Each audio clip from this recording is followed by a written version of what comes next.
Hello and welcome to Staying Home with Josh Fox, your revolutionary guide to the Green New Deal and why we're not going back. Boy, it's been an extraordinary, 4 months of doing this. This show started off as me after I fled to rural parts of Pennsylvania to escape the coronavirus and get out of harm's way, with just interviewing my friends. March 17th, I think we started it. And now it's the middle of August, and I was getting 50 people watching a night, 50 views, 100 views. Now we're up over 100,000 views on a regular basis. So I want to say thank you to everybody who's watching and listening on all the different ways you can watch and listen to Staying Home with Josh Fox, the podcast, and on the radio, on WBAI, soon on WJFF, and on the Young Turks and the Gaslamp page. I'm just enormously grateful. And I just have to say, I am dying to do this show live. I am a live audience person. Everybody's ever seen any of my tours, seeing my films, or my live, my solo performance, or any of the public appearances, all of that. I like to be with people. And so, boy, this is just hard. It's getting really, really hard. And the reason why we started Staying Home was to just be a public advisory message to people to say, listen, protect yourself, protect other people, don't go out, don't spread the coronavirus. And what's happening now is we did that very effectively for a while. We really turned that curve down. We stayed home, but then we saw rapacious forces of ignorance flood into the space. White supremacists, people who were holding AK-47s and all sorts of absurd and ignorant signs saying that they had to reopen the government. And the reaction to those protesters was like a lot of attention in the media, a lot of people in the government going, oh, we have to reopen, and no arrests and no brutality. As a contrast, when we saw the amazing moment of Black Lives Matter and the George Floyd protests and the protests against the police, to defund the police and abolish the police, and against white supremacy, we saw a reaction which was absolute brutality from coast to coast. And this is just one of the many thousands of examples of the fact that we live in a racist society and we have endemic and structural racism. So a lot of what we're going to talk about on today's program is structural racism in the environmental space, but also in music. We have Marika Hughes, who's an incredible cellist and vocalist, as our musical guest. We have Christy Drutman, who runs the blog Brown Girl Green, trying to redefine environmentalism, and we're going to talk about that on today's show. But I just want to say, it is unquestionably racism, white supremacy, and ignorance that are keeping us in this position where we are stuck at home. It is not the rational, sane, anti-racist majority of Americans who are wearing masks, who are wanting to get out of this situation. It is the unbelievable forces of ignorance and bias and hate that is keeping this coronavirus going. We're not seeing coronavirus spike in the ways in other countries the way it is in the United States, except if those places are run by authoritarians, like we are seeing in Brazil or Philippines or India. It is authoritarianism and this notion of fascism, and that is linked specifically to white supremacy and the oil industry, that is driving the climate crisis, that is driving the coronavirus crisis. We have to stop it. So today we're going to talk about all these things, and we're going to have two wonderful guests, so please stay with us. You're watching and tuned in and listening to Staying Home with Josh Fox, your revolutionary guide to the Green New Deal. My first guest is Christy Drutman, who's from the blog Brown Girl Green. Here she is. Christy, it's great to meet you. And I've been admiring your work for a while.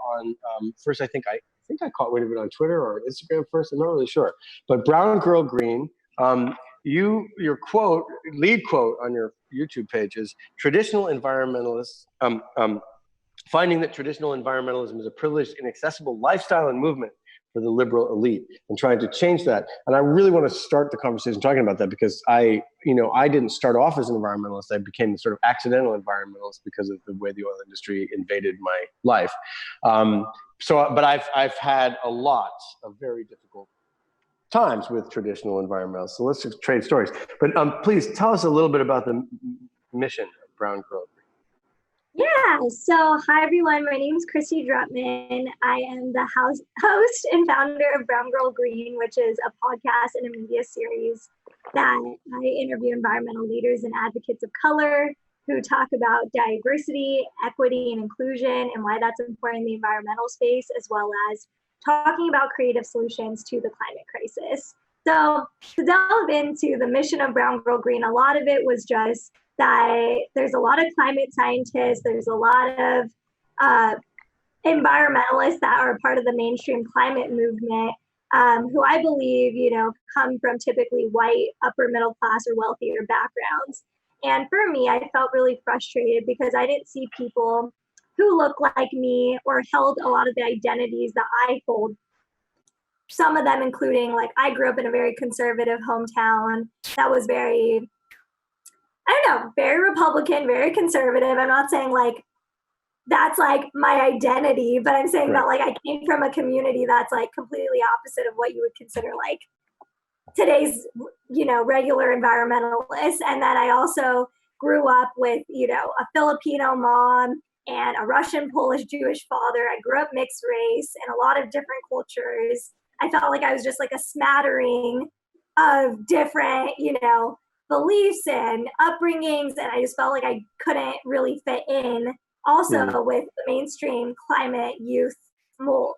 And so I just continue to feel this disconnect where I didn't grow up learning about environmental issues. It was kind of like I knew about cleanups and I knew that it was important to care about the earth, but it wasn't until I went to college and got exposed to films like Gasland, where I actually really learned about environmental injustice and how it impacted communities on the ground, communities that I wasn't necessarily a part of. And I noticed this disconnect between, feeling really passionate about wanting to be a college youth activist and support frontline communities, but also like seeing that I didn't see other Filipino Americans doing that kind of work. I didn't see anyone who looked like me, who came from similar backgrounds, who could do this kind of work, mostly because a lot of us, or a lot of my friends who also identify as Black, Indigenous, or people of color, just felt like they couldn't take unpaid internships, they couldn't get arrested. They felt like a lot of the environmental sustainable lifestyle that you would need to embrace is expensive. You have to buy your way out of, the climate crisis. And a lot of people were like, I don't want to buy into that. That doesn't make sense to me. And there was just like all these things where I was like, well, then how is this thriving? How is this like environmental movement thriving then if we're not actually, we're leaving out a huge swath of the population? And so for me, I wanted to come up with a platform and a presence online that could really just put content out there that I felt wasn't out there, that tied all of my identities and experiences around environmentalism feeling very inaccessible to the average person, especially people who come from low income backgrounds or come from communities of color, and to really put out content that spoke to those people, just to be very real about that these environmental issues go so much further beyond just like recycling or buying your way out of the climate crisis, that it's very complicated. And most of the time, communities of color have to deal with all these barriers to be able to even have access to clean air, clean water, in a clean environment. And for me, I wanted to talk about the complexity of that and to just be like, this is hard, this is real, but these are the conversations that we actually need to have. We don't have time to like put people on pedestals and shame people. There needs to be like real conversations and real content being put out. And that's at the core of my platform. What's so interesting about this is that, first of all, it really appeals to me what you're saying, because as a lifelong activist, first with ACT UP when I was a teenager, then anti-war activism since I was in college, and then really working on, issues of gentrification in New York City, I came into environmentalism in this incredible, like shot out of a cannon, right? Because I did Gasland. And Gasland to me and fracking was like any other social justice issue. It felt very clear to me it was a part of a lineage of activism that I was myself doing. But I arrived on the scene like a bullet, like, I mean, like, or whatever. And none of these mainstream environmental organizations were really ready for this. And I have to say that I felt a lot of hostility. And I also felt that some of it was the fact that, I mean, I'm also Jewish, right? And I expressed myself in Gasland in a very certain way that I made out of the Pennsylvania identity of Josh Fox. But then when I got into those spaces where negotiations were starting to happen, the sort of Jew, Italian, New Yorker came out, and it was like those people, which was a very, very difficult space for me because it was a white, waspy world. And I did not know how to speak that language. And I got kicked out of it a lot, like all the time and constantly. You're tuned into Staying Home with Josh Fox, your revolutionary guide to the Green New Deal. My guest is Christy Drutman of the blog and video channel Brown Girl Green. We're talking about cultural bias and environmentalism and racism and environmentalism. And I just couldn't figure, it took a very long time for me to figure this out. And it was only for a couple of years ago that all of this consciousness started to appear because of people like you who were calling this out. And that's when I started to realize, oh my God, you're right. There are these two very distinct worlds of environmentalism. There's what I call the San Francisco environmental elite. I call them the San Francisco environmental mafia on bad days. And those are the people who run the Sierra Club and the NRDC and all of those organizations. And then there's the people on the ground who are the most passionate environmentalists, people of color, people in Black communities, people also in very poor white communities, which was a lot of the fracking. That we saw initially, right? And those people have very little dealings with that environmental, in San Francisco environmental mafia, right? Who then fundraise off of all of our accomplishments. We get a fracking ban passed, and I immediately get an email for fundraising for the Sierra Club. So from a completely other angle, right? Obviously not as a person of color angle, although it's very complex to figure out what a Jew is in America right now, especially with Donald Trump. What is a Jew? What is a Jew? Right? It's so hard to figure this out. And it's something I deal with every day, and I don't even want to talk about it because I don't even know how to speak about it. But the truth is, and as with my mother being Italian is a whole nother thing. But so because the Jews don't even accept you if your mom's not Jewish. I'm talking too much. This is supposed to be an interview with you. Let's talk about structural racism, because I think you do a lot to address that in your blog posts. I mean, obviously this intro that you're speaking about, but when did this start to, how are you starting to parse this conversation? And you have a blog post, My Spiritual Journey Towards Anti-Racism. Talk about that. Yeah, so I have writers. They're both Black writers. They're excellent. Their names are Lauren and Amoth. Amoth actually wrote that piece. And okay, sorry. But basically, like the blog and the people that work with me, a big part of it is that I want the content I'm putting on my website and on my page to not only reflect criticizing the environmental movement, but also talking about what are we trying to build as an alternative. And that piece, I worked with Amoth on it, and a lot of it was just about how do you actually address like how anti-racism lives within you. And I mean, Amoth is a Black man, and he was talking about just like his own journey of even exploring things that he's internalized as a Black man. And it's interesting because for myself, I did write a post on my blog. It's like why Black Lives Matter to me as a Filipina. And that kind of ties into this. But basically, I would say that a really big part of my platform is also just like calling out the structural privileges that I see in the spaces that I have access to. So like I was trying to bring up earlier, like I was a college student, college activist. I did not come from a frontline community, but I do navigate the world as a brown woman, and I am treated as one. And so I find myself in this unique position where I'm able to navigate white spaces a lot more comfortably than other people because I do come from a mixed race background and do have proximity to whiteness. And I feel like we don't talk about that enough. We don't talk about like, what are people's different positionalities with the access to resources and power that they have, and how are they actually being held accountable and responsible to taking that and transferring it, redistributing it to other people. And I think there's a lot of times that structural racism gets maintained because people want to stay on the hierarchy. they want to maintain that power, and it's Yep. very hard for them to relinquish their ego. And I just had an excellent conversation with the National Water Collective. Shout out to them.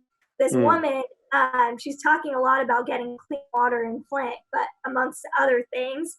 And she's hosting this environmental justice youth forum on August 16th.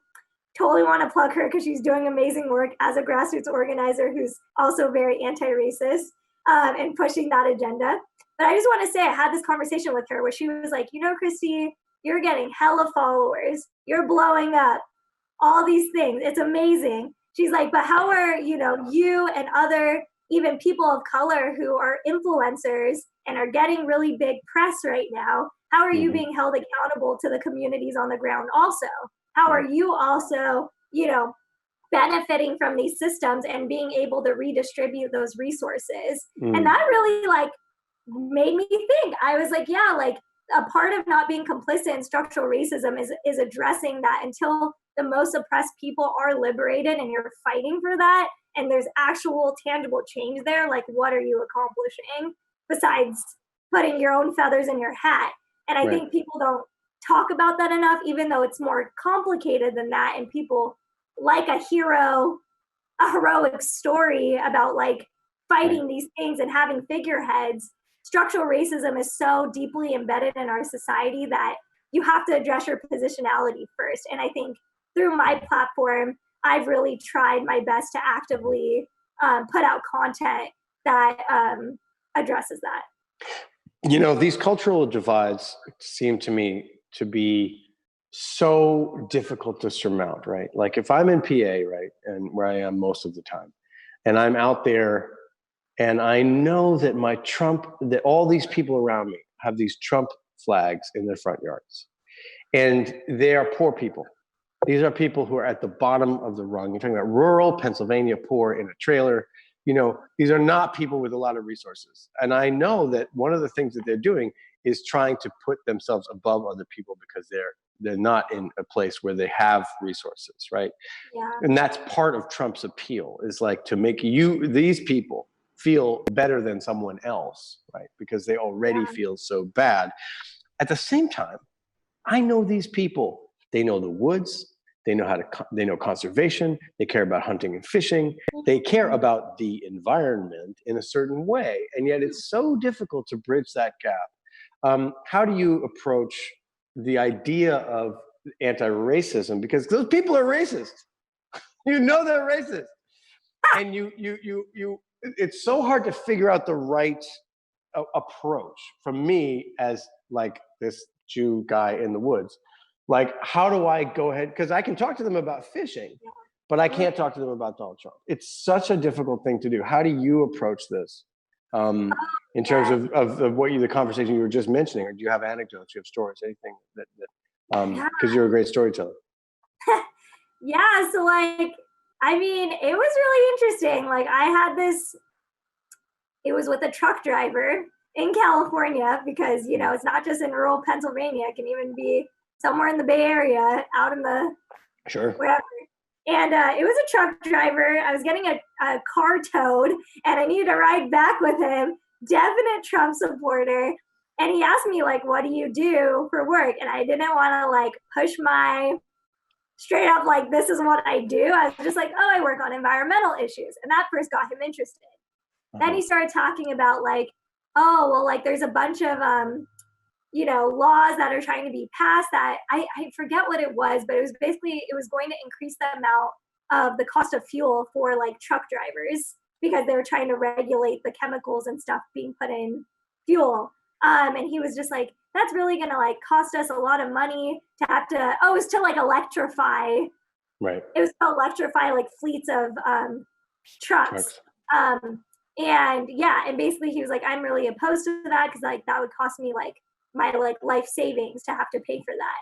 And it's interesting because I was like, oh, let's talk about that. And I was like, yeah, that can be really inaccessible. And hopefully they can subsidize that and really address like the needs of, people's jobs getting lost. And like what is the government actually doing to like create a safety net for people? And I said, you know what? That's honestly a fair critique. I like agreed with him. I was like, no question. You're tuned in to Staying Home with Josh Fox, your revolutionary guide to the Green New Deal and why we're not going back. My guest is Christy Drutman of the blog and media space Brown Girl Green. Christy, so it's interesting because what he was pointing out, right, is that a consumer or a small business owner should not be paying for the Green New Deal, right? Yes. We tried this with Zephyr Teachout and I toured New York and Pennsylvania. We tried to do consumer-based environmental renewable energy solutions, and we found that it was impossible with the most committed people, the early adopters, the people in the fracking movement. We found that we could not. They suffered consumer paralysis. They couldn't figure out if they could get solar panels on their roof, or if they wanted to buy rec credits, or if they wanted to have a community solar installation, or one at the library, or should we do it at the brewery? And they just got paralyzed. But also, to shoulder the burden of the cost themselves financially was almost impossible. So are you finding that the adoption of renewable energy, the pushing of the Green New Deal is being absorbed in that in those other spaces that you're talking about, right? The non-white elite environmentalism. First of all, what are the other structures that you're seeing emerge, right? That are not the San Francisco environmental mafia elite or whatever we want to call it. Yeah. And are those, is that push for the Green New Deal? Because I find the push for the Green New Deal really rooted in the idea of social justice. So talk a little bit about the other spaces that are evolving now and what are they advocating for? Totally. I mean, there's a bunch of environmental justice groups that support a Green New Deal. I mean, a lot of it is, supporting communities, wanting to create a just transition and wanting to create jobs for those communities, which I think is really important. I think it's about educating people, because I think a lot of people have a misconception about the Green New Deal and think it is just going to cause job losses. And I feel like, I talked to my Republican uncle on my show. Love him. Why do we all have those Republican uncles? We all have the Republican uncles. I don't actually anymore. But he was like, I hate AOC. And what's the Green New Deal going to do besides kill jobs? And I was like, but the thing is, I felt very nervous. I was like, I don't have the talking points. I'm not so versed in it. And I felt like I really need to study this stuff up. Like, I feel like I need to step up my game of really pitching this or really knowing if there's gaps in it. Because I don't know everything about it. And so 20 million new jobs, you tell him. 20 million jobs. I'll tell him. I'll stick Tell him to watch this show, because we talk about this all the time. Yes. We accept Republican viewers. We do. Yeah, and I think, in terms of alternative structures, I'm also a part of this platform now called Intersectional Environmentalists. It's an online platform, and it's now, it's focused on making companies, especially in the environmental sustainability space, to be held accountable to addressing diversity and inclusion, addressing labor practices, sustainability practices. And I'm really excited. I'm on the council for that platform. And, that was created solely through people who have an online media platform presence, but we're all, we come from an environmental justice background, care about these issues. A lot of people on that council are people of color. And, it gives me hope, because it's also an interesting alternative structure that I think can really complement people fighting for a Green New Deal, because, we're also tackling businesses, we're tackling corporations directly too in our own way. And it's storytelling that's done by, communities across the board. And, I'm representing the Southeast Asian perspective, there's someone representing the Black diaspora, and we're trying to make it as inclusive as possible, and it's going to keep evolving. But I think that, along with just all the environmental justice organizers out there that have been doing the work and are working with bigger coalitions for a Green New Deal, I think it's amazing. So I need to more into that, honestly. Personally, I found a huge change in the environmental movement in the last 4 years twice. Once was when Standing Rock erupted as this incredible moment of a fight for indigenous sovereignty, because you saw a lot of those mainstream environmentalists sort of wake up and go, oh, wait a minute, I should go to Standing Rock or do something about this. And then all of a sudden became versed in this genocidal battle, for 500-year-old battle. And that these ideas of indigenous sovereignty were really at the top of the concerns, almost more, but that was so interspersed with the idea of the environment. and that created a totally different type of consciousness that's still being absorbed. But I don't see what the structure that you're criticizing, Sierra Club, NRDC, engaging in that fight. I see Earth Justice engaging in that fight, which is a totally different kind of organization. And the second time I was when this Greta Thunberg youth Fridays for Future thing started to happen, because you saw this generation, her generation, much more focused on, I think, inclusion and diversity and intersectionality and taking on the racist power structure. What do you think? Yeah, I mean, I think I love Gen Z so much, and I just feel really great to be like, I don't know, I'm considered like a cusper on that. So I try to like, I feel like I get it and I like appreciate it. And I don't know, I feel like my faith in this movement got restored in the past year, to be honest. What did that? I think because I just saw young people who like get it, who understand that we have to like fight this intersectionally, and it's not like you have to pull teeth to figure it out. It's just like, yeah, this is what we need to build. Now we need these people with the money, the funding, and the historical power to like redistribute it. And it's just like that's the next move. So I don't know. That's my view on it. That's what I would like to see. If you're out there and you're a billionaire or a millionaire, give money to those kids, please. And literally, she wants it. Yeah, no, literally, like really, just do it. Just do it. And it's because it's so frustrating, right? When you see Sierra Club take $80 million from Michael Bloomberg, the man who initiated stop and frisk, the most racist policing policy in New York in recent history. And then he's pro-fracking. And then all of a sudden, like your entire agenda is out the window, right? But that's, what do you think the youth movement, and I consider you to be a part of that, not to age myself, but to say that, is doing to ensure that that type of corruption, I would call it influence, coercion of that big money structure, because we've seen so much of environmentalism be about, oh, just change your drinking straw, or have a metal straw, or how about no straw, or whatever. Then it's like, but no, that's not what we're talking about anymore. We're talking about, we have to do radical readjustment of every aspect of society. How, in your mind, are all of these things interconnected? And how does this next moment of the movement not become subject to those same power dynamics? I mean, from my own personal work, I'm creating scorecards for companies I'm working with. I just feel like, for me personally, I can only speak to my own work because I don't want to speak for like the movement at large, because that's unrealistic and, again, a part of the problem. I think for my specific work, I'm coming up with scorecards for companies I'm working with.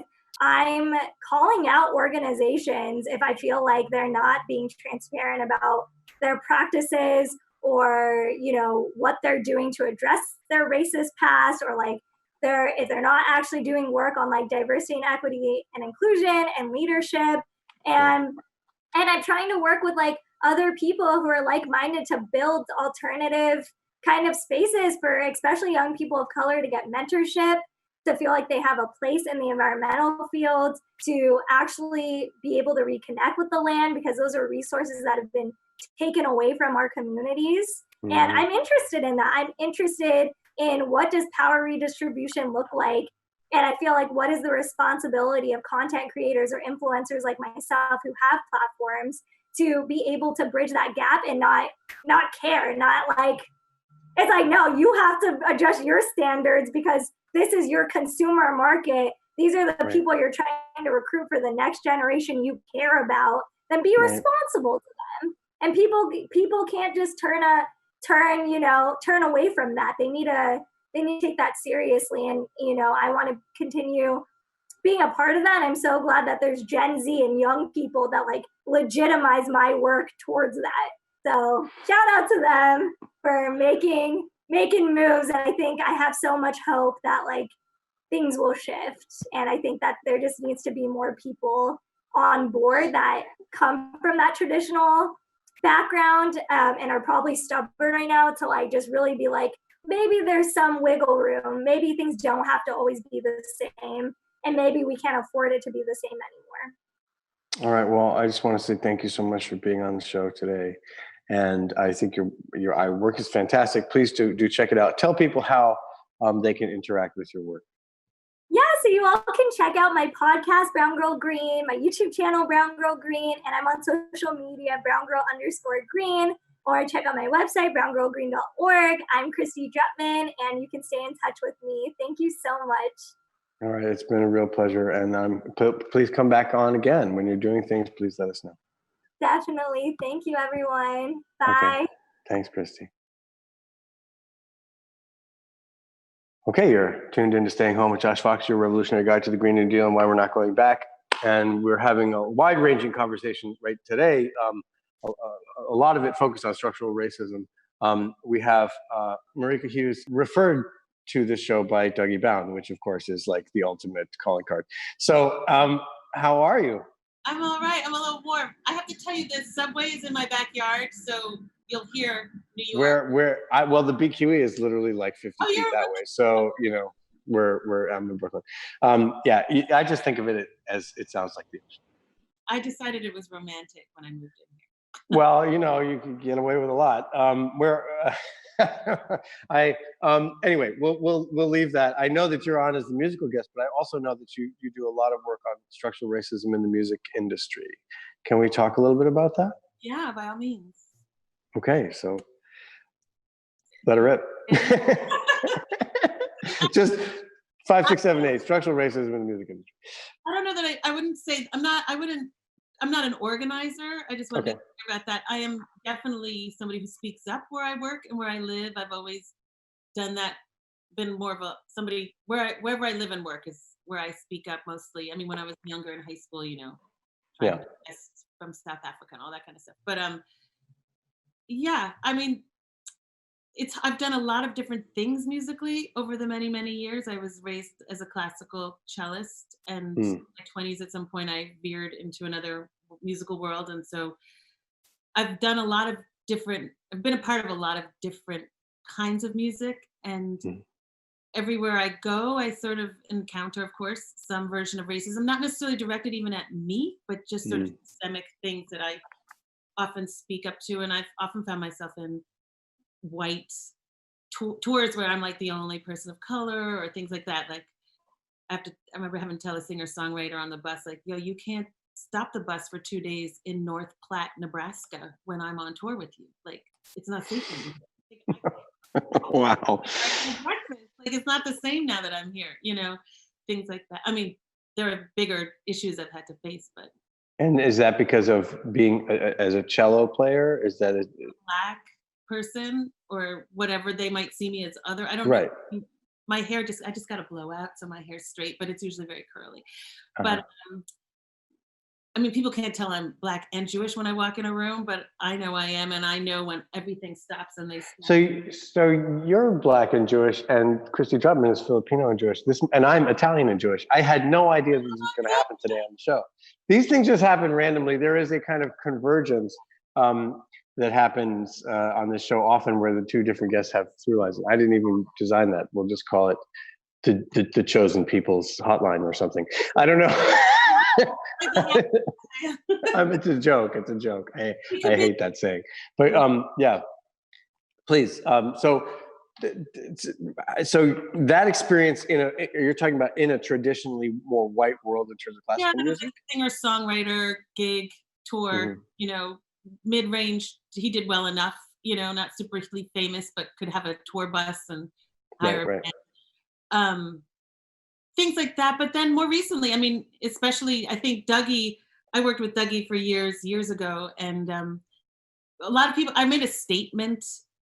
I was going in the house in early June after George Floyd was murdered and seeing all of a sudden one day, all these arts institutions were writing about their ally, that they want to align themselves with Black Lives Matter. And I was in my house, I wasn't going to the protests. I was coronaphobic, and I'm older now. So I was out there when I was young, let the kids do it.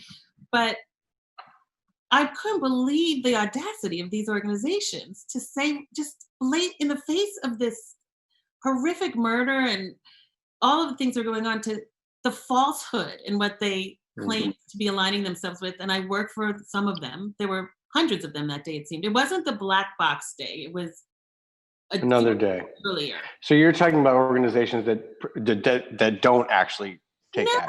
No, That they were just, and they still don't. That this was a moment of like checking in and checking a box, and that these issues were still not being addressed. It was like the culturally appropriate thing to do in the moment. Right. You know, Right.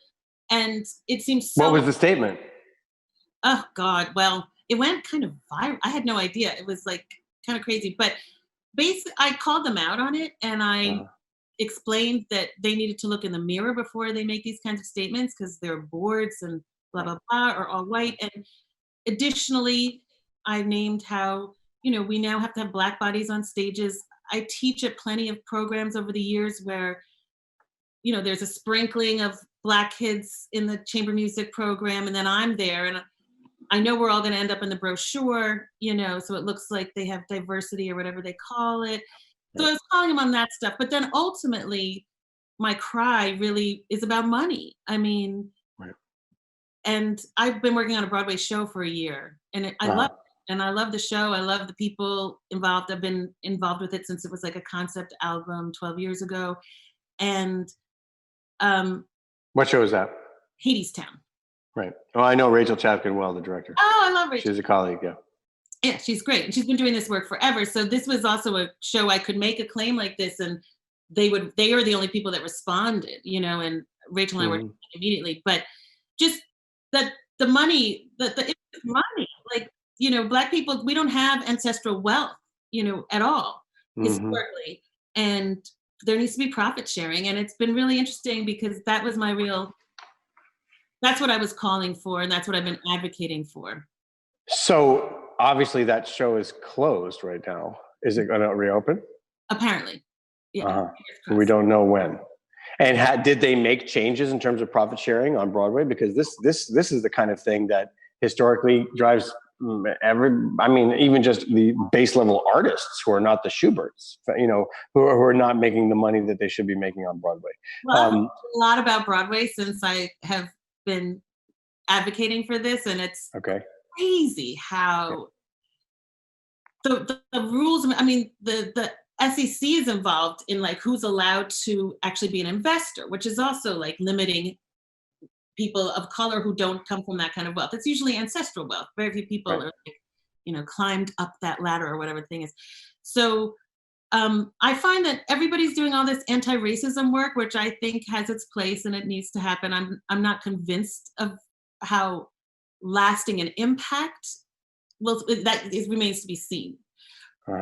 But when I start talking about profit sharing, you could just see it's like, shoop. Boom, right. Because it's not, right, exactly. It's always just the appearance of things and never at the structural level. That's what real shit is. I mean, and it's not even about how much. It's not like, give me 50%. I was lucky enough to be at the tail end of a great recording era. So, scores of Disney films or whatever, then back then we got good deals. Like you get 0.0001%. But if Shrek is making, $500 million a year still, that's, I get $2,000 just when I'm like. Residuals, royalties.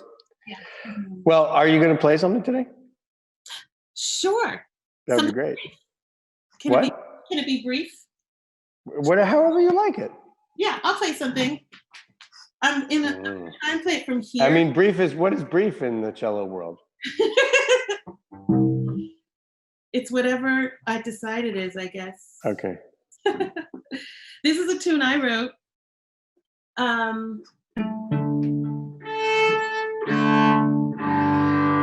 Sounds great. Wow. God, I had to close the window because of the train, and it's so hot in here. Oh yes. Well, brief is the way it is. Yes. There's no air conditioning in this space either. I am schwitzing.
Wonderful.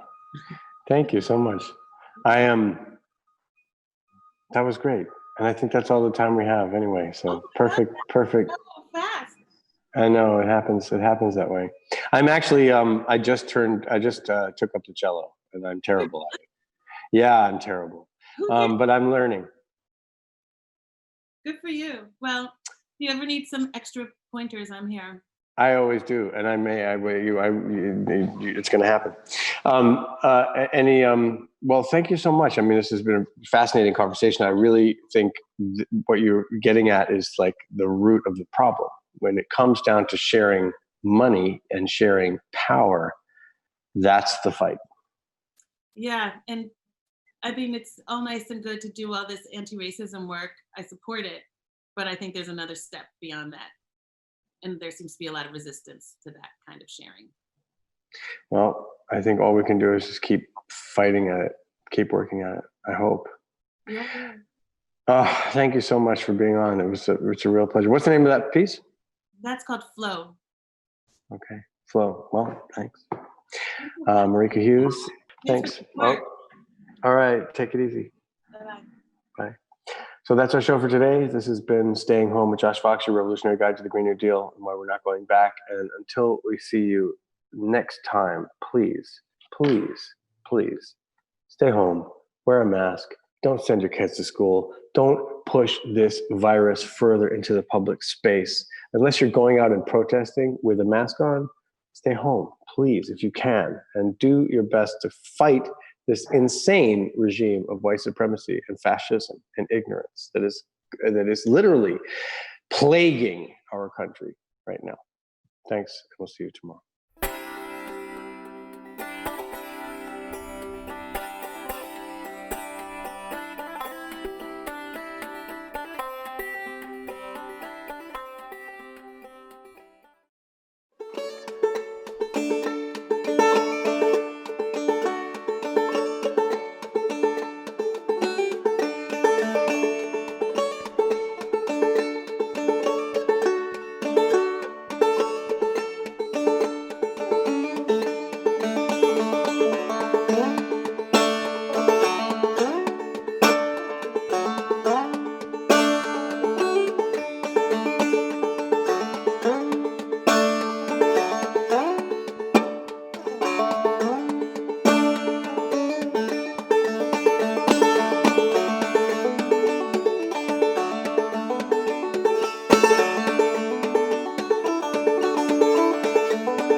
Welcome to the conversation. We got a great guest for you guys, Andrew Volinsky. He is executive counselor in New Hampshire. He's a very high position in that state. He's running for governor, and he's a true progressive. Bernie Sanders has endorsed him, and that's a pretty good indication that you're a good progressive. So, Andrew, welcome to the conversation. Well, thank you for having me. I'm very proud of that endorsement. I think I'm one of 2 gubernatorial candidates in the nation endorsed by Senator Sanders. Yeah, that's fantastic. So let's talk about New Hampshire. First of all, you have a Democratic primary coming up on September 8th. Yes. I read the local news, and they say that you and your opponent are very similar on policy. Now, that's usually what the media does to try to get people not to vote for progressives. Right. But you tell me, what are the biggest distinctions between you and your opponent in the primary? Most of what I know about New Hampshire state government, I learned by suing it. I organized a team that challenged the state on how we fund our schools in the 90s. And we proved how unfair it was and how quality was all over the place in our state. We convinced the Supreme Court to recognize a constitutional right to a state-funded public education. It was a really bold idea, but for lack of political leadership, the states never complied with the cases. And if anything, our situation is more dire now than it was then. So one of the biggest motivations for me to run for governor is to realize the fulfillment of the promise of those cases, that kids across the state have a right to a strong, high-quality public education, and that taxpayers should pay their fair share and not 2 and 3 and 4 times as much, just to give the people in the wealthiest towns a break, which is what happens here. So the first big difference between me and the other guy is I'm going to have that discussion about how broken our tax system is. The other guy thinks he can close loopholes and find enough money in between the cushions on the State House couch to fix the problem. We need to have a serious discussion in New Hampshire about how we raise money and do it fairly. That's number one. Number two is I oppose the fracked gas pipeline that was planned for southeastern New Hampshire by a local utility. My opponent and the governor both support it. We 3 each got the same briefing by the utility, I walked away with grave questions about the economics of the project, about the climate change implications. They walked away with checks. I've never taken fossil fuel money. I refuse to take corporate PAC money in this race. As a matter of fact, there's a video that's somewhat famous in my state of me tearing up a $500 check that came unsolicited from a Fortune 100 company that was trying to influence my vote on a state contract. Those are differences. So when you say that they got checks, what do you mean by that? They took campaign contributions from the utility that was trying to get this fracked gas pipeline permitted. My opponent on the Democratic side took $1,700. The governor took even more in a couple of different ways. It's a huge difference between us. My campaign has smashed all the records on how many contributors we have. My opponent has lots of checks with commas. It's a very different approach. So now obviously, look, Bernie Sanders endorsing you gives people an excellent idea of where you stand on most of the issues. You also worked with Bernie Sanders, didn't you? Yeah, I was Bernie's lawyer in 2016. Senator Sanders was challenged because he's an independent. Some people tried to kick him off the primary ballot in 2016. I'm the lawyer who did the hearing that kept him on the ballot and started really his dramatic run for the White House. When I signed on with Senator Sanders in the summer of 15, I thought he'd get a couple of points in the New Hampshire primary. I just wanted to keep the policy issues that he's so well known for alive in the debate. And then we wound up winning New Hampshire by 21 points in 2016. We won it again in 2020 by fewer points, but that's because everyone was trying to act as if they were progressives and adopted a lot of the policy position that Bernie Sanders has championed for so long. This is when I give the website, VolinskyNH.com. So guys, if someone is saying, you can see it right there, VolinskyNH.com, in case you can't spell it. The links are down below. If you're watching this later on YouTube or Facebook, they're easy to click them in the description box for both donations and volunteers. This is how progressives win. We stick together, we fight together, we win together. And yes, there is a giant difference between progressives and people pretending to be progressives. And look, Andrew fought for Bernie Sanders. Bernie Sanders is now fighting for him. You get a sense of who's on which side of New Hampshire. Now, let's turn to the Republicans. Look, Andrew, I get frustrated when Republicans win sometimes gubernatorial seats in blue states like Vermont. It drives me nuts. And New Jersey, et cetera. New Hampshire is more of a swing state. But even so, I'm still pretty furious about it. I think Democrats run very ineffectual campaigns, generally speaking, against Republicans. How would you run in the general election to defeat Sununu? I'd make Sununu defend the property tax. Property tax has gone up by more than any other governor's term during Sununu's term, $320 million. That's a problem. That's killing the economy of our state, making it hard for people to stay in their homes. Seniors are worried about losing their homes because of the property tax. That's Sununu's fault. The other thing is Sununu's from a family of climate change deniers. His two brothers were just at FERC, the Federal Energy Regulatory Commission, trying to undermine solar energy throughout the country. He's undermined it here in New Hampshire, but they tried to implement federal regulations to undermine solar across the country. Their family is a huge problem if you care about the climate and the environment. Republicans theoretically don't want to raise taxes. Why did he raise property taxes? He raised it because that's how he balanced the state budget. So he claimed to balance the state budget, but really all he did is shift state responsibilities down to the local level and make us pay for it with our local property taxes. It kept the business taxes low.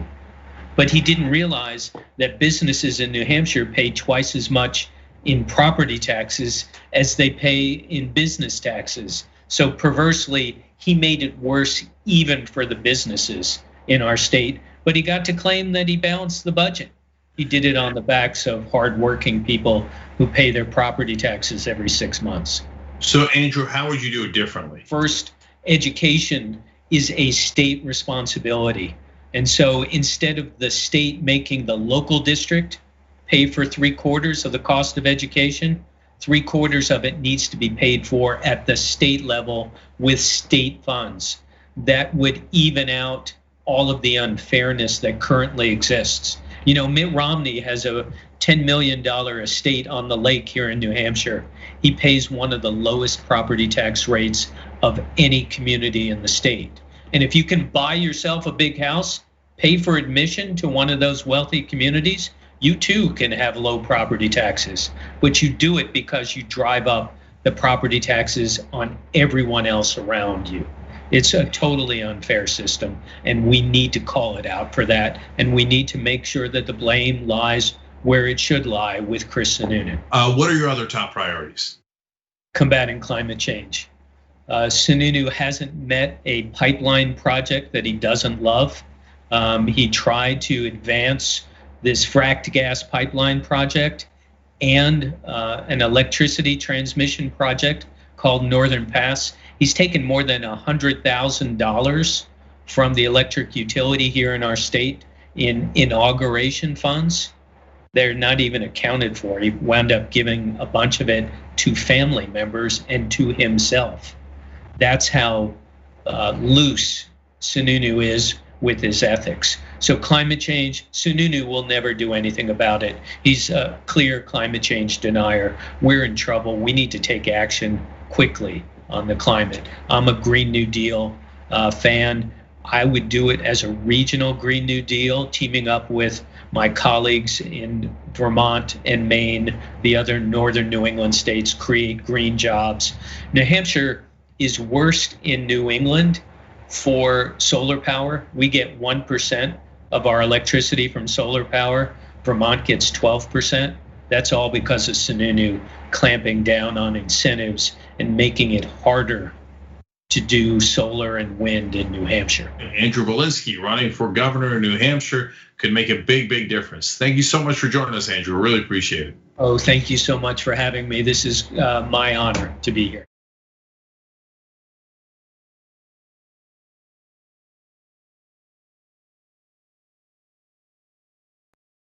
Cenk Uygur is not here today, which means that I will be able to talk during the show. Now, We'll see. We'll see. Poor Cenk, under the bus. My God, if Jesus came back, how much would the Republicans hate him? Now you have to give away all of your possessions to the poor. Steve King would be like, oh, Weezy. Cenk is oddly, scarily competitive. Oh, it's insane. I play basketball against him. It's just like, how are you good at this? The liberal mom says, Mark Thompson, have you ever thought about doing one of those tapes that soothe people to sleep?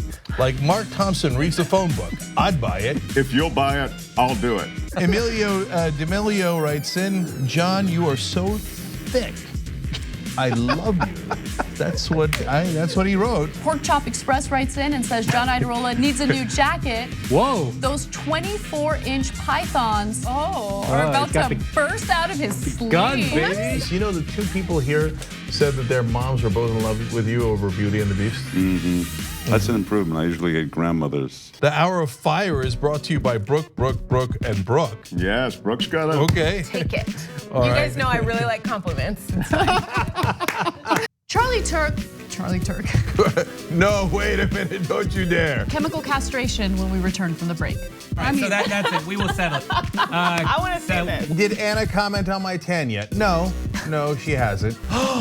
Scandal at TYT. You're a good foster.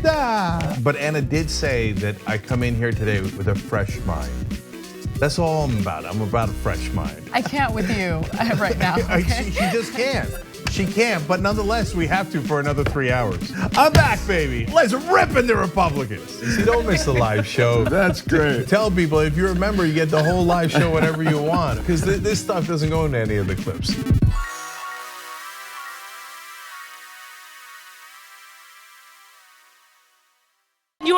revolution. You are much needed. TYT! The place is like 95% TYT on.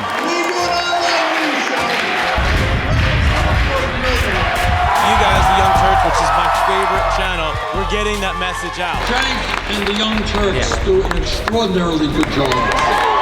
No matter what mainstream media says, you have to listen to the Young Turks. All the people who support us on the internet, that's what gives us strength. That's what allows anyone who was in there who was undecided to think, one side seems to be winning, they seem to have a bigger army, there might be a reason for that. So thank you guys.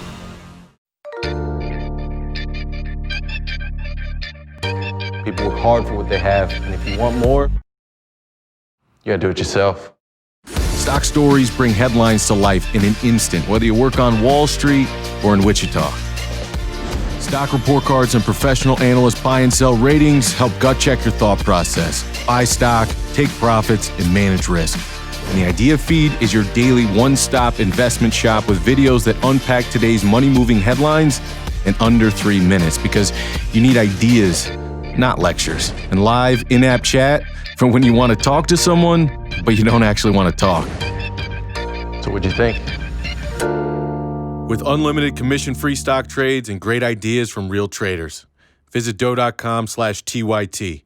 People still don't know what the word feminist actually means. Not even that. People are still angered by the word. People think feminist is a bad word, but it's not. There are gradations, there are different ways. The people who are against gender equality love to use like militant feminists as the representatives of all feminists. It's untrue. I don't know why you'd be threatened by strong women unless you were an incredibly weak man. If you don't have equal rights, or you're not treated the same way, well, wouldn't you be angry?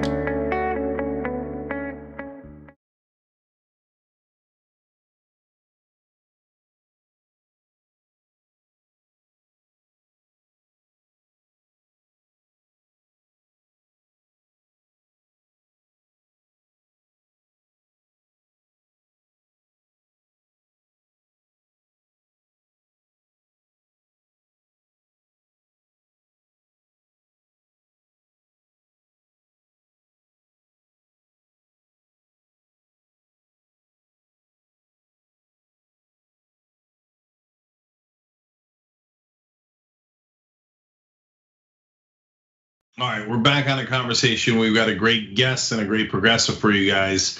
Zephyr Teachout joins us. She's run for Congress and governor of New York. She obviously was a big advocate of Bernie Sanders in this election and the previous one. And she's got a new book out, Break 'Em Up, Recovering Our Freedom from Big Ag, Big Tech, and Big Money. Zephyr, welcome back to the Young Turks. Oh, thanks so much for having me. I really love being on. Thank you, appreciate it. Okay, but this time we're gonna have some fun, and I think that I'm not sure that you and I completely agree on some of these things. So, having given that preview, let's get into it. And that's why I write the book, is to have real conversations. I think a lot of progressives don't agree with these ideas, and I'm trying to persuade people. Look, there's two things that I want to address. First, on monopolies, obviously they're a huge problem, so we don't disagree on that. Oh, good. Okay. Good. So, but I would argue that the source of the problem is the corruption, which allows any company to buy off any politician, thereby allowing them to accrue power and to keep that power, rather than the monopoly power in the first place. That if we had campaign finance laws that were rational, we wouldn't have had these monopolies in the first place. And so that to me seems like the bigger problem, and rather than the monopolies accruing power and then using it. This actually relates to why I wrote the book. I have spent most of my career focused on anti-corruption, changing the way we fund elections. I wrote about Citizens United before it happened, actually, a plea to justices not to let this happen, and have really focused on the corrupting power of money in politics. And it is no joke. It is totally destroying, decaying self-governance. But I came to believe that campaign finance alone was not sufficient, and that we needed campaign finance in conjunction with actually taking on these power sources that, as I argue in the book, are really forming kind of private governments that are coexisting along with very problematic, but democratic self-government. So when you have companies like Amazon that employ 800,000 people, but also are the sort of key choke point for sellers, their governmental systems matter more to sellers than a lot of the public government. The intellectual property regime, the regulations of Amazon, their systems are the governing systems for millions of Americans. And then they also take the extraordinary profits that they reap from their monopoly position and plow that back into politics. So it's a dynamic interaction between the two. And we have to address campaign finance, but campaign finance alone, if you allow this a mass of both capital and power, is insufficient. And for most of American history, we understood this.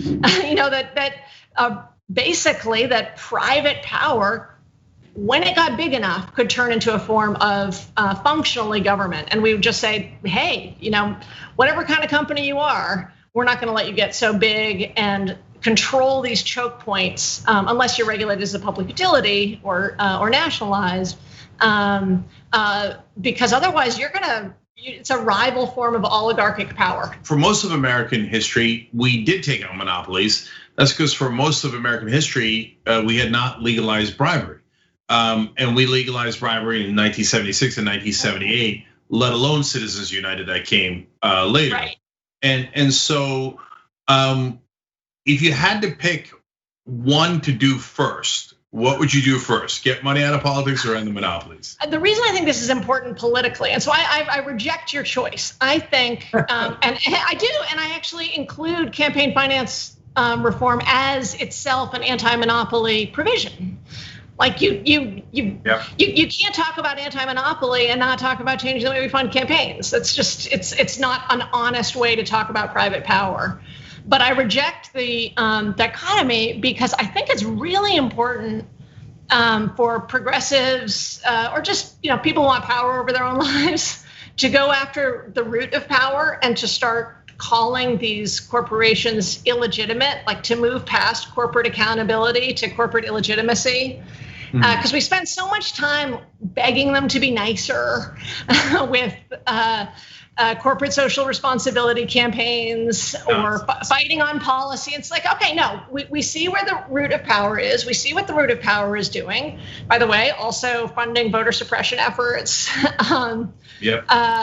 And so let's go after the root of power. I mean, Amazon and Facebook and Google and Monsanto and Tyson, they all know that the ability to consolidate is important to their power. So they don't know something we should recognize what they are doing and fight on the framework of power and not just fight on the framework of policy. This is an interesting intellectual exercise and conversations like this we should have, but don't get it twisted. I agree with Zephyr so much overall that I agree with her more than I agree with Bernie Sanders. Okay, you were right about that editorial, 100% right about Biden's corruption. Thank you. So now there's a lot of talk about the social media companies and how we should take those guys down. But I actually think I got two issues with that. One, I think the older monopolies are much more problematic. Big oil is still getting tens of billions of dollars as subsidies. It's an unbelievable outrage. And we can, the banks, and we can go on, right? And there's an upside to the social media companies that almost nobody talks about, and I'm worried that there's a downside to targeting them. A progressive company like ours could have never arisen in the old world of the NBCs, ABCs, and CBSs and CNNs of the world. They hate progressives. They're all multi-billion-dollar corporations that would never let us on. But Facebooks and Googles of the world are somewhat content neutral, and they have allowed progressives to rise up. So I worry that we're picking the wrong target there, and then if we go back to the bad old days and we break up the Facebooks and the Googles, we're going to be left with nothing but horrible mainstream media instead. Okay, so maybe you are okay with Facebook for a minute. But two things. One, when it comes to genuine, broad, decentralized flourishing of local media, Facebook and Google have been thieves and murderers. Unlike, say, the internet, people often conflate the internet with Facebook and Google. And I think we have to be very clear that you can still have an internet without Facebook and Google organized as they currently are. And I think for both of them, the real problem is the business model as well as monopolization, that their business model is a targeted ads business model. They have so much control over access to readers, watchers, listeners, that they are making money off the content that journalists are creating. And so they are like a classic, highway robber standing there saying, hey, you can have access to these great audiences, but by the way, we're gonna advertise and ourselves take the money next to the articles that are shared on your platforms. And so one thing that I think is really problematic is the way in which they're really just being an essential role in destroying the news. But second, I don't trust Mark Zuckerberg.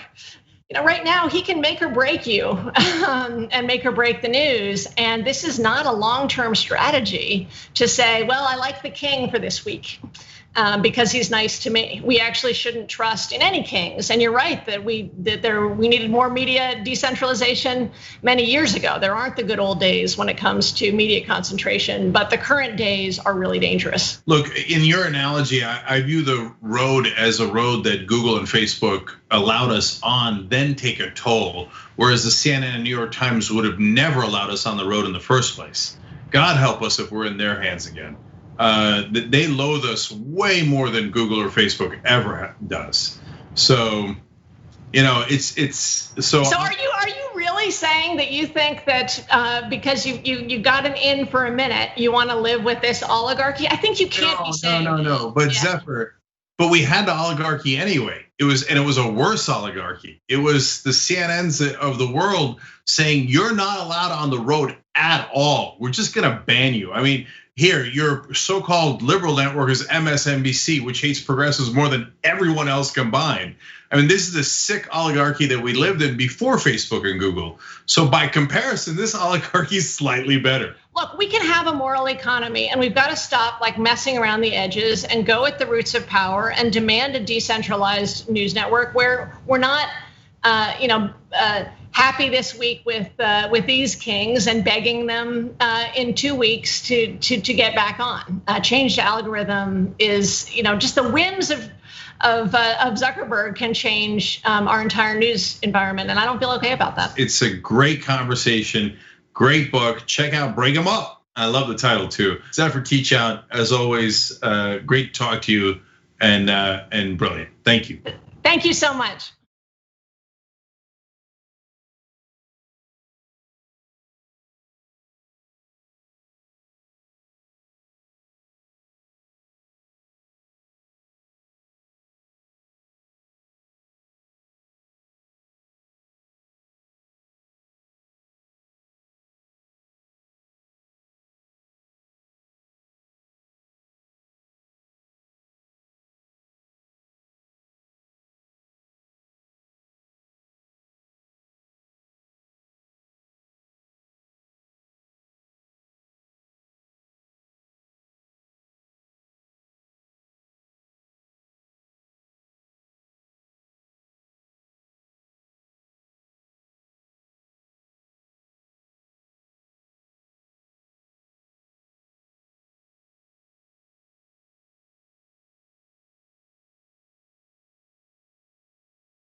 our broken healthcare system, housing insecurity and homelessness. Like, those are huge issues that matter to me above all.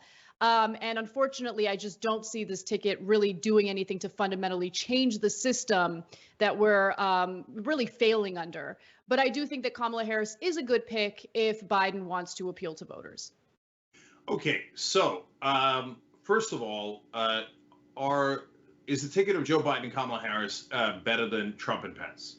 Only about 1 million times. So now, none of what I'm going to say is going to appease anyone that is a stalwart on any given side. But it is real and it's true.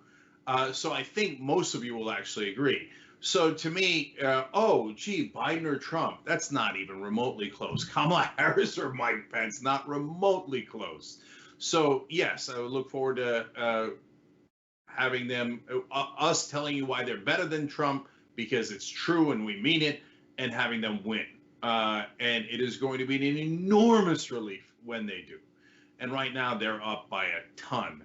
I don't want to get back into, double anti-jinx because of 2016, blah, blah, blah. Okay. And I agree with Anna overall. I think Kamala Harris will motivate voters better than some other picks that he could have made, partly because the establishment media loves her so much that they're going to tell everybody, this is so exciting. Now you have someone who's going to fight for you. Now, do I think that's true? Not really. But will the media say that? 100%. Will it motivate some to go to the polls? Yes. So beating Trump, great, wonderful. Now, after they win, we'll probably fight them tooth and nail. And I don't know why people find this so hard to grasp. Both Biden and Kamala Harris are not progressives. And they are better than Trump. So easy to understand, but people struggle with it. They're like, but wait a minute, if they're better than Trump, doesn't that mean you have to love them? No, it doesn't mean that at all. Wait a minute though, if they're not progressives, doesn't that mean you have to hate them? No, not at all. It means they're better than Trump, and after they win the election, we're going to challenge them every single day. And I'll be honest with you, I would be shocked if they're a progressive administration. They have shown no inclination in that direction. Hence, I look forward to primarying either Joe Biden or Kamala Harris in 2024. Almost certainly will help to do that. Of course, there's a way that would not happen, is if they actually, let's say, for example, pass Medicare for All or Green New Deal or massively reform the policing system. Instead of, he got $15 minimum wage, got money out of politics, college for all. A couple of Come on, man. All of them, but a couple of these, and I'd go, whoa, I didn't expect that. That's wonderful. No, we're not going to primary them. But you know, and I know, and the media knows, they're not going to do any of that. And when they don't, then the media will yell at us and go, wait a minute now, they're on your side. Well, they'll have to prove that, won't they? I know Trump's not on my side. And I know that Biden and Harris are better, but I also know that so far they've shown no inclination to agree with us on almost any of our issues. Well, okay, so I also want some clarification on something, because I just find it kind of incredible how people, and you're right, I mean, I was watching CNN prior to going live because I was curious to see how they were handling it. And of course, they were gushing about her, and that was to be expected. But, you know, they had guests on, and the narrative in regard to Kamala Harris's prosecutorial record is that, well, what could she have done? Right? As a Black woman, working as a prosecutor within this system, there's only so much that she can do. Okay, fair enough. But you can't make that argument and then simultaneously say that Kamala Harris serving as the vice president is going to single-handedly improve race relations in this country, right? Because she's still going to be elected, if they get elected, under this system, which, by the way, Joe Biden has been very clear in stating he has no interest in changing. So you can't make both arguments at the same time. We got to be real about what we're dealing with. And you're right. I think that it's the most common sense argument to say Trump is a disaster. We need to get Trump out. But also, after you get Trump out, like, what are we supposed to do? Just pretend like people in positions of power are A-okay as long as it's not Donald Trump, and we're not ever allowed to criticize them or critique them or hold their feet to the fire if they failed us as a country? Come on. And if you don't like that, then go watch cable news. Like, go watch some other show that loves to suck up to power as long as it's not Donald Trump. But this is not that show. That's 100% right. Believe me, if you want 4 straight years of Joe Biden and Kamala Harris ass kissing, cable news will deliver it to you. MSNBC can't wait. They're already doing it right now. Oh, she a godsend, etc. What has she done? What is she gonna do? And look, guys, I'm telling you ahead of time. If she, for example, convinces Joe Biden while they're in office, hey, you know what, Joe, what are you doing? With marijuana still a Schedule I drug? Are you insane? No, we're going to decriminalize marijuana, legalize marijuana. Of course. What are you doing? Especially if we get the Senate, we're going to pass $15 minimum wage. That's easy. Look, those are the bare minimum. That is the lowest bar you could imagine. And if Biden still doesn't want to do it and Kamala Harris helps him to get there, great, then that's fantastic. And if they could do just one other thing, like Medicare for all or Green New Deal, or like this is unimaginable, but getting money out of politics. Are you kidding me? If they help get money out of politics, I will love them forever. And then I will say that they are progressive because they did something progressive. They did something super important that's progressive. We only care about the facts, whereas the rest of the media is obsessed with what side are they on, what do they look like, all of the superficial nonsense. Guys, you want to know what we think? It's super easy to follow. It's the policy, stupid. So as Clinton said, it's the economy, stupid. It's the policies that we care about. So if they give us the policies, we'll love them. If they don't, we'll fight them. And that's how it works. Exactly. And I want to read one of the comments from our members, and you can become a member of TYT by going to tyt.com/join. Members help to keep our show sustainable. Jay Hufford made a statement, and I want to hear what you think about it, Cenk. He says, as terrible as Harris is, she is the correct pick. Scaring white people by showing video of rioters is the only card Trump has left to play. Biden wrote the crime bill, and Harris was a prosecutor, thus completely neutralizing that last card. What do you think about that point? Yeah, look, I appreciate the comment, but I actually think I'm not worried about that. Right now, Trump has like a 2/3 disapproval rating on how he's handled the protests that have happened after George Floyd's killing. So I think Biden, and if Kamala Harris leans in his direction there, I think that's a mistake and doesn't neuter that. It only helps firm up his framing on that. I think that would be a political mistake, but I don't think they're going to make that political mistake. If we're keeping it real, the thing that she's going to help on is turning out the most consistent, loyal, and important voting bloc in the Democratic Party. That's African Americans. And so will she help in that regard? Probably. Is it really important? Yes, it's really important. And so I think that she helps in that regard. Look, in terms of who is going to get picked, I told you there was really only 4 people they were considering. And only one of them is someone I would call progressive, even though some of you might disagree. So they were never going to pick Karen Bass or Tammy Baldwin or Keisha Lance Bottoms, et cetera. So those are wonderful people, but they were never going to pick them. The only 4 that were in consideration, in my opinion, based on everything that I've read and everything that I know, were Kamala Harris, Susan Rice, Gretchen Whitmer, and the dark horse there was Elizabeth Warren, right? And so I think they did actually consider her, but as usual, she got snubbed.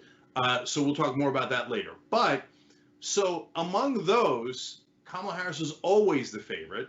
And among those, I think Warren would have helped with some contingent of voters. And by the way, Warren polled excellent with African-American voters. And Kamala Harris helps with some faction of voters. The other 2, I don't think would have helped at all in the race. And the other thing is, Biden doesn't really need much help. He's up by a gazillion points, not because he's great, but because Trump's an epic, historic disaster. So, I mean, you would have to be the most incompetent Democrat in the world to lose to Donald Trump. Oh, yeah, that already happened. So I'm hoping, even if Biden is the second most incompetent Democrat in history, he still won't lose to Donald Trump. That's how unpopular Donald Trump is. And in terms of Biden's, competence, he's okay. He's hanging in there. So I know the rest of news thinks you should do news with pom-poms on. And so they get really mad at us if we don't cheerlead for Joe Biden and now Kamala Harris. They're like, what kind of journalist are you?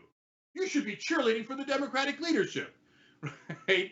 But we tell you what the reality is. Billion times better than Donald Trump and not nearly progressive enough. So I look forward to fighting Joe Biden and Kamala Harris. What I would look forward to more is not fighting them if they actually pass progressive bills.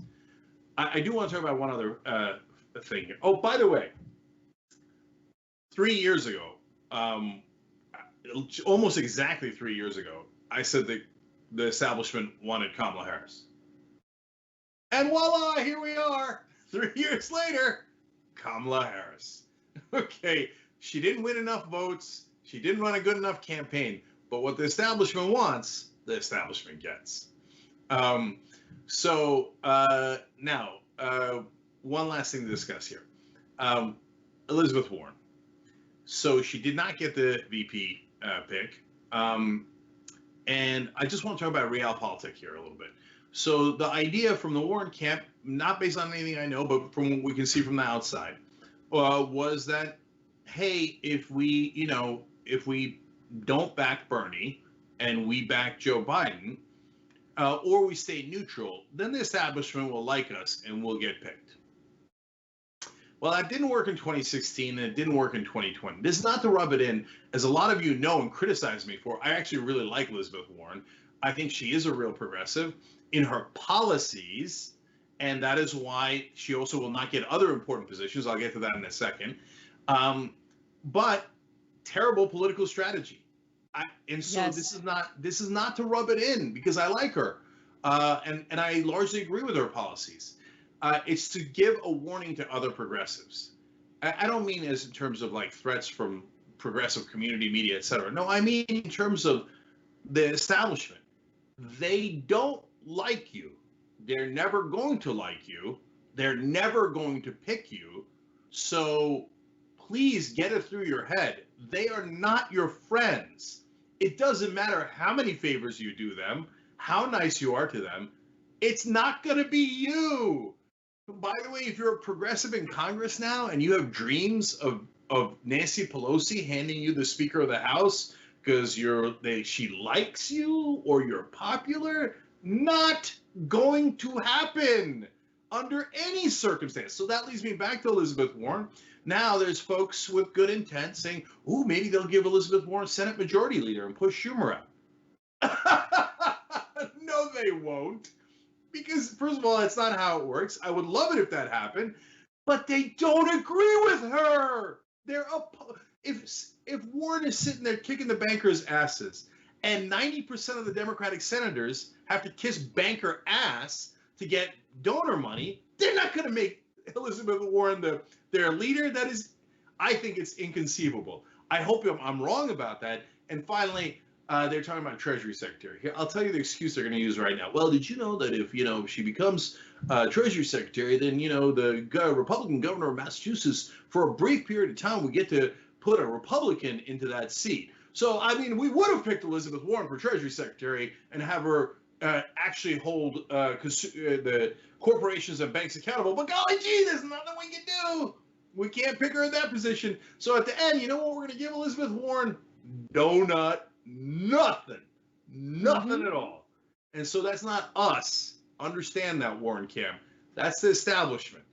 So progressives, for God's sake, stick together, because they're not your friends on the other side, and they're never going to agree with you, and they're never going to give you anything. There's nothing to disagree with there. Just one quick note before we go to break. Monica for Democracy writes in and says, "So Cenk, have you paid Anna for the bet you lost yet?" I mean, I know we still have a few months till the election, but remember, Cenk believed that Trump would drop out of the race. Highly unlikely at this point. So if you want to, I like cash advances. I'm in favor of a cash advance here. Yeah. Okay. Right, but if I lose, I'll pay you back with interest. So look. I'm gonna run the vig on you, that's for sure. Okay, so look, guys. I love saying I'm right on certain things. I just did it. I said the establishment wanted Kamala Harris. I said it 3 years ago. I was right about that. By hell or high water, they're going to get Kamala Harris. But I also don't mind / kind of enjoy telling you when I'm wrong. Okay. So right now it looks like I'm gonna lose that bet and pretty hard. So Anna, yeah, get your Venmo account ready. Okay. So I said Trump would leave office before the election.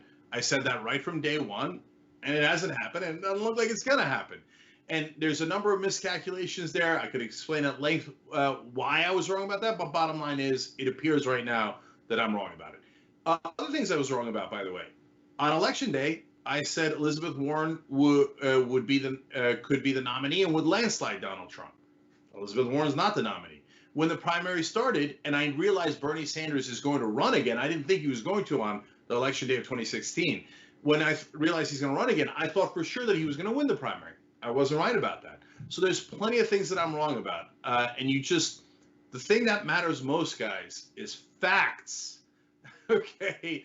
I try to, and I can tell you why I made those predictions, and I can tell you why there was a lot of substance and truth to that, but why they were wrong, and then we learn from that, so we get better and better in our analysis, and better winning.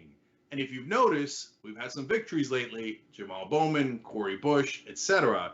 The more we learn, the better we get. You can't be like Donald Trump and say, I don't care about facts, I'm never going to learn anything, because then you'll never grow. And we need this progressive movement to grow so we can get more victories, so we can get the bills passed and improve your lives. When we come back from the break, we'll talk about how Donald Trump is going to exploit this pandemic to offer more tax cuts for the wealthy.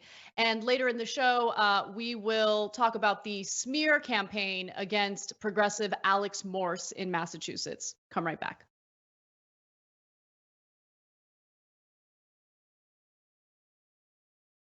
I'm old enough that I remember when Captain Crunch put the berries in it. Yay, crunch berries! And I was like, ooh, the fake berries. Remember? We're gonna try that. We did a story back in the day about how a woman sued, General Mills. She'd been eating it for 4 years, believing that it was actual berries. Yeah. She's like, these aren't real berries at all. Yeah. I'm like, I got news for you. Captain Crunch isn't really a captain or a person. Joining me now, legendary whistleblower and American hero, Edward Snowden. First question is, hey, where are you? I'm in my apartment in Moscow. All of a sudden, in the studio, Jim Gaffigan, everybody. Mental illness is, completely undiagnosed in our society. It's not about a particular administration. It's about a broken system of power, and through that, really, the instrumentalization of a system of not justice, but injustice. People understand whether they claim to deny climate change or not. Our collective house is in crisis. We're also dealing with the legacy of 40 years of economic policies that have made people's lives more precarious. Sometimes you got to force people into their humanity. Sometimes you have to shake people into empathy. Senator Elizabeth Warren joins us in the studio. Healthcare is a basic human right, and we are fighting for basic human rights. In order to actually achieve that vision of everyone having access to the same resources and getting to determine the outcome of their life, we have a lot of work to do, and it needs to start right now. Here's something you may not know. When you deposit your money in a big bank, it doesn't just sit, safe and secure, in a vault. Instead, your money could end up building oil pipelines, mining for coal, or drilling in the Arctic. So if you're concerned about the planet, give your money something good to do. Make the move to green with Aspiration's fossil fuel-free account and join the thousands each week who are switching to save their dollars and save the planet at the same time. Democrats, they've been so weak for so long. For God's sake, fight for your side. I would not like to compromise with Republicans. I would like to defeat them. Lynn, do you support Donald Trump? Yes, I like Donald Trump. Well, that's why we think you're racist. The 5 black kids in Central Park did not commit the rape. He said, who cares? Keep them in prison anyway. They probably did something. He's a terrible guy. Very fine people on the side chanting, Jews will not replace us. The most important part is we've got to fix it. And fix fixing it means you have to acknowledge the problem. They don't value black lives. They don't value poor lives. And anyone who's against Black Lives Matter is a racist piece of crap, including Donald Trump and nearly every Republican politician in this country. You're a full-blown racist if you still don't believe it, and you still don't want any reform, and you still don't want any justice. New day in America. Progressives, we actually fight back. ShopTYT.com now has books. One of them is Ryan Grimm's book, We've Got People. That's a saying that AOC said, they've got money, we've got people. It's the best tracing of the AOC victory I have seen anywhere. It's the most accurate, and it's got great details. The book actually goes all the way back to Jesse Jackson and how he was the original Bernie Sanders. If you want to know how we're going to win going forward, those lessons are super important, and they're in Ryan's book. So check it out right now at ShopTYT.com. We found the perfect person to lead the Army, Allison Turks. The establishment media works hand in glove with our corporate legislators, and our corporate legislators work hand in glove with the corporation. And we're going to make it so that it's a decentralized force throughout the country so that we can quickly identify stories, quickly identify troll farms, and go in and neutralize the enemy, and then start building responsible media throughout the country and on every platform available.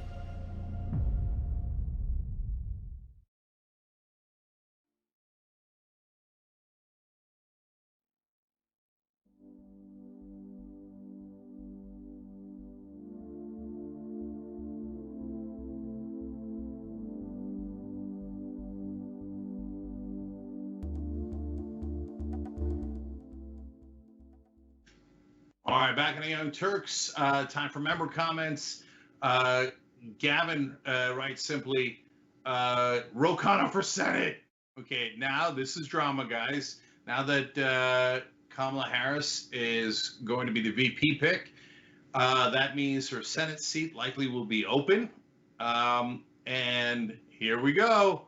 Ro Khanna is a possibility. First of all, there's going to be an appointment, and that will not be Ro Khanna. Gavin Newsom will appoint a very, very establishment pick. And then once we have the election, Ro Khanna is a possibility. Karen Bass will probably run. Adam Schiff will probably run. Becerra will definitely run. And Garcetti from LA might run. It is going to be free for all. By the way, Karen Bass is my congresswoman. Karen Bass is the best out of everyone you listed, but she once said something. Well, yes, you're right. Ro Khanna is the best. Ro Khanna should probably get that seat. But Karen Bass is great. I mean, look, people who seem to love Kamala are like, oh, you guys would be unhappy no matter who Biden chose. No, I'd be happy with Karen Bass, and she's not even as far to the left as I would like, but she understands the importance of empowering workers. And of course, as you could expect, she once said something that was kind of sort of nice about Castro, but not really. After he died, she brought up how the people of Cuba are mourning his death, something along those lines. And that's it. That's all you need to say. That's all you need to say. That's it. You're a communist. You're going to take people's private property away. You're the devil. That's how this country works. It's pathetic. Anyway. Anyway, it should be an interesting race, and that would have an open seat here, right here. That'll be interesting. Anyway, so yeah. No, Cenk, I just realized what you're hinting at. I will quit. You have my promise. I'm saying it live on air. If you try to run again, I will quit this job, period. Okay. All right. Let me do more comments. No Oberman writes in, fascinating, not spelled the same way as Keith Oberman. Cenk, when she flip-flopped, Harris did sign on to Medicare for all. We could at least use that leverage to push them to change their minds on it. Yes, that's true. And so, again, the only thing that matters is policy. If Kamala Harris and Joe Biden pass Medicare for all, love them forever. It's all good. No primaries, no nothing. Awesome. Yes. And let's use every piece of leverage we have to get them there. And if they don't, then we primary them. I love your comments. We read the member comments first. TYT.com/join. And Progressive Pirate says, I prefer a space alien invasion to a second Trump administration at this point. Hear, hear. Okay, totally, utterly agree. So I'll take Biden and Harris in a second. And then if they do the establishment-y things that they are very, very likely to do, I'll fight them in a second. And that's how we roll with the Young Turks. All right. Well, let's. By the way, thank you to everybody who used YouTube Super Chat and all the gifted subs. Obi Mom Kenobi at it again on Twitch. All the bits, donations, and lots of great comments about Anna. We love you guys. Thanks for watching on Twitch and all other places where we're on. All right, go for it, Anna. Not a big deal. I'm very popular on Twitch, I hear. Anyway, let's talk about tax cuts. So Trump is pitching a capital gains tax cut, which of course would overwhelmingly benefit the wealthiest people in this country in the middle of this pandemic, when working people are suffering, do not have a source of income in tens of millions of cases, and desperately need financial relief, which has not been accomplished for them. So here's Trump talking about a potential capital gains tax cut during one of his recent press briefings. We're looking at also considering a capital gains tax cut, which would create a lot more jobs. So we're looking very seriously at a capital gains tax cut, and also at an income tax cut for middle income families. We're looking at expanding the tax cuts that we've already done, but specifically for middle income families. And you'll be hearing about that in the upcoming few weeks. So that is not a video from 2017. This is not deja vu. It's the exact same argument that Donald Trump used when he successfully passed his tax cuts in 2017. And the vast majority of those cuts benefited, of course, the wealthiest people. And he used the same line, that he was looking to help the middle class. Here's a little reminder of that. We're looking at a major tax cut for middle income people who need it. Tax reduction of 10%. We will cut taxes for middle class families. But the president also want to look at areas when you talk about the middle class, how can we help them further? Our tax plan is aimed to return more income back to hardworking Americans. A middle income tax reduction of about 10%. But it'll be great for the middle class. It's going to be a tax reduction of 10% for the middle class. 10% reduction for middle class families, that's doable. We're just working through it. This is really about a middle income tax cut, okay? Our tax plan is aimed at making sure we give middle class Americans a tax cut. We are going to give middle class Americans a tax cut. This will be on top of the tax reduction that the middle class has already gotten. I think the president is looking and prioritizing middle class tax relief. He's made no secret about that. A major tax cut for middle income people, not for business at all, for middle income people. They're going to have a middle income tax cut. Our tax plan will reduce taxes for our middle class. That's all for the middle class. That's on top of the tax cut we got for the middle class. I mean, I would hope they support this, because this is all about middle income tax cuts and putting people back to work. We're doing a pure 10% tax cut for the middle class. It's going to be a tax reduction of 10% for the middle class. All I'll say is the last couple of years. Yeah, so more than 60% of those tax savings went to the top 20%, and the corporate tax rate was actually cut by 40%. So it was not a middle class tax cut, just like what he's proposing now with a capital gains tax cut is not going to benefit the vast majority of Americans who could use some help. In fact, it's going to significantly lower revenue, which means that social safety net programs that would help the middle class and the working class in the middle of this pandemic are likely to get cut even further. So just real quick, Cenk, when it comes to the capital gains tax cuts, most of the benefits would go to high income households, with the top 1% receiving 86% of the benefit. And that's according to estimates in 2018 by the Penn Wharton budget model. The policy could reduce tax revenue by $102 billion over a decade, the model found. And the 2017 tax cuts, of course, cut tax revenue to the tune of $2 trillion in 10 years. Yeah.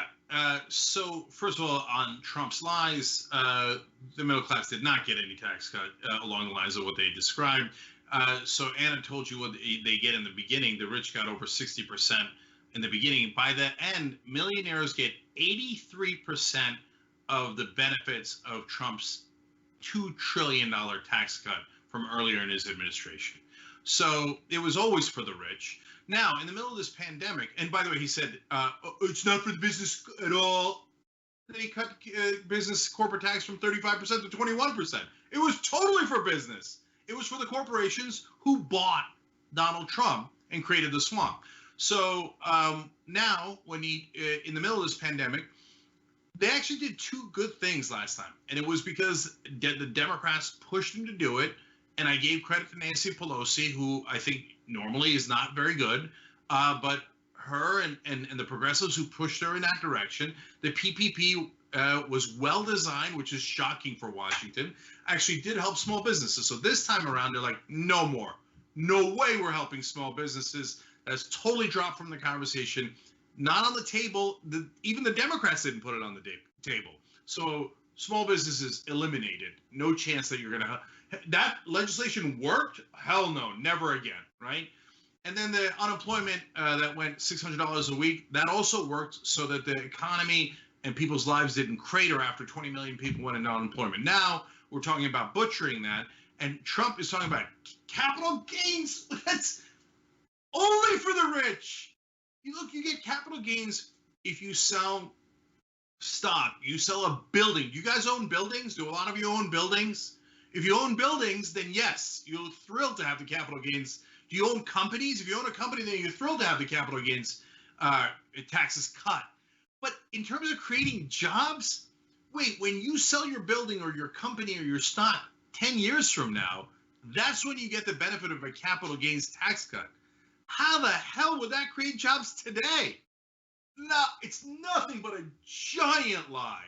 It's just a huge giveaway to the rich. But look, our media, even in their frenzied anti-Trump state, they still won't tell you things that are super important because the Democrats and Republican establishment actually loves capital gains tax cuts. And the media, who has a lot of money, loves capital gains tax cuts. So they're not going to tell you, hey, by the way, this has nothing to do with the pandemic. This is to use the pandemic as an opportunity to help rich people again. Yeah, I mean, we definitely saw that with the Federal Reserve's actions and, the trillions of dollars it printed to help bail out the big banks. But I just want to make one quick counterpoint to what you just said about the media, because this was pretty shocking to me, because this guy is usually typically very wrong on everything. But Jim Cramer, of all people, the host of a CNBC show, actually disagrees with a capital gains tax cut. He tweeted the following: I think it may be the time for rancor if we go for a capital gains tax cut. The rich do not need help. The unemployed do. The small business person does. That person does not have capital gains. Well, look, we always tell you facts matter, okay? So Jim Cramer, excellent job. Credit to Jim Cramer for pointing out something that is indisputably true. And I mean, that's the hilarious part about the media, that the bar is so low that we're like, oh my God, somebody said something that's true. Yes, nice job, Jim Cramer. I know. By the way, snaps to Brett for having Jim Cramer B-roll ready to go. That was impressive. Surprised we had that. Anyway, all right, well, let's move on because there's more news to get to. Donald Trump referred to NBA players who disagree with him politically as very dumb. In fact, here he is on Fox Sports Radio's Outkick the Coverage talking about it. It seems like every time you send a tweet, a executive, a coach, a player, somebody will come out and immediately fire back at you. But yet the NBA is taking billions of dollars from China. There are all sorts of human rights violations going on in China right now. And none of the players and none of the coaches will say a word about that. Does it feel hypocritical that they will rip the United States? They won't stand for the anthem. They'll rip you as the president, but they won't say a negative word about China at all? Well, I haven't noticed them sending things back at me, but I will say that, I wouldn't be that surprised. Some are very nasty, very, very nasty, and frankly, very dumb. Okay, look, I was going to let this go, but I can't help myself. Like the framing of that question. Yeah, dude. Yeah. The NBA, they should do lectures on foreign policy in China because that's what their whole expertise is all about. No, disagreeing with policing in this country. They feel the need to voice their opposition to the way disenfranchised groups of people, particularly Black people, are treated in this country. But their careers are not about politics anyway. But what was amazing about that answer from Trump in that leading question was that he has the audacity to call other people stupid, especially when during one of his recent press conferences, he said this. Now we don't have to close it. We understand the disease. Nobody understood it because nobody's ever seen anything like this. The closest thing is in 1917, they say, right? The great pandemic certainly was a terrible thing where they lost anywhere from 50 to 100 million people. Probably ended the Second World War. All the soldiers were sick. That was a terrible situation, and this is highly contagious. This one is highly, highly contagious. So the last major pandemic happened in 1918, and the Second World War did not happen that early in our history. It happened in 1945. But Cenk, jump in. I don't want to have all the fun here. Yeah, all right. So let's clarify a couple of things for dum-dum. So, look, we all know that it wasn't World War II, it was World War I. He got almost nothing right there. And you know, you could say, hey, maybe that was a slip of the tongue. Okay. But he is now called the 1918 flu, which is known as the 1918 flu. The flu that happened in 1917, he said about half a dozen times. To me, that's more troubling. Why? That means he's impervious to facts. So either no one has told him, oh, Mr. President, you keep saying 1917 when it's called the 1918 flu, or he tells him, he's like, no, it happened in 1917. That's what a moron does. Look, person, woman, man, camera, TV. This is one of the dumbest people that has ever existed, let alone been in office. And what? Look, I point that out all the time, but in this case, I'm super pissed about it because of his over-the-top racism. Whenever he talks about Black people, he always calls them nasty and dumb. No, dumb. You don't know anything. And like a dum-dum, you make assumptions based on race. Now you think, well, Jake, how do you, basketball, are you sure it's because of race? Get a load of what else he said. Okay, I'm going to read you the full quote. He said, I think that the NBA is in trouble. I think it's in big trouble, bigger trouble than they understand. Now look at this turn. Frankly, the ice hockey, which is doing very well, they didn't do that. They respected the Moors. They respected what they're supposed to be doing. And they're actually doing very well, as I understand it. Why did he pick hockey out of all the sports? Hockey is good. By the way, people are kneeling in hockey. It isn't about politics. White people play hockey. He also mentioned golf. Oh, look at that. Just a total coincidence that the two whitest sports, golf and hockey, are the ones that he picked to say, oh, good job on that. But, basketball full of those players, you know how they are. They're very bad. By the way, is he right about the ratings? Of course, everything is ratings for him. In other parts of the interview, he talked about, the ratings are way down. They're not doing as well.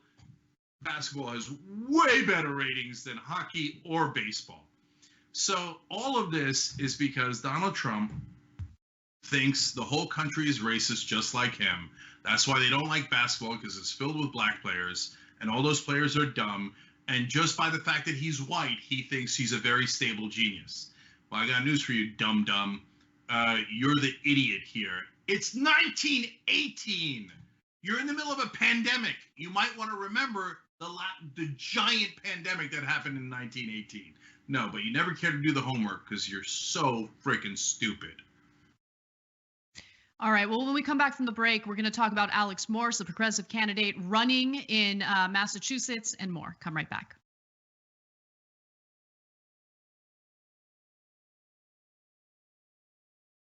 All right, time for another donor wall segment, and time to give you guys love.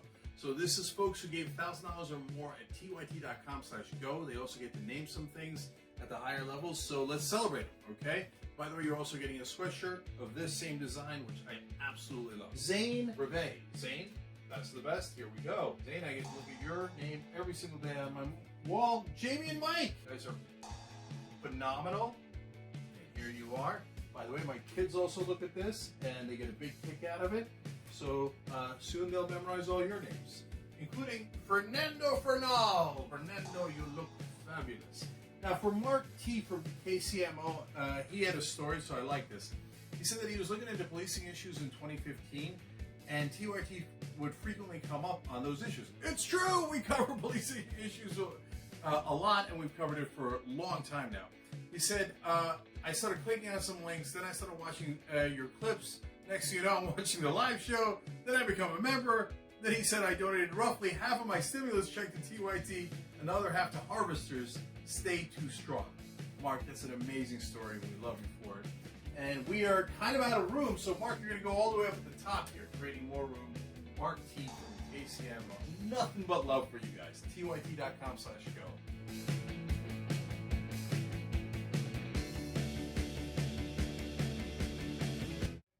Do democracy. Vote. You got it. Use it. Vote. Demand democracy. Advocate for criminal, social, and environmental justice for all. Engage in democracy. Run for office. You can be mayor, governor, president. Just run. Democracy is powered by people like you and me. Vote. Advocate. Engage. Visit NAACP.org or text DEMAND to 40649 for more information. Here at TYT, we are now going quadruple green. What do I mean by that? If you sign up for an aspiration account, they're going to plant 10 trees for you. Boom, that's green number one.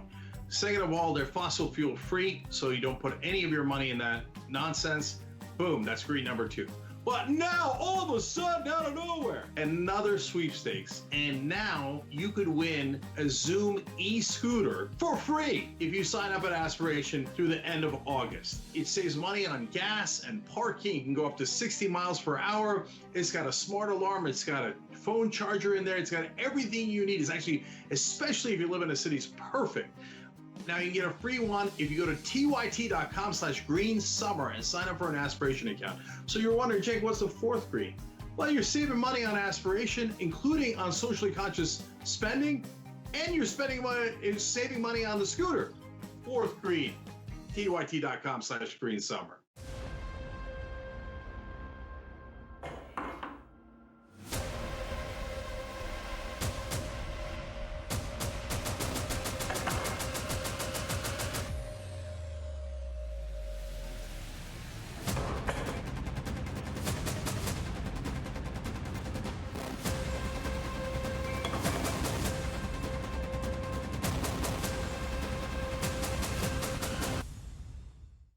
Each month we get closer to our fundraising goals at tyt.com/go.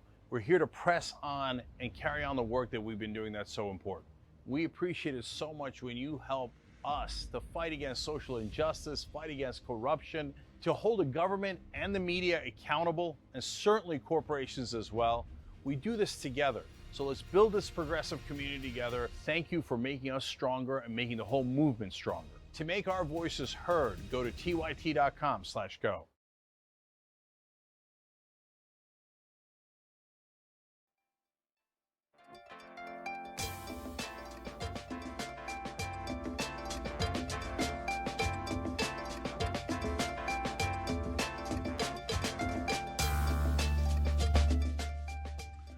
All right, back on Young Turks. So first, a note from both of our sponsors. You could win a Zoom electric scooter if you sign up for an aspiration account. How's that for synergy? So in order to win the scooter, you've got to be a new account sign up, but you could also have an account and refer friends for your chance to win. So you could do it one of two ways, but either way, go to tyt.com/greensummer. It's green, obviously, because it's an electric scooter, plus Aspiration doesn't put your money into any fossil fuel related investments. So it's a win-win for progressives. So check that out. All right. So now comments from you guys, members first. Burrito Bandito writes, Trump's tax cuts is like a piece of cheese on a mousetrap. So I forgot to mention, and thank you for bringing it up, the other reason why he's doing capital gains tax cuts, it's not going to win him any voters. There's not like, oh yeah, Michigan, all the people with giant real estate holdings went for Trump and he won by 2 votes. No, he's doing it for the donors. He's telling the donors, don't worry, I'm going to take care of you. Keep funneling money in my direction. And let me move on here. Isabel Amelia Thompson on YouTube Super Chat said, I just got my We Press On t-shirt in the mail, and it rocks. I wish I could attach a picture. Hashtag TYT Army, hashtag We Press On. Isabel, you're the best. Anybody who gives $127 or more at tyt.com/go gets that shirt. And I love it. Thank you. Michael Goldman says, my prediction after Cori Bush won was the establishment would fight back and use every low-down trick they could think of. Now more than ever, we need to support Alex Morse. Boy, Michael, Yes. you're 1,000% right, and we're about to talk about that, and I'm going to rage on that topic. By the way, Obi Mom Kenobi on Twitch donated 1,000 bits, quote, for Brett being awesome. And then another 1,000 bits because the next 4 years is going to be tough, and we need TYT. You guys are great. And Biggest Justin just resubbed for their second month with Prime. Quote, woo, another sub for TYT. Love you guys. Keep it salty and factual. They love you out there, Anna. All right. Thank you. Okay. One quick note as well. So Ilhan Omar is actually up for re-election today in Minnesota. If you are in her congressional district, please vote for her. The way this is being reported is that this is going to be a tough race. And look, that's what they said about AOC. That's what they said about Rashida Tlaib. But based on everything I've read about this race, it does seem like, it's going to be somewhat of a challenge to win her re-election. Again, if you're in her congressional district, please vote for Ilhan Omar. Please stand by her because she fights for us. Now, Anna. Sure. So, look, I don't think these folks know anything about politics. And I said AOC and Rashida would crush. They did crush. I think Ilhan would crush. But do not ever take anything for granted. Please vote. Always vote. It's super important. The only way that Ilhan Omar could lose is if you take it for granted. So if you're in Minnesota, take action. All right. Go ahead, Anna. All right. Progressive candidate Alex Morse is challenging Representative Richard Neal in Massachusetts. And as we quickly approach the election date, the primary election specifically, all of a sudden, Morse is dealing with accusations of sexual misconduct. Sort of. So Morse taught at the University of Massachusetts at Amherst from 2014 to 2019. The school is now investigating him because anonymous individuals have put out an open letter arguing that Morse engaged in inappropriate conduct.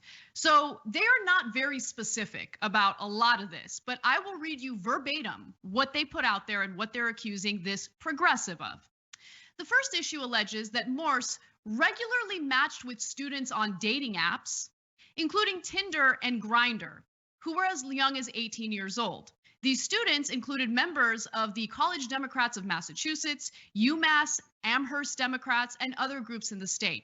Now, when these by the way, when he would match with people on these dating apps, he was between the ages of 25 and 30. He's currently 31 years old. So when they mention the people as young as 18, which by the way are adults, they're trying to make it seem like there's this massive age gap between Morse and the people who he ended up matching with on dating apps. But let me just explain something in case you've never been on a dating app, if you're fortunate enough to never have to deal with Tinder or Grindr or any of that stuff.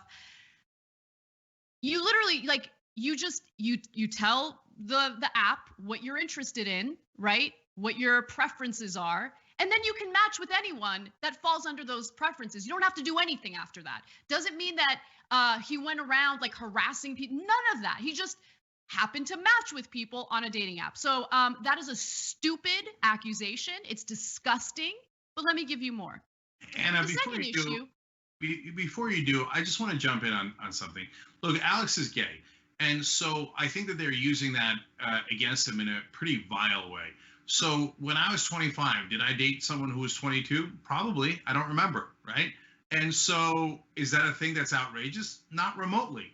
But they don't tell you Alex's age, and they say matched with as young as 18. Does Alex know that they were 18? Did he actually do anything with them? No. Do they know what the age difference was on any of these? No. And so it's an unbelievable smear, and it is buttressed by the stereotypes that people have in their heads. And they're using that and weaponizing that against them. oh, a gay candidate with an 18-year-old boy. That's what they're trying to evoke in your head. It's disgusting. This is what the establishment does. Later, I'll tell you the 3 different groups of people attacking him and their different motivations, but it's all horrific. This is what they do to every progressive guy.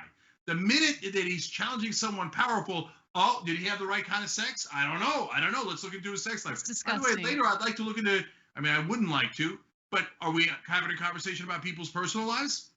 Okay, well, let's look into Richard Neal's. I bet we find something that isn't very pleasant in there. But no. Never talk about the establishment. That's out of bounds. But when it's a progressive, kick him. Hell no. I'm with Alex Morse. So let me give you more. The second issue that they talk about in this open letter, using college Democrat events to meet college students and add them on Instagram, adding them to his close friends story and DMing them, both of which have made young college students uncomfortable, according to the letter. Okay, but let's get specific. So is the very act of meeting people at whatever event and then adding them on social media sexual misconduct? And if you feel uncomfortable, get over it. This is the real. If that makes you uncomfortable, you're going to be suicidal soon, because the real world is horrible. And if someone friending you on Instagram is what makes you feel violated, which, by the way, I don't believe anyone feels violated. All these people are anonymous. None of their accusations are specific. None of their accusations highlight any real sexual misconduct. This is so disgusting, beyond disgusting. But let me give you more. We've heard countless stories of Morse adding students to his close friends story and direct messaging members of college Democrats on Instagram in a way that makes students feel pressured to respond due to his status, the letter read. No, be specific. You're going to put this out, right? You're going to try to destroy his political career. You're going to try to destroy his candidacy. You think this is cute. You think it's fun and games. Why don't you be specific? What is he messaging you? Oh, you can't be specific. Let me give you one more. The third issue, having sexual conduct with college students, including at UMass Amherst, where he teaches, and the Greater 5 College Consortium. Okay, let's have a discussion about that for a second. None of these students were his students, not one. So he had no power over them whatsoever. No power over them, okay? So if you want to talk to me about power dynamics, understand that he had no power over these students. Secondly, really? So when I teach at Cal State Northridge, let's say I'm in a situation where I'm single. I'm a lecturer at Cal State Northridge, and I meet someone who's a student at Cal State Fullerton. So am I engaging in sexual misconduct if I date that person? How ridiculous is that? Cenk, I can't stand this kind of stuff. It's cheap. It's very obvious that this is politically motivated. And by the way, Richard Neal very conveniently donated $1,000 to the college Democrats. But I'm sure that has nothing to do with this hit job that they've put out there to try to destroy the candidacy of a progressive like Alex Morse. Okay, I was looking up Alex Morse's website, so I can tell you to donate to him. Look, there are 3 different groups that are attacking him here. One is the folks who are homophobic that I explained earlier. 2 is the biggest contingency is the establishment.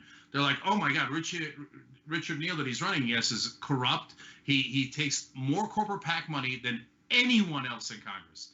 He's literally the most corrupt person in Congress. So they're like, oh, squirrel. Alex Morse once tried to date someone and he's gay. Squirrel, right? So the establishment is attacking him. Richard Neal paid for this attack. He bought this attack. So that's the kind of sick guy that Richard Neal is. And yes, by the way, if you attack someone for having relationships when they're gay that actually are not inappropriate, you are homophobic. That's who Richie Neal is, but you won't see that in any of the media. I'll tell you why they're doing it. The third group is more honest, but I think they're wrong, okay? More earnest. And it's young progressives, and they love falling for this. It's the number one easiest thing to get young progressives on. Oh my God, I'm morally superior. Did you know that he once hit on someone 7,000 miles away who was also a student, having nothing to do with him? Okay, well, that's a power dynamic. Oh, for God's sake. Look, we can disagree on it.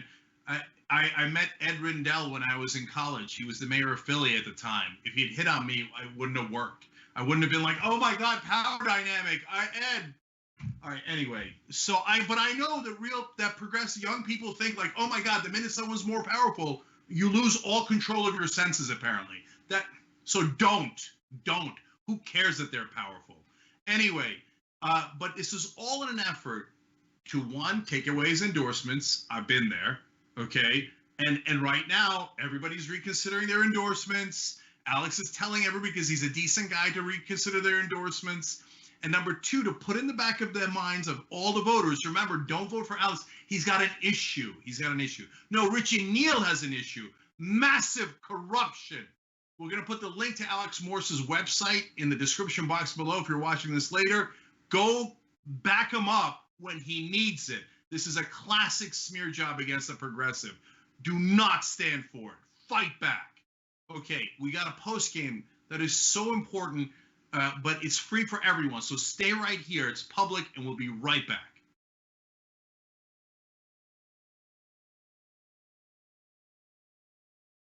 Cenk Uygur is not here today, which means that I will be able to talk during the show. No, We'll see. Poor Cenk, under the bus.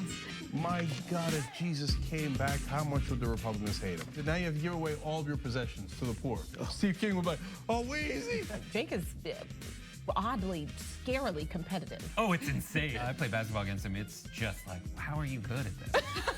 The liberal mom says, Mark Thompson, have you ever thought about doing one of those tapes that soothe people to sleep? Like Mark Thompson reads the phone book. I'd buy it. If you'll buy it, I'll do it. Emilio D'Amelio writes in, John, you are so thick. I love you. That's what he wrote. Pork Chop Express writes in and says John Iderola needs a new jacket. Whoa. Those 24-inch pythons are about to burst out of his sleeve. You know, the two people here said that their moms were both in love with you over Beauty and the Beast. Mm-hmm. That's an improvement. I usually get grandmothers. The Hour of Fire is brought to you by Brooke, and Brooke. Yes, Brooke's got it. Okay. Take it. All you right. guys know I really like compliments. Charlie Turk. No, wait a minute. Don't you dare. Chemical castration when we return from the break. Right, so that's it. We will settle it. I want to see this. Did Anna comment on my tan yet? No, she hasn't. Scandal at TYT. You're a good boss. But Anna did say that I come in here today with a fresh mind. That's all I'm about. I'm about a fresh mind. I can't with you right now. Okay? She just can't. She can't, but nonetheless, we have to for another 3 hours. I'm back, baby. Let's rip in the Republicans. See, don't miss the live show. That's great. Tell people, if you're a member, you get the whole live show whenever you want, because this stuff doesn't go into any of the clips.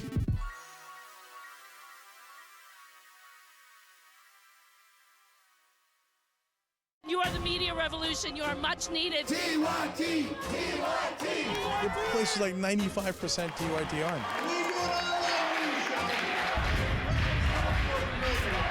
You guys, the Young Turks, which is my favorite channel, we're getting that message out. Cenk and the Young Turks do an extraordinarily good job.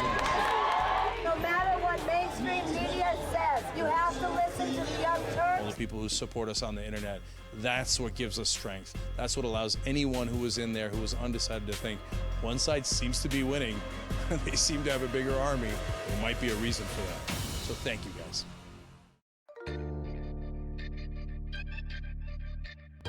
People work hard for what they have, and if you want more, you gotta do it yourself. Stock stories bring headlines to life in an instant, whether you work on Wall Street or in Wichita. Stock report cards and professional analyst buy and sell ratings help gut check your thought process. Buy stock, take profits, and manage risk. And the Idea Feed is your daily one-stop investment shop with videos that unpack today's money-moving headlines in under 3 minutes, because you need ideas, not lectures. And live in-app chat for when you want to talk to someone, but you don't actually want to talk. So what'd you think? With unlimited commission-free stock trades and great ideas from real traders. Visit doe.com/TYT. Here at TYT, we strive to instill confidence in our voters by educating them with factual, reliable, and easy to understand political information. And that's why we've partnered with Politiscope. Politiscope is the easiest way to understand the policies that your elected officials vote for and against. They also have the same goal of changing the perception of politics and reshaping the way political information is sought out and consumed. Politiscope strips away all the unnecessary complexity of politics and empowers voters with raw, unbiased information about elected officials and the policies they support. You can download the Politiscope app on the App Store or on the Google Play Store.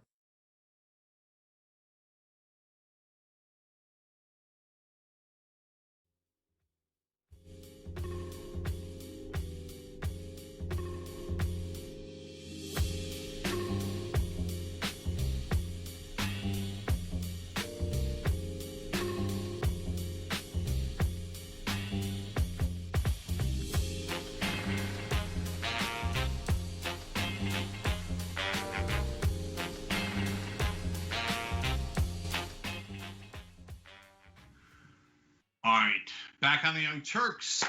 We got an amazing "What Does the Future Look Like" special coming up for you guys in half an hour. You're gonna love that. Andrew Yang's gonna be on, so that should be interesting to ask him about not being invited to the DNC. But we're also gonna talk about the future of jobs. That's why he's coming on, and the economy. We've got the president of the NAACP. We got Dolores Huerta. We got the editor-in-chief of Wired. We got Nomi Prince. We got everybody talking about all the different facets of the future. So make sure that you stay right here. I'm going to read some comments here, and then we'll do a couple more stories for you guys, as we always do in the post game, except this one just happens to be public.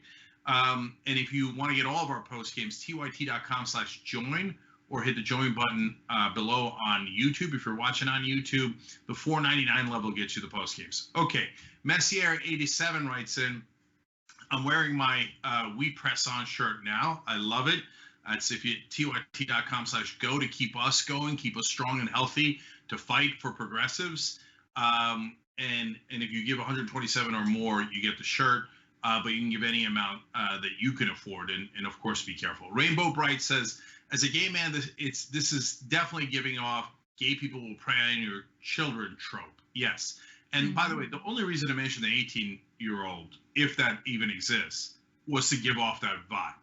And so that's why it's particularly sick, the attack that they're doing on Alex Morse. By the way, AlexMorseForCongress.com. AlexMorseForCongress.com. It's Morse, okay? And so I want to make sure I gave that to you. No More Trigonometry says, I see they're trying to don't trust the promiscuous gay man angle. Politics hasn't changed much in the last 30 years, has it? So those are our members. We love them. And speaking of members, Caroline Roberts writes in on YouTube Super Chat, I'm a member of TYT, and I also know Alex, and this is a total hit piece. There are no real students attached to this. Marty, Meehan, and Neil are cronies. So, look, I'm not sure who's exactly behind it, except we do know Neil, who's one of the most corrupt men in Congress, did give $1,000 to these organizations, and then voila, a hit job appears. I'm sure that it's not related. All right, last one is Damon Brobelski on YouTube Super Chat says, hello from Minneapolis. Voted earlier today for Ilhan Omar. Proud to support Just Democrats. #squad. So again, if you're in Minnesota, there's an election today. If you're in our district, please go vote for Ilhan Omar. Don't take anything for granted. Okay, Anna, what's next? All right. Well, let's talk a little bit about what mainstream media is going to be like under the Biden administration if he wins. So mainstream media outlets might be a little worried about losing the so-called Trump bump if Trump fails to get reelected. Now, this isn't something that they're shying away from. In fact, some of the ex-executives from CNN are being pretty honest about this. Digiday has a great piece about this story, and they write that the Trump moment, a boon for TV ratings, web traffic, video views, retweets, and for a sense of journalistic purpose, could be coming to a close at a perilous time in the media business. In place of Trump, the defining story of a media generation would likely be a much more controversial or conventional and comparatively boring situation. President Joe Biden. Okay, so Stephen from Digiday, I disagree with you. So for instance, during the Obama administration, there was plenty to report on. Unfortunately, independent journalists had to be the ones that would report on drone strikes, signature strikes, the fact that the Obama administration expanded on Bush-era foreign policy. I mean, there was there was plenty of disgusting stuff going on. It's just that the mainstream media turned a blind eye to it or tried to censor hosts like Cenk on MSNBC when he was critical of Obama back in 2010. And then they tried to shut him up with a giant $1 million contract, and Cenk decided to walk away. Still doesn't get enough credit for that, but I thought I would bring it up. That's what the mainstream media is all about. But here's what former CNN president Jonathan Klein had to say about the potential of Trump not winning re-election. What would go away is the bad guy in the story. There's no antagonist. So what are we tuning in for? Grandpa is a nice guy. Everybody might be relieved to not watch as much cable news anymore and go find a book to read, a garden to plant, or a socially distanced walk to take. One more quote from Jonathan Klein.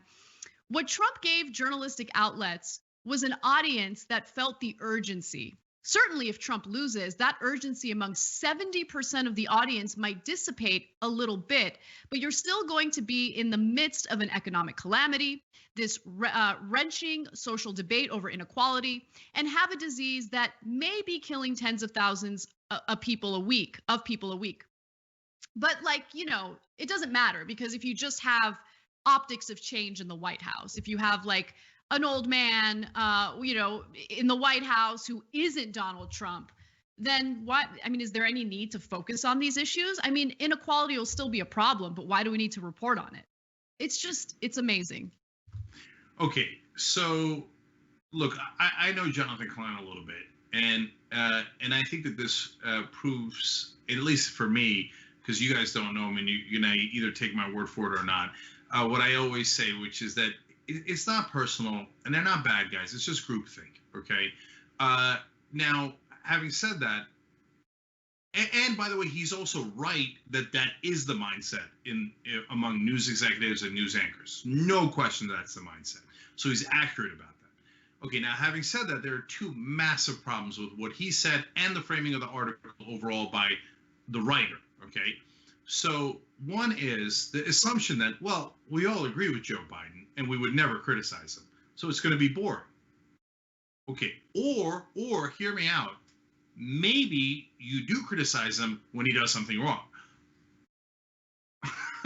I know that, again, the point of view in mainstream news is, well, how could Biden do anything wrong? He's like Obama.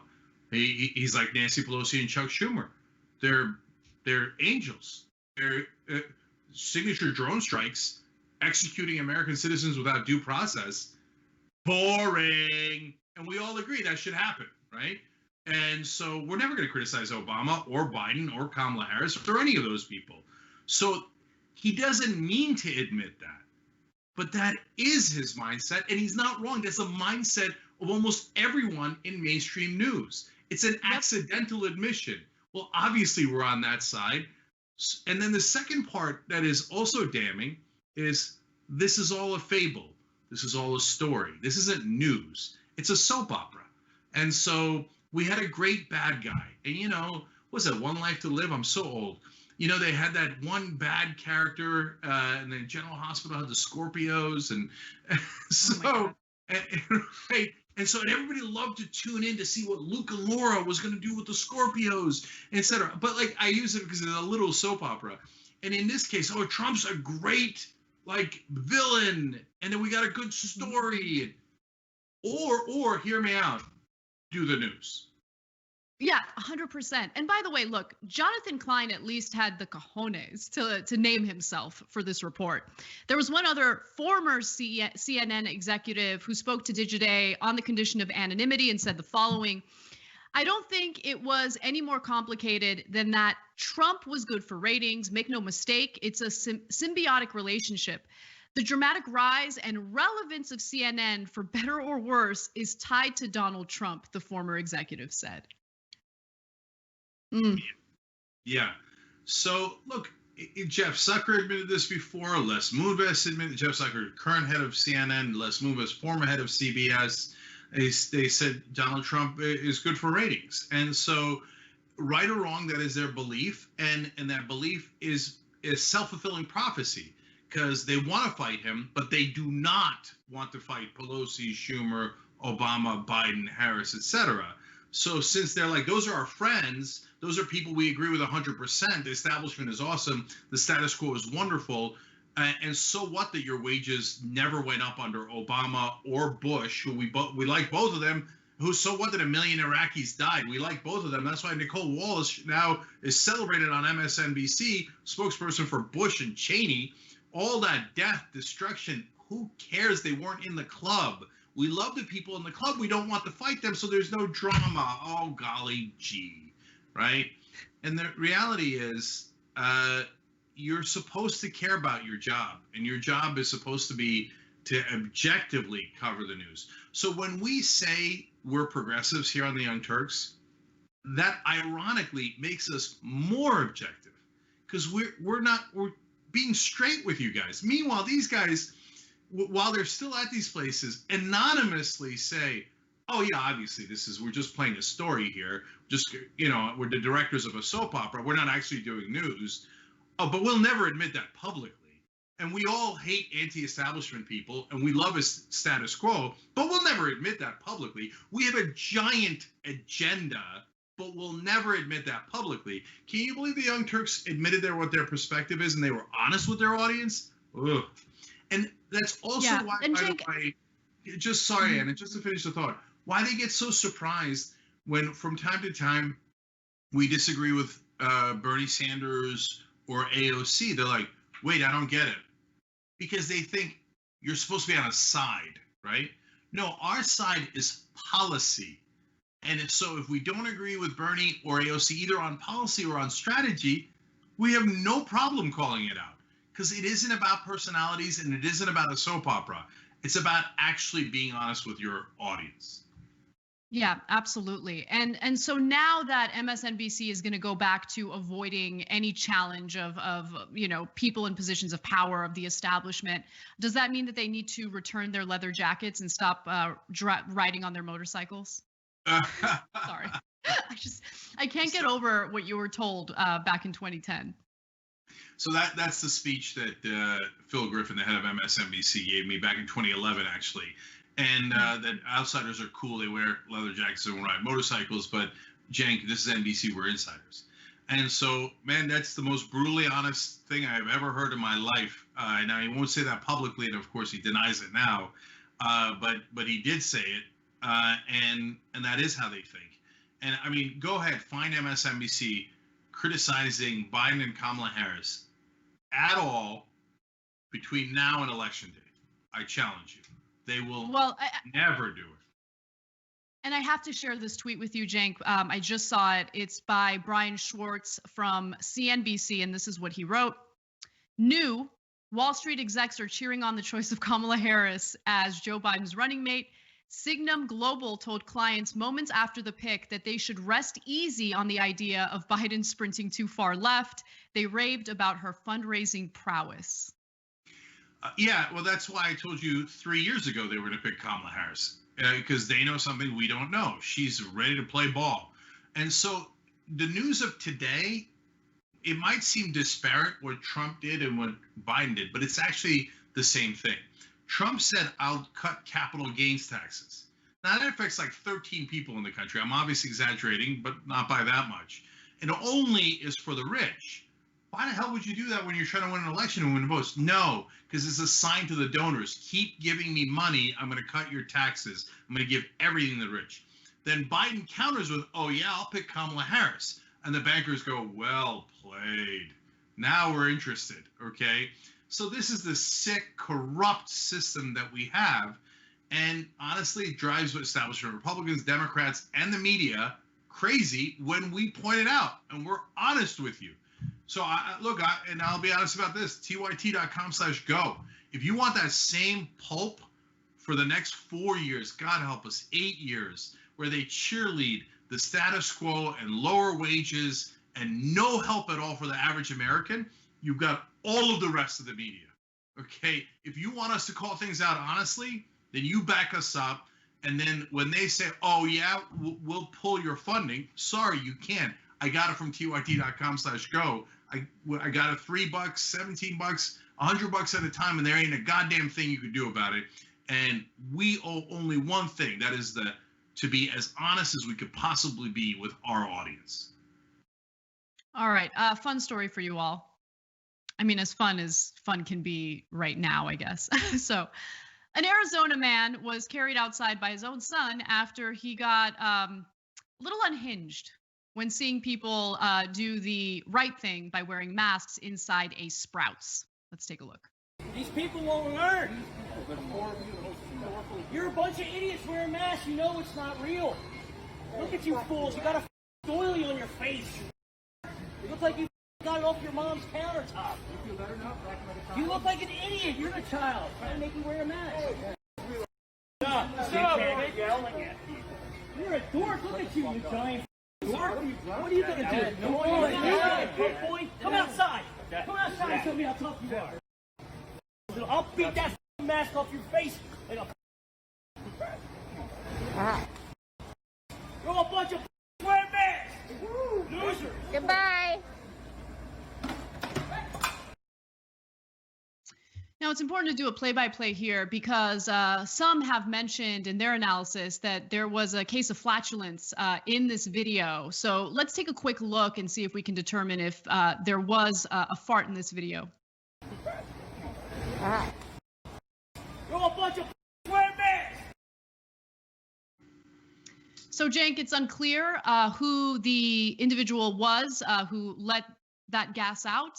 But I think the heart of the story is really the issue of someone losing it over the sight of people wearing masks during a pandemic. What do you think? Okay, so it's a fun part of the story, but it actually fits the motif, which is he's yelling at them, "You look like an idiot," as he's being carried out like a child. By the way, by the his guy, son. Yeah, by his child. Yeah, but the guy carrying him out is his son. Okay, and he's lifted up off his feet. He's like, "Oh yeah, you guys are looking real stupid now," right? And as he's doing that, then he lets out a fart. Jeez, I mean, how much dumber can you get, and sillier can you get? But all right, so it's a fun video of a real incredibly stupid guy acting incredibly stupidly and being treated like the child that he is. But there's something, of course, very serious here, which is, yeah, right-wingers have convinced themselves that wearing masks is weak, and hence his reference to the P word. I don't know if you watched that WAP video too much recently, but he's, oh yeah, you guys are so weak. You're so weak wearing a mask. Whereas I could fight coronavirus. Well, I mean, the Republican Party has become a party of total idiots. What do you want me to say? Do you want me to pretend that they're smart and we're having a debate about whether you should wear a mask or not? So recently, a report came out that if all we did was 95% of the time when we are outside, we wear masks, or outside the house. Most importantly, indoors. If you're outside of your own house and inside another building, just wear a mask. That alone would save 66,000 lives between now and the end of the year. Forget looking back and blaming. Okay, that's easy, and it's definitely Trump and his total incompetence and the cultural tone that he set. But just talk about the future and saving lives. We can't get these idiots to do the simplest thing in the world, to just wear a mask indoors. Nope, won't do it. And they're willing to fight over it because Trump turned it into a cultural issue. You know, so I don't know about you, but in the rare instances where I go out, I of course wear a mask because I value people's lives and I also value my own life. And I feel like you get judged no matter what. Like I'll inevitably see people walking past me not wearing a mask. And there have been a few instances where people, like, no one will confront me about the fact that I'm wearing a mask, luckily. But like I get the head shakes. And that's here in Los Angeles, right? Where people are supposed to be a little more open-minded about stuff like this. And I mean, obviously, when I see people not wearing masks, I do judge them. I don't say anything unless they're being cruel to workers who ask them politely to put a mask on. But I hate that this has become hyper politicized. And I hate the policing that happens out on the streets, whether it's people who are like angry with you because you're wearing a mask or people who are like angry and confrontational because you're not wearing a mask. That happens too. Okay, so when I was at Yosemite last week, there were a lot of people wearing masks and not wearing masks on the trails. Now you're outside, you walk by each other. I think it's, I don't think it's that big a deal either way. I mean, you don't get any more in nature than Yosemite, and people were fairly distant from one another. Now, whenever we were crossing other people, we would put on our masks. Okay, but it's okay. I'm not judging it in that. But of course, the other side doesn't roll that way. So there was a guy in a Keep America Great hat, and so I have to confess that I made sure to say, "It's so beautiful out here in Yosemite," in a way that he could hear. But yeah, he looked like he was looking at everybody with masks, like weaklings, right? I'll walk right by you and I'll catch the virus, show you, dude. That guy was not that young, so I'd be careful if I was you. But I'm not you, and that goes to my point. They're self-selecting. They're basically raising their hands and saying, I choose to be stupid. I choose not to believe in science and and and doctors. So anyone you see indoors without a mask in the middle of a pandemic is raising his hand and saying, I don't believe in facts. I am proudly a part of a party that is dumber than you. Okay, mission accomplished. You proved your point. Okay. All right. The special is next. What's in the future? We're going to talk about it, including with Andrew Yang. We'll be right back.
All right, welcome back to the Young Turks. We got a great special for you guys today. What does the future look like? Rest assured, we're going to figure it out for you. So we're going to talk about it in a lot of different aspects: economic future, labor, racial relations. We've got it all. We've got some great experts. The editor-in-chief of Wired magazine is going to be here later. Nomi Prince, who's a wonderful progressive and one of the top financial minds in the country, is going to be here. We've got one of the top doctors in the country from Yale School of Medicine talking about the future when it comes to the pandemic. We've got Andrew Yang on the show, and he's going to talk to us about the job market, the economy as well, and obviously politics. He was in the news a little bit earlier today. And we're also continuing to do our fundraising, of course, and that is at tyt.com/go so that we can bring you great programming like this. And so first people that I'm going to start out with before I even get to our spectacular guests is you guys. So I just want to give credit to all of you for making that happen. Daniel A. in West Des Moines, Iowa gave $250. You're amazing. Everybody who gives above $127 gets a We Press On t-shirt with a great TYT mic on it. Ashley G. in Hayward, California, $50. Lillian E.G. in Costa Mesa, California, $15. Janet S. in West Palm Beach, Florida, $5. Broderick H. in Baraboo, Wisconsin, $200. You get a t-shirt too. Alan C. In LA, and $50, and Corey in Bakersfield, $15. Okay, we got somebody else from Bakersfield on. A little bit different though. All right, so let me go to my first two guests here.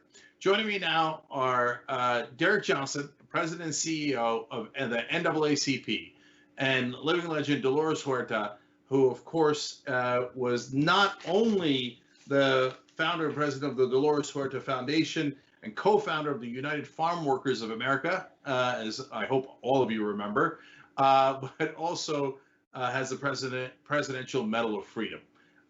So, Dolores, Derek, welcome to the Young Turks. Oh, thank you for having me.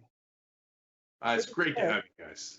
So, Derek, let me start with you real quick. Obviously, we were going to talk about racial issues to begin with and some political issues, et cetera.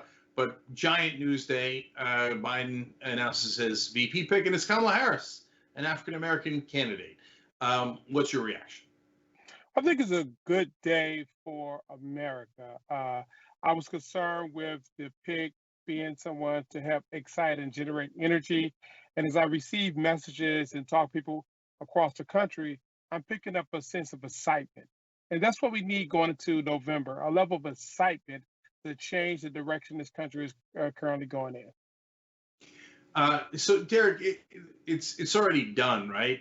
They've already picked Kamala Harris, but I imagine since we were in a lucky position that there was a number of African American candidates they were considering: Karen Bass, Susan Rice, Keisha Lance Bottoms, and Val Demings. Did the NAACP weigh in on that, or just like, yes? Yeah, so we're not partisan. We don't support political parties or candidates, but we were excited to see that all of the women being considered or named were more qualified than the current occupant of the White House. That is an outstanding step forward. One, that we have women who are being considered as VP candidates for one of the two major parties and with a viable chance to win. And two, among them were African-American women. So this is an exciting time for our democracy. It's an exciting time for the African-American community. And I think it's an exciting time for voters to have an option and a real opportunity to move into the future as opposed to continue to go backwards. All right, Dolores, what's your take on the pick? No, I'm excited about it also. I think the vice president is doing the right thing because we know that the racial issues are very foremost in front and everything that we're contending with right now. And having Kamala there, as the vice president will really be great to do that. I was a co-chair of her presidential campaign, and also supported her when she ran for the Senate of the United States of America. And we know she's a very not only competent woman, but very charming woman, and so I'm excited about the choice, and I think all of us are. All right. So now let's talk about the future. Derek, let me go back to you to start this conversation. we're at an interesting moment in time here in a couple of different ways. Number one, we have what I would argue is a white supremacist in the White House, and that is deeply depressing in the year 2020. On the other hand, there was a real outpouring of support, not just from African American or minority groups, but it seemed like from a wide breadth of Americans after the George Floyd killings. So, and in fact, when Donald Trump went in the opposite direction and talked about suppressing those protests, his popularity went down, not up. So, first, let's start with what do you make of this moment in time? Well, we are in a unique juncture. One, when you have peaceful protests across the country in almost all 50 states, and the protesters look like America. They're young, they're old, they're black, white, male, female. Secondly, well, many in corporate America begin to acknowledge that structural racism exists. And you take those two legs of this stool and you add that third leg, the November election. We must move people from protest to power at the ballot box, and then from power at the ballot box to public policy changes to address systemic racism. And this is the opportunity. We have a chance now as citizens of this country from all of our communities to move forward into the future, or we may get stagnated in the past that's not benefiting any of our communities. So I want to come back to that issue of systemic racism. Obviously, it's the most important issue. But Dolores, he mentioned something interesting there about now corporations, at least on this issue, are on the right side. When you were fighting giant corporations back in the day, they certainly were not on the right side. So is it kind of fascinating to see that evolution in your lifetime? Well, I think corporations are kind of being kicked to wake up. I don't think that they're doing this willingly. I think that they're seeing that they're going to be targeted, and I think that's very important. But I think that at the same time that they're making, you might say the motions of addressing the issues of racial inequality, and the other we look at the corporate boards and we look at the resources that they have that are not going into communities of color. They're still behind the eight ball in terms of what they have to do. And then, and then the next step has got to be to talk about income inequality. And here the corporations are guilty, because they are hoarding so much of the resources of our country that is not getting to the people that need it, to the low-income communities, which many are, of course, communities of color, but also include a lot of poor white folk out there too. So, this is, you might say, might be just the first peel of the onion, because we've got to go in a lot deeper there. If we're going to address the issues of racial inequality, we've got to combine that with income inequality and look at all of the systems in our government that the way that they are now set up is so that people of color are disadvantaged from the day a child is born. That child is disadvantaged. So, I mean, there is so much work that has to be done right now, but at least right now we can say that the protesters have shaken up, that they're shaking everybody up. And so now people are scrambling and saying, oh, I got to do something. And so we do see that they are doing something, but there's a lot more that has to be done. Yeah, there's so much that I love about that because, this is what you've been preaching your whole life, Dolores, people power. And it's not like the corporations were willingly like, oh, yeah, let's be wonderful. No, they had to be dragged there by people saying, look, we're not going to take it anymore. And we're not going to buy your products if you're on the wrong side of this. This is not a controversial issue. You should treat everybody equal. And if you don't, well, I'm not interested in your products. And so I love that moment in time. But at the same time, you're saying, and Derek is saying the same thing that Reverend William Barber has said recently on this show, Jamal Bowman has said on the show. All right, now let's talk about income inequality. And they're a lot more reluctant because Derek, their interests are in keeping wages down for their employees so they can make a greater profit. And we built a system that is built on only maximizing profit. So how do we win that fight? And how much do we prioritize that in the next administration? But you really can't decouple much of what we're confronting. African Americans wouldn't be here if they were not brought here to be exploited for free labor. Many Latinos who come here are coming here because of the lack of opportunity in their home countries or the level of violence, and they're seeking jobs and they're being exploited by corporate interests. You named the community. This is a social construct that's based on a capitalistic system to exploit people for labor. When democracy is weak and capital strong, people get exploited. When democracy is strong, people can keep capital in check and then we all can prosper together. This administration must address that. There should be no more cutting tax for the rich to benefit the corporations. We need to be talking about how do we tax the rich so that those who keep this economy moving are provided for. It is ironic that during this health pandemic, now the essential workers are the people from our communities who work every day, whether in the grocery store, the farm labor, individuals who do mass transit.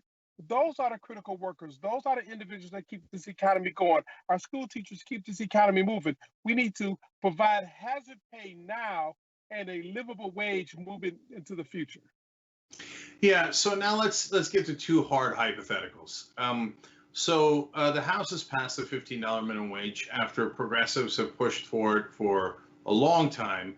So, but we're thrilled. Great. Credit where credit is due. So the Democrats control the House now. They passed the $15 minimum wage. Initially, Democratic leadership was opposed to it, but now they're on the right side.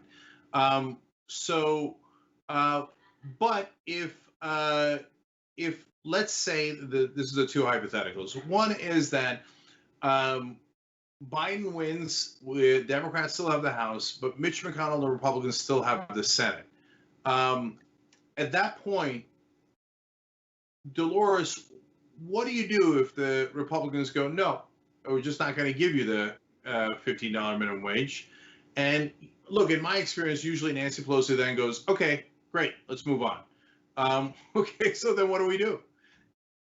Well, that's a terrible picture because that's kind of the situation that we're in right now because the HEROES Act is in negotiating right now where the House of Representatives has passed a $3 trillion bill to help people out in this crisis. And McConnell and Trump and are holding, and they're refusing to really negotiate to get the money that people really need right now during this pandemic.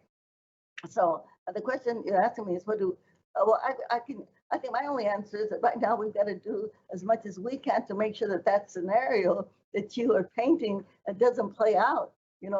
To remember that it's not only about the presidency, but it's also about the Senate. It's also about the Congress of the United States of America.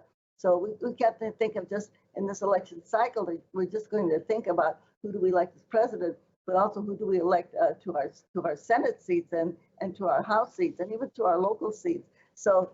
When we talk about working people, and I have to say, when I think about people getting $15 an hour, that always kind of makes me a little angry because we know that if our wages would have kept up with the cost of living in the United States of America, the minimum wage should be $30 an hour. And that should have been several years ago, $30 an hour.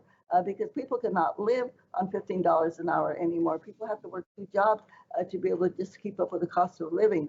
So, and the other thing too, and maybe this is something that we can make people understand, that people are now understanding that racism stemmed from slavery and conquest. This is where racism began. And when we think about working and the way working people are treated, that it also came from slavery, where they wanted people to work for nothing.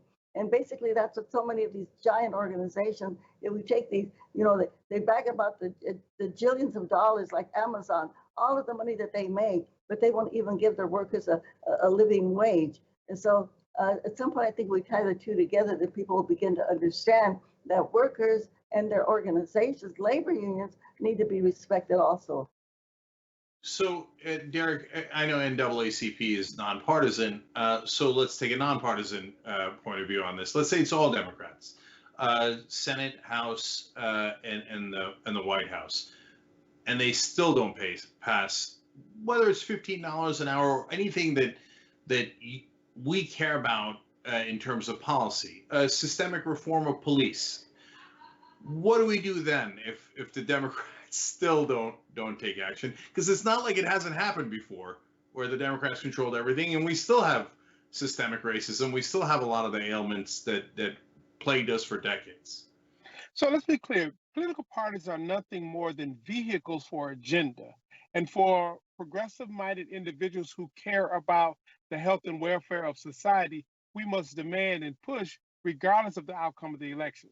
But before we get to an outcome of the election, we must demand and push to make sure we turn out to vote so our voices can be heard at the ballot box.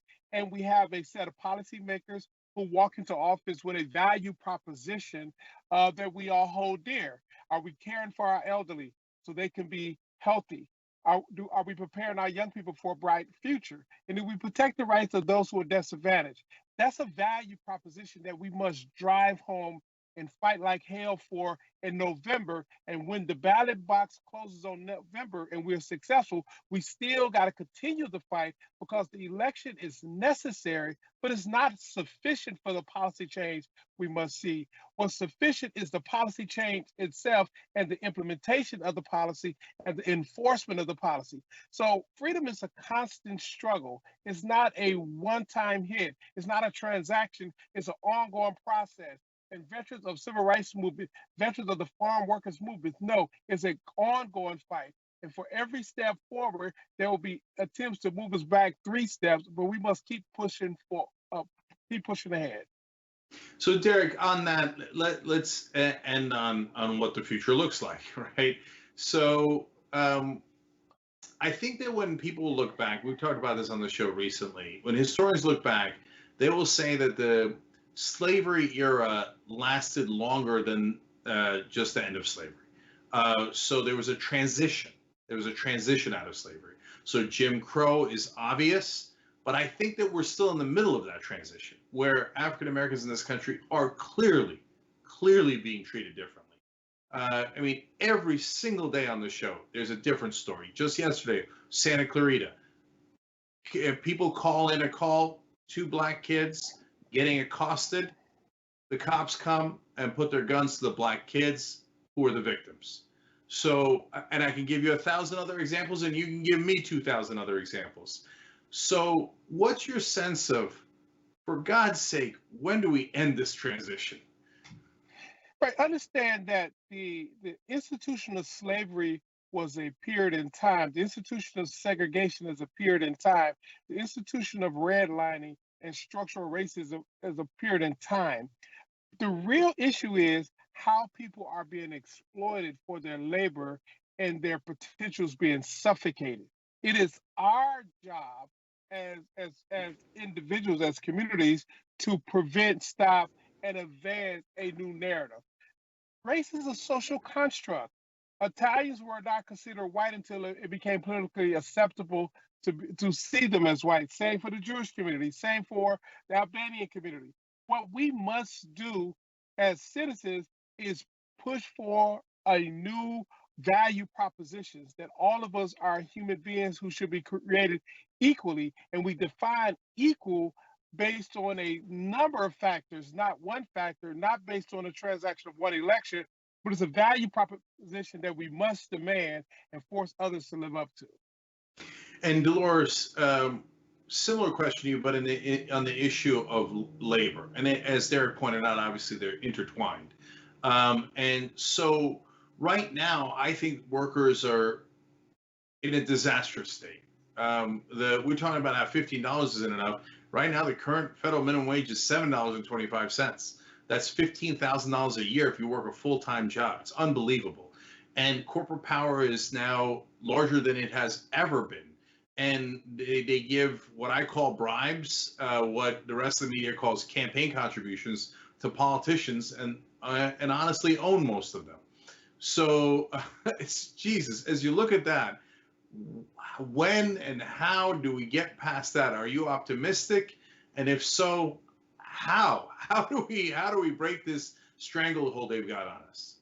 Well, I think that, and this is one area that we can be hopeful in. I know that Joe Biden is a supporter of labor movements, and just replacing people on the National Labor Relations Board, and then if we can get that down to the state level, I think we can see a resurgence of the labor movement because right now they are stymied by so many laws that really prevent them from organizing. Even just a card check, if people can just sign a card and say, I want my union to represent me, which they have made that, they can't get that past the Congress or even on the state level. That would really help a lot. And so I think that's one area that we can be hopeful in. But I think that in terms of the bigger picture, and then we have to think about the kind of jobs that need to be created, the green jobs that need to be created, and to make sure some of those green jobs are actually good paying jobs, not like minimum wage jobs to make solar panels. They've got to be much bigger than that. So I think that is one area that hopefully we can see some change. But as Derek said earlier, we can't stop regardless of what happens at the election. We've got to keep pushing and protesting and moving to make sure that some of these things happen. Because this is one opportunity that we have with this election to try to change the administration here in the United States of America and try to make some of these really, really major changes that need to be made. And adding one more, to make sure that our educational system, that we can start teaching the real history of the United States of America so white folk will know who built the country, okay? There was African slaves and Native Americans and immigrants that came from all of these countries that our president degrades, built the United States of America. So we can start attacking the white privilege and white supremacy that exists in our country. Right. And the one other group that built this country is the other group that he attacks, the Chinese. And the Filipinos. That's right. That's right. So, all right. Dolores Huerta, president of the Dolores Huerta Foundation. Derek Johnson, president of the NAACP. Thank you so much for joining us. Really deeply appreciate it. You're welcome. Thank you. All right.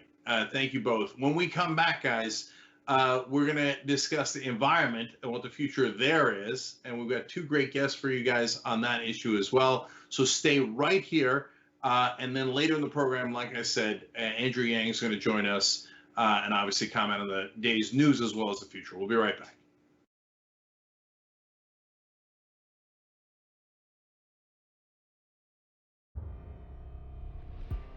Like all small businesses, we're struggling through this pandemic right now. We are doing a drive to keep TYT healthy. We want to be able to keep doing it, and it's been a Herculean task. Ready for transport. We're trying to raise $2 million overall, $200,000 a month if we can. If you can, and only if you can, tyt.com/go. Seriously, because we can't sustain this show without you. So thank you for making all this possible. Where else can I feel as free as I do here to do what I do? And I wouldn't be able to do what I do if it weren't for all the people who have really carried us throughout the years. You're our ultimate boss. We report to you guys, and if you don't like what we're doing on air or we're not telling the truth, boom, you fire us. We're not the Young Turks, you're the Young Turks. Keep TYT alive, healthy, wonderful, awesome, independent, progressive. Keep it all those things. In fact, we have a new theme, Press On. Get it? It's a double meaning. tyt.com/go.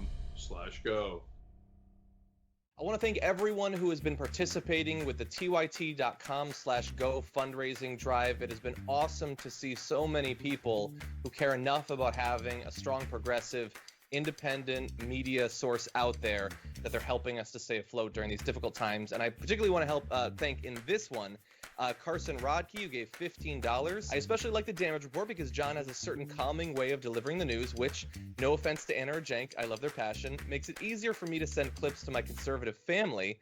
My grandfather's a Trump supporter, but sometimes the TYT host can break through his ignorant skull. I hope he doesn't see that. It might undercut my attempts at persuasion in the future. I've also liked how John reads super chats, so I usually try to comment at least once per week. I especially enjoy when Anna or Emma are on TDR.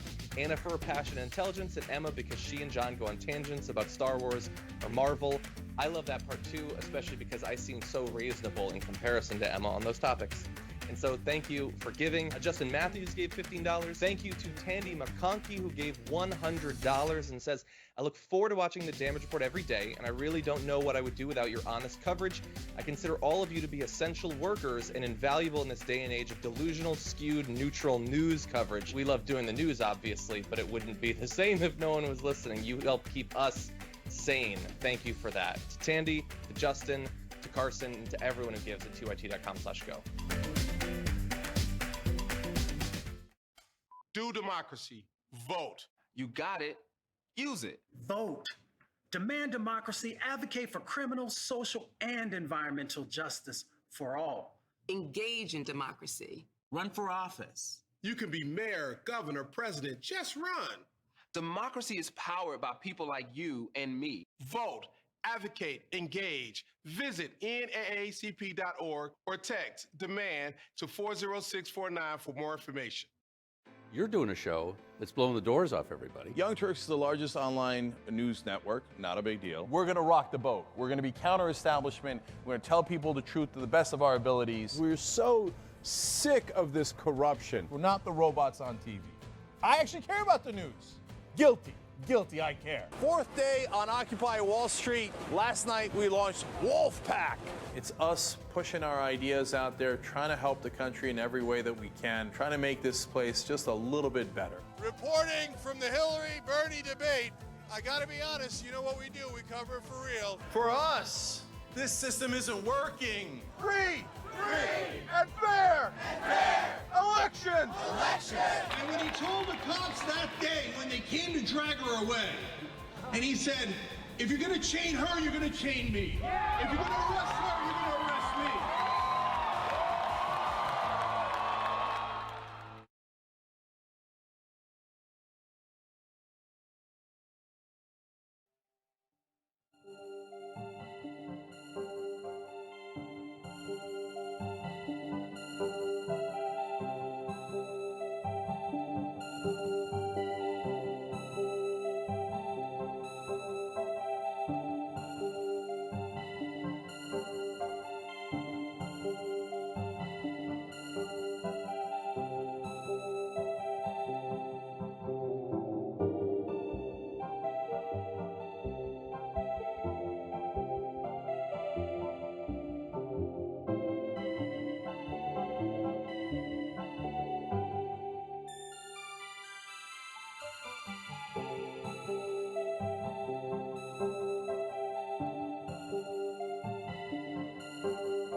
All right, back in the Young Turks, we're doing a special, what does the future look like? Because we know.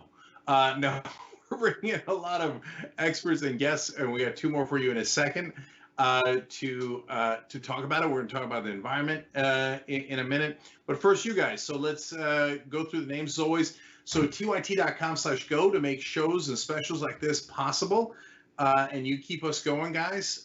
So right now, for this month, we're at 46,259. And I just want to not only encourage you guys to keep us healthy and sustainable, but to thank you guys.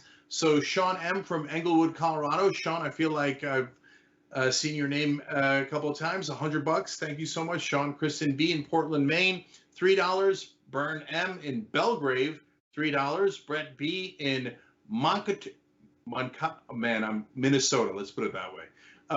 Struggle with that one. $130. Brett, you get the We Press On t-shirt.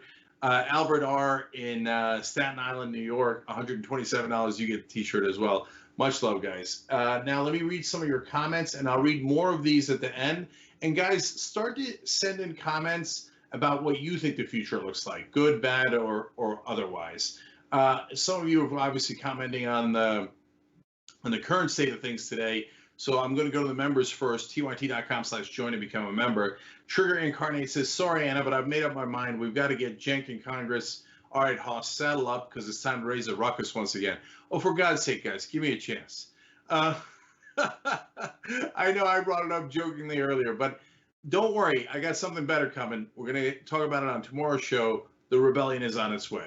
Messier 87 says, I respect everybody's opinion. I respectfully disagree. I believe Nina Turner was the correct choice if we wanted to unite the races. Nina is the strong voice our country needs. I hope Ms. Turner runs for an office in the near future. I love Nina Turner, and I would have loved for her to be the VP pick. As I told you guys before, that was not realistic. When Joe Biden won, there was no way in the world he was going to pick Nina Turner. That's just the reality of politics. So now last couple here are YouTube super chat. Brie Colai says, thank you for strong support of Alex Morse in the main show. Please have him back on the conversation. And guys, ask and ye shall receive. We're going to have Alex on real soon on the conversation. So look forward to that. He's, of course, the Just Democrat running in Massachusetts against Richie Neal, and he was attacked, I think, unfairly so. As if you watched earlier in the program, we defended him on those unfair attacks. Last things from Twitch. Mania Crash Shelley writes in, no, gifted 3 subs to viewers, their 19th gift sub to the channel. Look, we appreciate all of you watching and contributing in every way that you can across all of these platforms. That's how we do it. People power, as Dolores Huerta talked about in the last segment. All right, now, time for our new guest. Joining us now is Tamara Toles-O'Loughlin. You're going to love her. She's an advocate for the people on the planet and North American director at 350.org and not afraid to speak her mind. And Tiwa Cheng, our own reporter on the environment and the connection to money and politics. And there's a connection here because Tiwa has quoted Tamara in some of his articles, which you should check out at tyt.com. So great to have you both. Thanks, great to be here. Yeah. So Tamara, let me start with you. You know, as we talked about in the last segment in relation to race and corporate power, in a lot of ways we're at our nadir here with Trump in office and corporate power being at its, I hope, zenith. If it gets any more powerful than this, I don't know what we're going to do.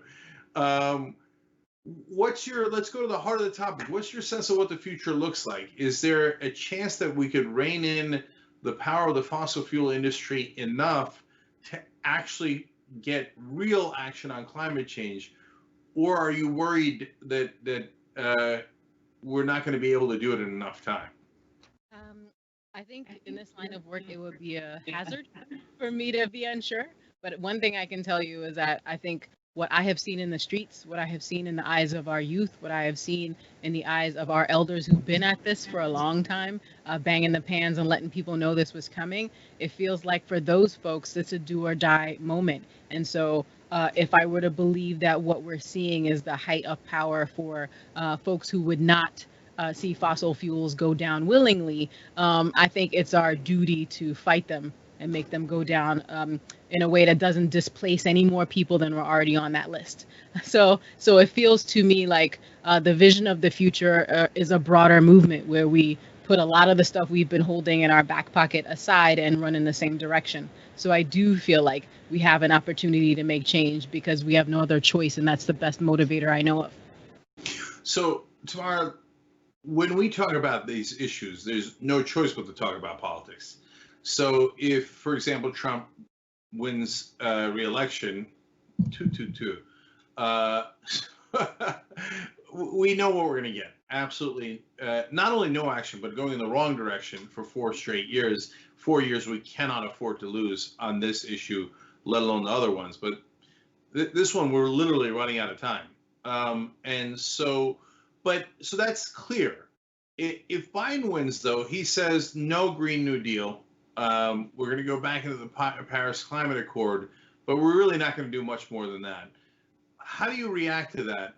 And if you think that's not good enough, what do you do about it? I'm going to choke back my actual thoughts about going back into the Paris Climate Accords. I think there would have been an okay idea in 2009. I think it's such a waste of energy in this current moment that it's laughable to say out loud, kind of like people saying we were going to end fossil fuels or make that a public demand 10 years ago.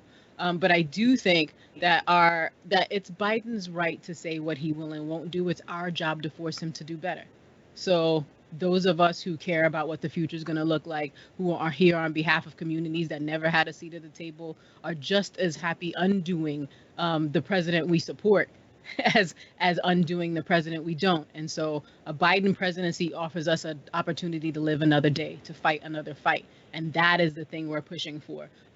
Opening up space through mobilization and dialogue and really clear thinking is our job to force them to rethink it and to push Congress to do its job in enabling all of the pieces of that would have to come together. So we have a whole suite of climate demands that don't change regardless of what the outcome is.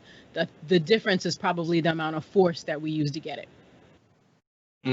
Okay, I want to come back to that idea of force in a second, but anyone who watches the show knows I agree. Okay, so Tiwa, you write about the connection of the votes on the environment with perhaps the donations they might be getting from corporate interests to motivate that.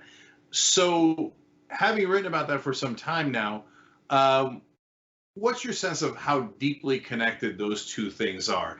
If we did not have a system where politicians were funded by campaign contributions, would we have already taken much more dramatic action on climate change? I'm not sure, actually, because it's so ingrained and the connections are so deeply set between the corporate power and the political power. But clearly, like Citizens United does alter the landscape in the sense that, money buys campaigns, in many cases buys elections. Alexandria Ocasio-Cortez notwithstanding, but, so I think even if sort of regardless of what would have happened, there will still be that connection between the wealthiest people in the fossil fuel companies and somewhere in the banks, et cetera. And one financial analyst said to me, it's very simple why all those banks invested in fossil fuel, because it gave them the most return in the last few years. And that's all they're concerned about is the concept of the quarterly return. As long as we think in those terms that every quarter CEOs and managers live and die on whatever the profit is on the quarter, instead of thinking on the long term, I think we won't see that kind of change. But I do have to, it's okay, Lulu. It's my family coming on. It is coronavirus days. Yeah, we're all at home. One thing I would say, though, is with the difference between a Donald Trump and a Joe Biden, at least with Joe Biden, there'll be a discussion. There is no discussion with Donald Trump. And it is, like, I like to say, Bernie Sanders' Green New Deal, 16 trillion, which I think is closer to the reality. Joe Biden was 2 trillion, but to me, Donald Trump is minus 16 trillion. So at least with Joe Biden, there's a possibility of some discussion, debate on, some bills, and there'll be, because right now there is none. For the longest time, I think I quoted you on this, Tamara, was in that article of why no Green New Deal, not even a bill, when I wrote that article a couple of months ago. So now I think we'll see that there's a chance to, yes, put pressure on Joe Biden. Before, you couldn't put pressure. I mean, just this week, Donald Trump's EPA said they're now going to start reducing methane, the regulations on methane, which is a key contributor to the carbonization in the atmosphere. So it's like one thing after the other, with Donald Trump. It's just like there's no discussion there.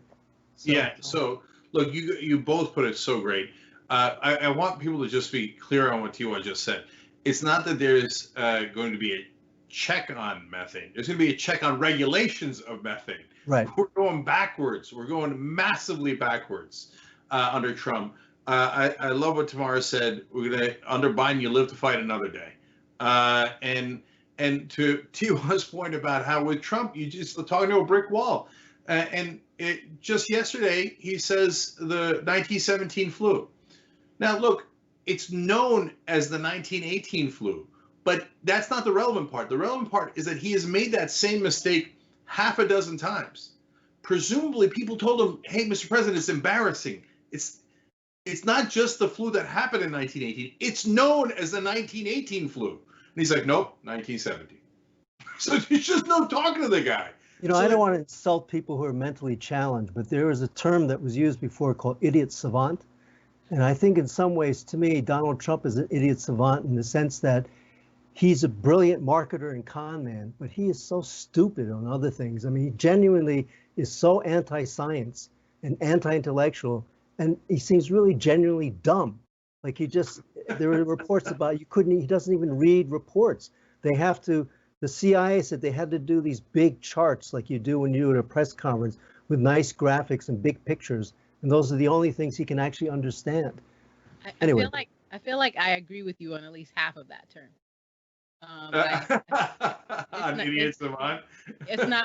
It's not my sense that every person's penchant towards some form of genius shouldn't be rewarded, but my sense is that we're not dealing with regressive politics. We're dealing with regressive thinking and like a regressive structure inside a degraded shell of a human. So like all of those things being on the table, we're not up against ideologues. That would be great because it would suggest that there are ideas. Well, so what we're fighting is not the contest of ideas for whose truth about the future is true. We're fighting about whose pockets can be lined by continuing to avoid that question. Yeah, 100%. So look, that's easy. That's relatively easy. But now let's talk about things that are hard. The Democrats. So Tamara, let me ask you, if they got the Senate and the House and the White House, do you think the Democrats are actually going to do anything substantive on climate change? Yes. And the reason I believe so is because there are so many of us. There have been a lot of contests for climate champions who've been measured by it, which hasn't happened. The environmental lobby's been slow behind getting into the driver's seat for so long that it has a lot to make up for. So in terms of providing the right information, recognizing the pressure points, combining that with the targeted campaigning, and really talking to people in that kitchen table organizing way that really challenges people's preconceived notions, I think that we will give no choice. We're not giving any quarter to a conversation that isn't about climate because all of us are already paying the price for that. So I think between conservatives who want to secretly be supportive of this stuff and thank us behind closed doors for creating a mobilization space big enough for them to make a suggestion that keeps them from being organized by their own colleagues out of a good idea, we have some space for Democrats who recognize that like the difference between divestment and defund is a question of who you're talking to and when the conversation is happening. I think there's so many levers. We have done a solid job of connecting climate to everything else. So there are very few things that could be raised in a functioning Congress that we can't connect to climate. Cenk, if I could add a point to that, I have teenage kids, and I think the mobilization of young people, in particular, people who are going to be alive in 2050, is also going to be a key as well. That once there's a vaccine and people can demonstrate again, and even now on the internet, I know a lot of these teenagers are organizing, and they're very, very serious about dealing with climate change, much more so than anyone who's older, and including millennials. And I see among teenagers now a very, very deep understanding and a real commitment to make sure that this planet's still around when they become adults.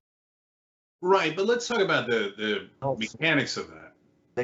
And mass demonstrations by a lot of young people. So that's 100% true, but let's talk about the mechanics of that, because it's not just the Sunrise Movement that did that great protest and then an AOC who put Green New Deal on the map. It was 350.org, Tamara, your group, that actually got Obama to change his policy on the pipeline. Yep. And so, and I remember being skeptical on the show thinking, there's no way Obama changes it. Obama takes money from corporations too. There's no way he's going to change. But you guys proved me wrong in the most wonderful way, right? Yeah. And so, so let's talk about what you do, because if in the scenario where Democrats control all those chambers, they're not going to do it in the beginning. We all know that. Biden said he's against Green New Deal. Pelosi calls it Green Dream or whatever.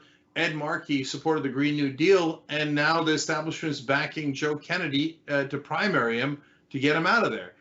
So they're not going to do it. So then tomorrow, what do you do on day 2 when they don't?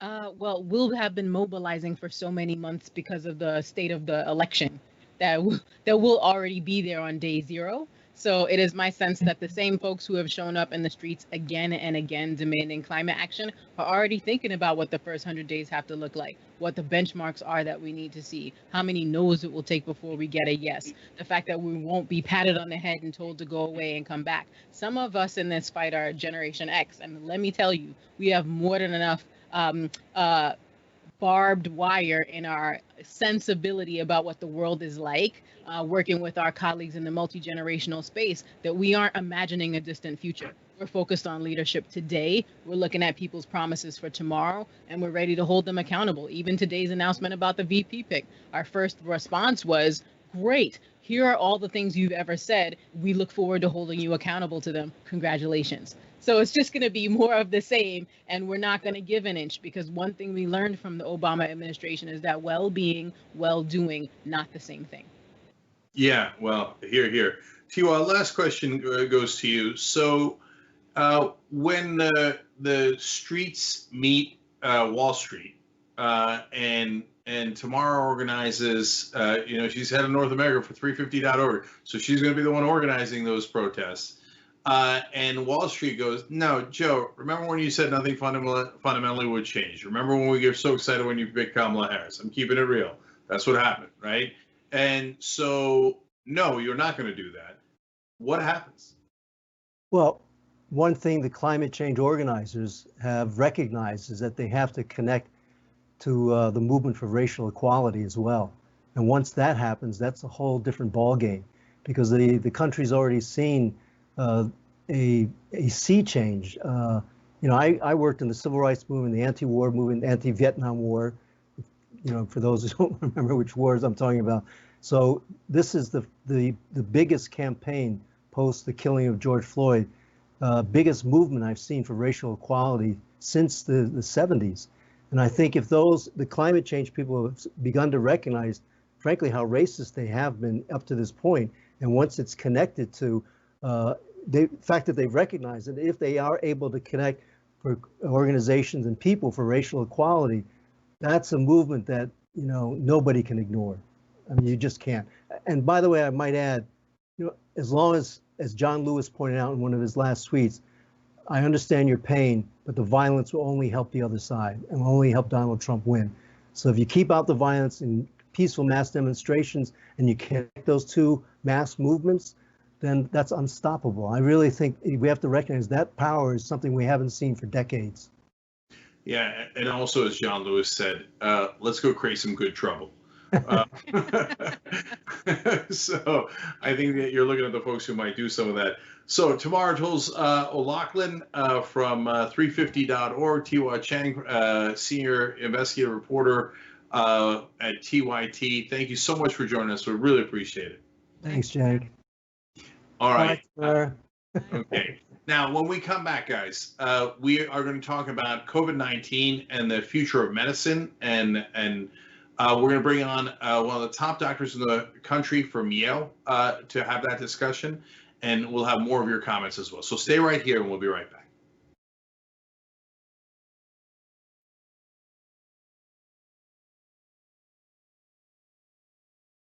We're very honest that we're progressives. We call the Young Turks home of progressives, and we support progressive candidates. There has been this reemergence of political activism, especially among young people. This weekend was the second Women's March, both across the U.S. and across the world. So these people are not simply marching, they're not simply talking, they're also running for office. And when they do run, they're going to make a difference. Joe Crowley is congressman from New York. He's very powerful. Why? He raised a lot of money. But there's someone finally challenging him.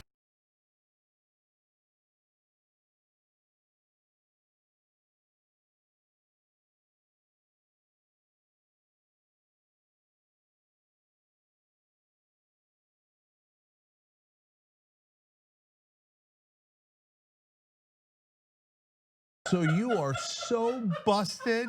I even took a picture of it, okay? They're talking about my predictions. I got a new prediction for you, John Idarola.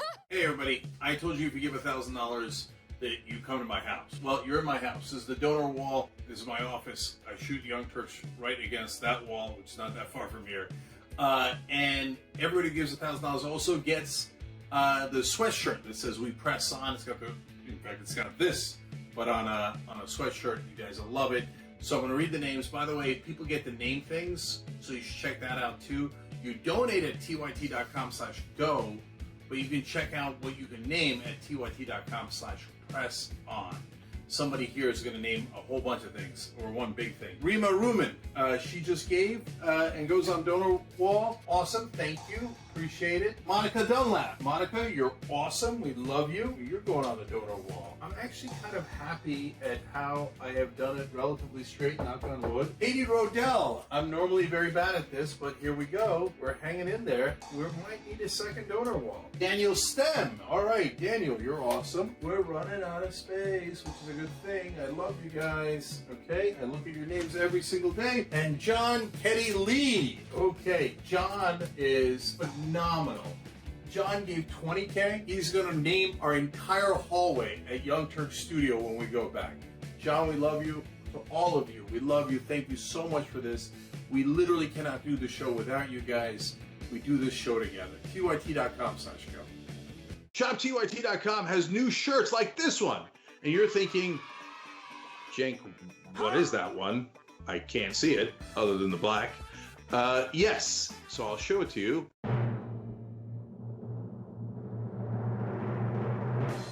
If you can read this, you're not practicing social distancing. Yes! Now, you were practicing social distancing. This is over video.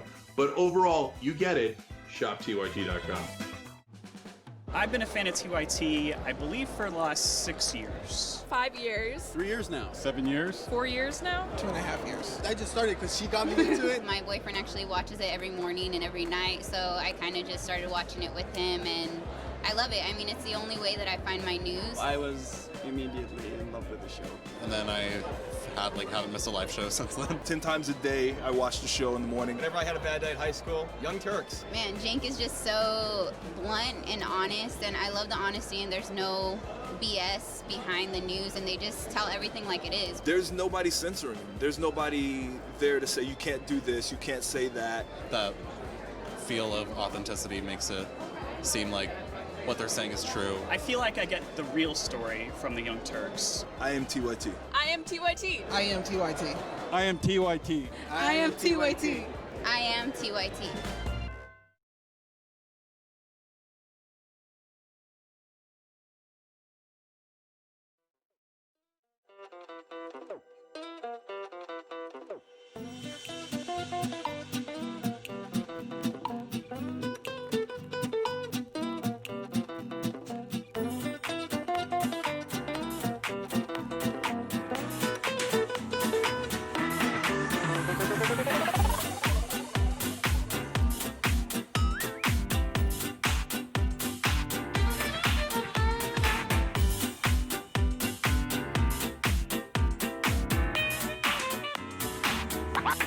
The brakes.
All right, back on the Young Turks special. What does the future look like? We're going to talk about that in regards to medicine and science and COVID-19 and other diseases in a second. But speaking of health, we appreciate all of you guys keeping us healthy by contributing at tyt.com/go. That's a campaign that we're doing throughout the year. Every month we try to get to 200,000. Right now we're at 46,405. You have somehow miraculously gotten us there every single month, starting in March, including last month, which I was just flabbergasted by. So I would love you guys for it.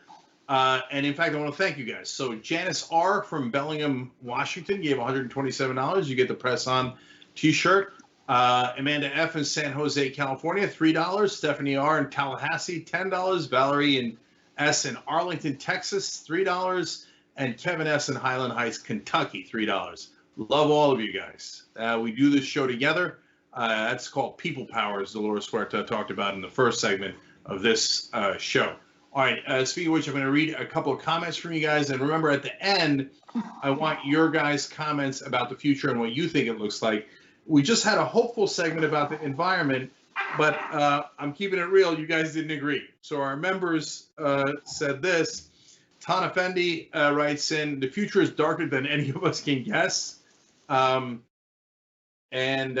he says, the ecosystem is collapsing. We were too late to change things a decade ago. Biden's presidency is not going to change anything. Well, I hear you on that, but we'll fight to make sure that that isn't the case, of course. And Boontuli writes in, I hold a great hope for the young people of today.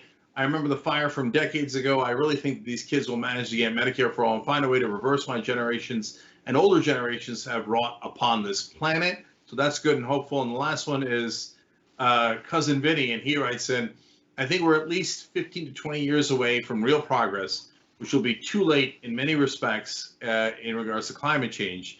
The Democratic Party as it exists now needs to die completely before real progress is possible. Okay. Or we could maybe take it over and head it in a positive direction. Let's see how that goes. And we are slowly. All right. Now, let's talk about infectious disease. All right. Joining us now is one of the top experts on infectious disease. Manisha Jutani is a doctor and associate professor of medicine and epidemiology at Yale School of Medicine and infectious disease specialist at Yale Medicine as well. I've been talking too long today. Okay. So, Dr. Jutani, great to have you. Thanks for having me, Cenk. No problem. So, I'm actually not going to start on COVID-19. Obviously, we're going to talk about that. But last night, because of Donald Trump, I was rereading about the 1918, not 1917 flu, and remembering some of the details I had learned earlier. And it was pretty devastating. So the range of people that might have died in that flu, and obviously the records back then were not as good, was 20 to 50 million. Some say maybe even 100 million. 3% of the world's population got the flu, and just a stunning number of deaths. So coronavirus, I understand, and you tell me where I'm getting any of this wrong, is once we have a vaccine, is more controllable. But what, on top of being worried about coronavirus or COVID-19, after reading about the 1918 flu, I got worried all over again about a new disease that might come up and how often these are going to come now. So what's your sense of the future as it relates to infectious disease? And, you know, once we get past this, are we in the clear for a little while? Or, oh boy, these might come with more rapidity? I think the world has really come to understand and appreciate what infectious diseases specialists and public health specialists have been saying for years, which is that something like this pandemic could happen, like it did in 1918, and like we're living through right now. And I am hopeful that we will get this pandemic under control one way or another.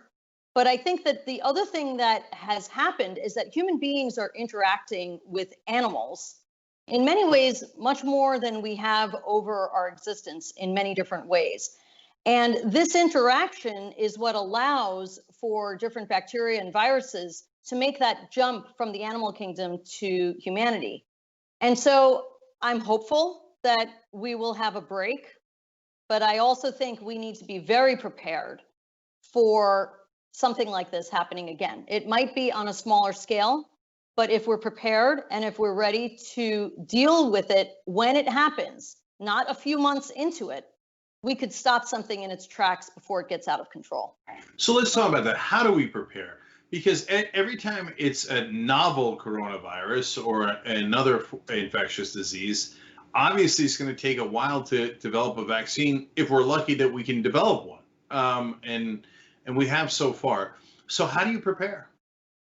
It really depends on what the nature of the new pathogen is. So the thing that we're seeing now with this novel coronavirus is that it is easily spread from person to person and by a respiratory tract. So just by coughing, talking, all the things that we know in terms of how this virus spreads from one to another. And when you have a pathogen that's like that, well, then that's where the social distancing and masking and all the different metrics that we've put in place to try to keep people away from each other are really the number one thing we need to do. Now, in other situations, like for example, with Ebola, when that first came out, that is really transmitted through secretions and direct contact. And so we didn't get the kind of spread that we did with COVID-19. So the preparation is dependent on what our new pathogen is, and we have to be ready for all of them. We have to have PPE stocks that are ready to go. We need to have a community of people who understand when a new threat emerges and how to act immediately. If you look at how countries such as Taiwan, for example, or Singapore have dealt with this novel coronavirus, because of SARS, people in those communities knew what it meant to have a new respiratory virus that could overtake a community. And so people listened to government and did what was asked of them and had a fundamental faith that the government was doing things that would ultimately protect the public at large. And of course, those governments were doing that and were messaging consistently, consistent messaging so that people could understand what it is that they were trying to accomplish. So let's talk about some of the things that were done right by other governments. So whether it's Taiwan, South Korea, New Zealand, Germany, what did they do that we didn't do? I think what Americans have seen now is that when you detect your first couple of cases, cat's already out of the bag. The virus is already likely spreading like rampant, and it's just a matter of time before hospitalizations start to uptick and deaths start to uptick. So when our first cases were identified, I think we didn't know what we were dealing with because we did not ramp up testing in time. We learned about this in January, and February was kind of a dead month. We heard warnings from the WHO, but nothing really was happening. I remember as an infectious disease specialist seeing patients wondering which one of these people might have COVID-19, and I don't know it because I don't have a test that I can do to check. And I first started hearing about tests that were starting to come out, and I was so desperate to be able to start testing people quickly. And yet we did not have that opportunity. And so a lot of these countries ramped up testing immediately, put in the measures of social distancing and masking, potentially shutting down schools, shutting down the economy in the short run, all for the reason that they could restart the economy in the long run. And obviously, as you've seen, a lot of these countries have had far fewer deaths than we have had. And their economies have really been able to get much more back up to speed, even though we don't have a vaccine. Right. In fact, it's a double whammy for us because the thing that Trump theoretically wanted was he was desperate to get the economy reopened. But ironically, he blew it. He bungled it because all of those economies reopened quicker than we did because they got the disease under control quicker than we did. So in terms of the testing, so the PPE, I understand. I mean, the fact that we didn't have enough masks in the beginning is unconscionable and relatively easy to fix with any degree, with a sliver of competence, we could fix that. The fact that we should wear the mask and not have the government question whether we should wear the mask, all you need is just 1% competence to make that happen. We didn't even clear that bar. But I understand all of that at least. In terms of the testing, how did the other countries get testing for this particular novel coronavirus so quickly and we couldn't? I think our major error here was, one, not knowing how much virus we really had circulating at the time. And so the CDC was controlling really all testing at that point. And so if you wanted to test, you had to get permission, send it to your local health department, and the CDC assay was going to be run, but the CDC assay had problems getting up to speed. And so it took time for that. Really, in the month of February, when they thought it was going to be ready by mid-February, it wasn't until the beginning of March. There were several weeks lost when everything was run through one gatekeeper. We knew what the sequence of this virus was. If we had allowed private-public partnerships, allowed for a number of different companies to get going on testing, allowed for local hospitals to be able to develop their testing on their own earlier, not wait till the end of February for local hospitals to just start that process.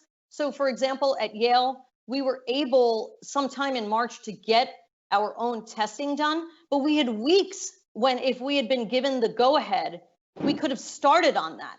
And we knew what the sequence looked like. Virologists know how to make those kinds of tests. It's not that challenging. And especially if you partner with other corporations that can really ramp up testing in terms of having the supplies needed to be able to do that kind of testing, we could have been testing people in potentially the end of January through all of February, not waiting until March when we started to really see the huge uptick. And, you know, I was seeing hospitals. I went to a hospital in New York State, in New York City in March, and the entire emergency department was full of people who looked like they had the flu. And we did have flu circulating back then, but I'm sure it was COVID-19. And I think we just didn't know that because we weren't testing. And if we were testing, we would have known it. And it is a complete misconception to say that we test more, we find more disease. That is absolutely incorrect. You need to test to know what disease you have present. And the more you test and the more you are able to quarantine people who actually have the infection, the lower your testing rate becomes, as we've seen throughout, especially the Northeast, where the infection is really under control at the moment. So, Dr. Chitani, when I got sick in March, I had over 100-degree fever. They told me you need to have 103 degrees for 3 days straight before we'll test you. So even in mid-March, it was an absolute disaster. Now, as it turned out, I didn't have coronavirus. I had the flu. But I had no idea, and I didn't know if I was, endangering my family, et cetera. And we locked me in a room in this house for quite some time, and because I couldn't get tested, it was impossible. But that was March, and now you say March was too late, but I hear you on that night. Of course you're right. But my God, we're in August now, and we're still. Even Republican governors are saying it's stunning that there's tests that are taking a week, 10 days to get results back, by which time it's way too late. And so how could we not have the testing fixed already in August? It's just, I can't fathom it. What did we do wrong all the way up to now? We opened the economy too fast.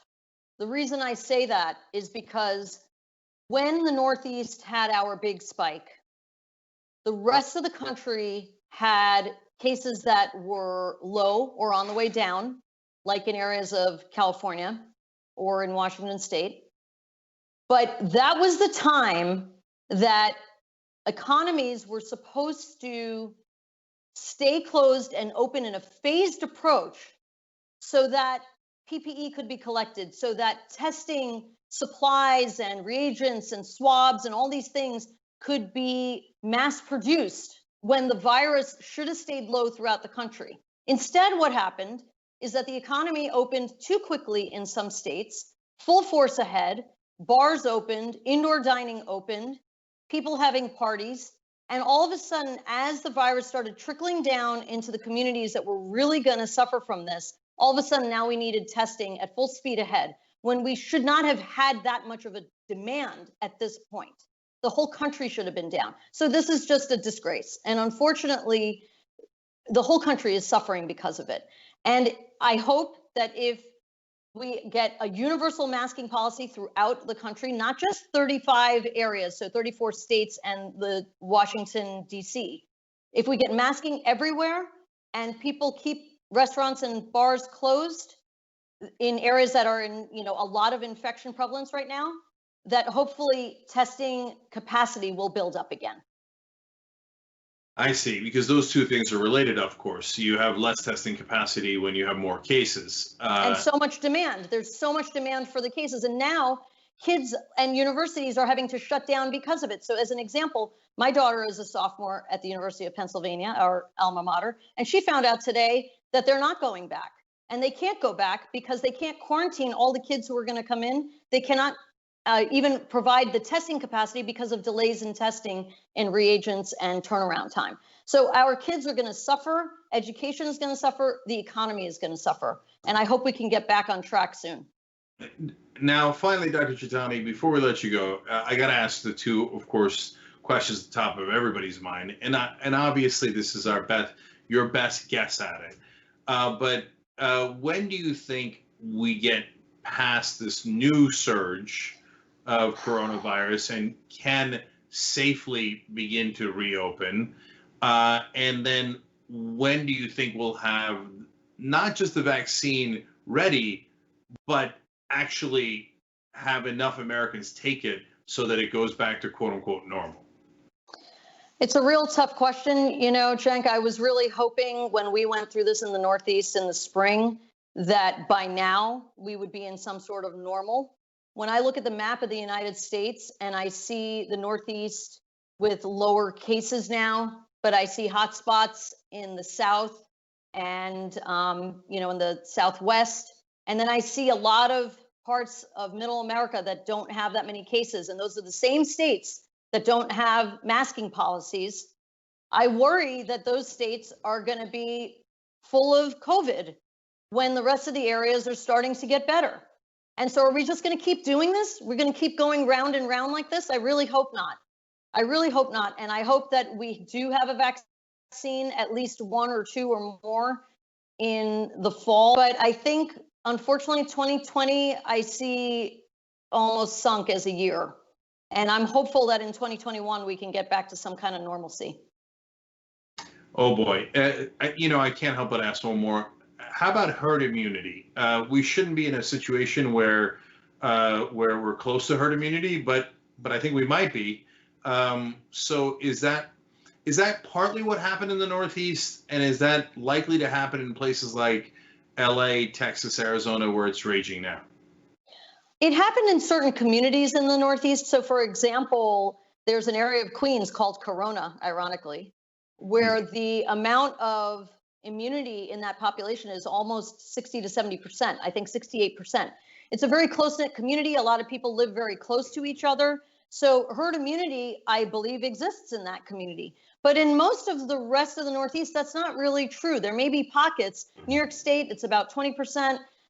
States like Connecticut, it's lower than that. So we're nowhere close to herd immunity, I think. But I do think if we get herd immunity in some areas that are densely populated, it might help areas of the country that are not as densely populated. And that might be okay with a vaccine as well. I can't stop asking questions. I swear, last one. Happy to. And I don't know how much expertise you have in this particular area, but how much protection do T cells afford us, and how much does that affect herd immunity, and how much could that help? So basically, it's your body having some sort of memory of how to respond to a virus. So, there are 4 coronaviruses at least that circulate regularly and cause the common cold, not the novel coronavirus. But when you get exposed maybe to a coronavirus again, you might have some immunity. So maybe sometimes you don't get as bad of a cold as other times, depending on what you're exposed to. So I think that if you've been exposed to the coronavirus, our hope is that even if your antibodies wane, that you may have some recognition of this virus if you're exposed to it again, and so that you may have immunity.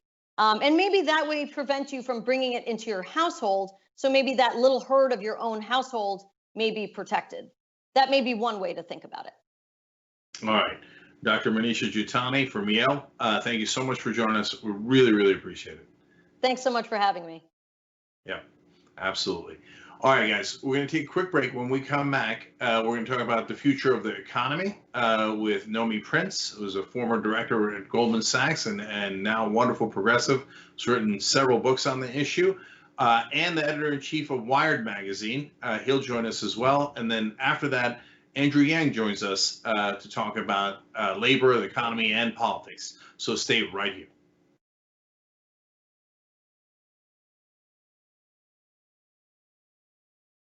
I'll predict right here for you, Chris. I think Donald Trump will leave office before his term is up.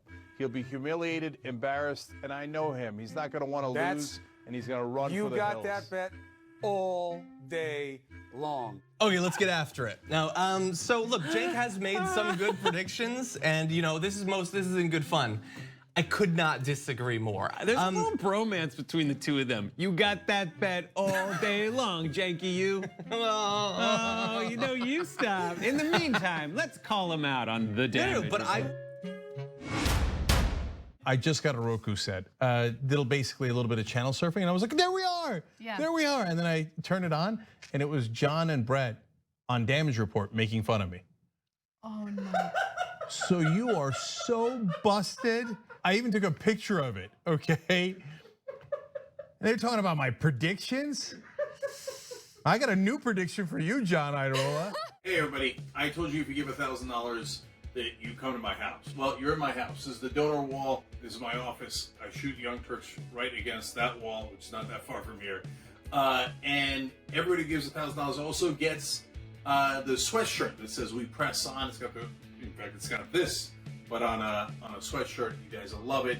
So I'm going to read the names. By the way, people get to name things, so you should check that out too. You donate at tyt.com/go, but you can check out what you can name at tyt.com/press-on. Somebody here is going to name a whole bunch of things, or one big thing. Rima Ruman, she just gave and goes on donor wall. Awesome, thank you, appreciate it. Monica Dunlap, Monica, you're awesome, we love you. You're going on the donor wall. I'm actually kind of happy at how I have done it relatively straight, knock on wood. Katie Rodell, I'm normally very bad at this, but here we go. We're hanging in there. We might need a second donor wall. Daniel Stem, all right, Daniel, you're awesome. We're running out of space, which is a good thing. I love you guys, okay? I look at your names every single day. And John Ketty Lee. Okay, John is phenomenal. John gave $20K. He's gonna name our entire hallway at Young Turks Studio when we go back. John, we love you. To all of you, we love you. Thank you so much for this. We literally cannot do the show without you guys. We do this show together. tyt.com/go. ShopTYT.com has new shirts like this one. And you're thinking, Cenk, what is that one? I can't see it other than the black. Yes, so I'll show it to you.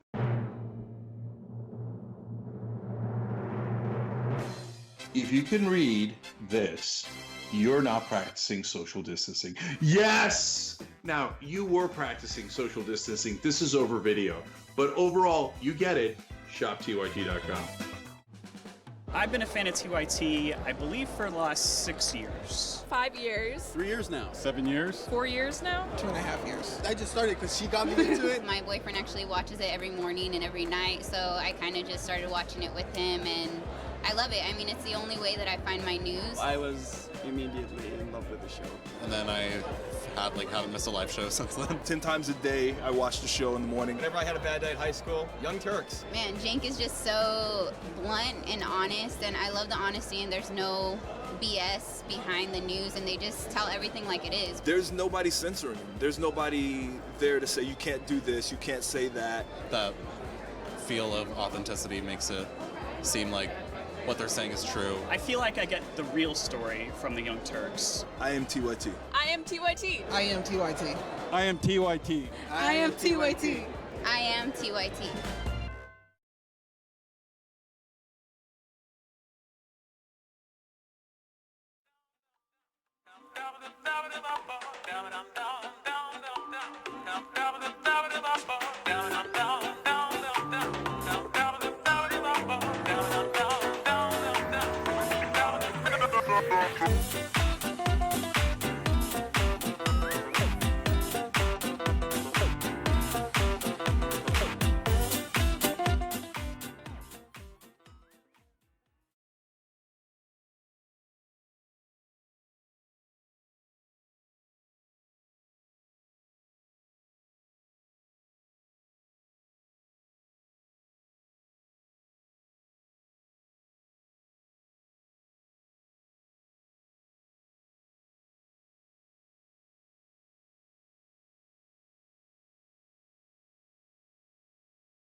All right, back on the Young Turks. What does the future look like? Don't worry, we're about to tell you. We have been telling you. All right, now we're going to move on to the economy portion. But before I get to my great guests here, as usual, let me just thank some of you guys. tyt.com/go is how we are keeping the lights on and keeping it healthy and sustainable in this tough times.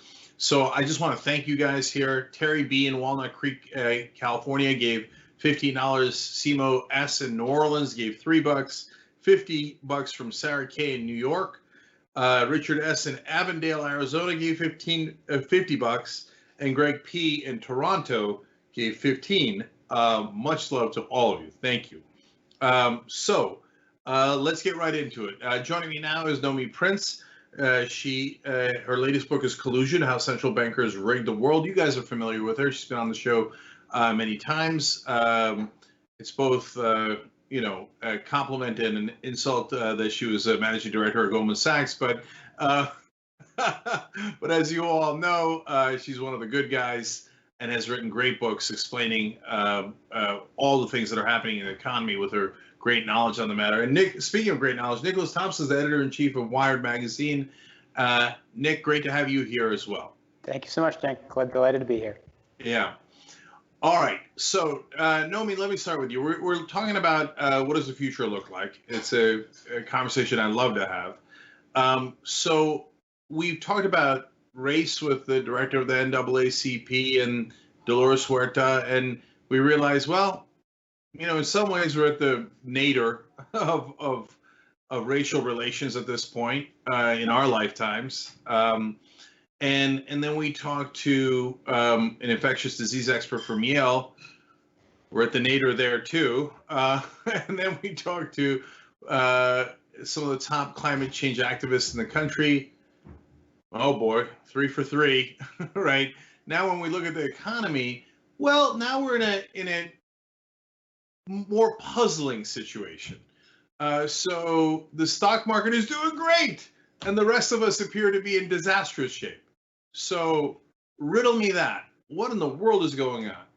So that's absolutely true. So what I can't do is sort of break the 3 for 3 thing and say the economy is amazing, because it's obviously not. There is what I have decided to call a sort of permanent distortion between what's going on in the stock market and what's going on in the real economy that's only been made worse by what's happened in the wake of the pandemic. But it was actually bad to begin with. We did not end 2019 on an exuberant economic footing whatsoever at all. We didn't start 2020 that way. So what the pandemic did was it stopped economic activity, a lot of economic activity for a lot of people, a lot of small businesses who could not get access to loans that were, sort of on offer-ish because they weren't involved in that sort of pipeline. They didn't have large accounts with JP Morgan Chase and the like, and so it really didn't get that kind of a benefit. We have a kind of impasse right now with Congress in terms of the idea of additional fiscal stimulus, and we have a Federal Reserve that's on like complete massive steroids in terms of giving monetary stimulus, i.e. low rates, lots of ability to buy bonds, which basically come from banks because they're the middlemen, people, brokers, whatever. And there's been a lot of an injection of money into, therefore, the stock market. So it's this like the stock market's this like, arm. The Fed has this major adrenaline or whatever kind of drug shot, and that's basically what's lifted the stock market. The economy doesn't have that capacity to receive that, to get that, to have access to that, and that's why we're seeing such a disparity between the behavior of financial markets and what's going on in the real world.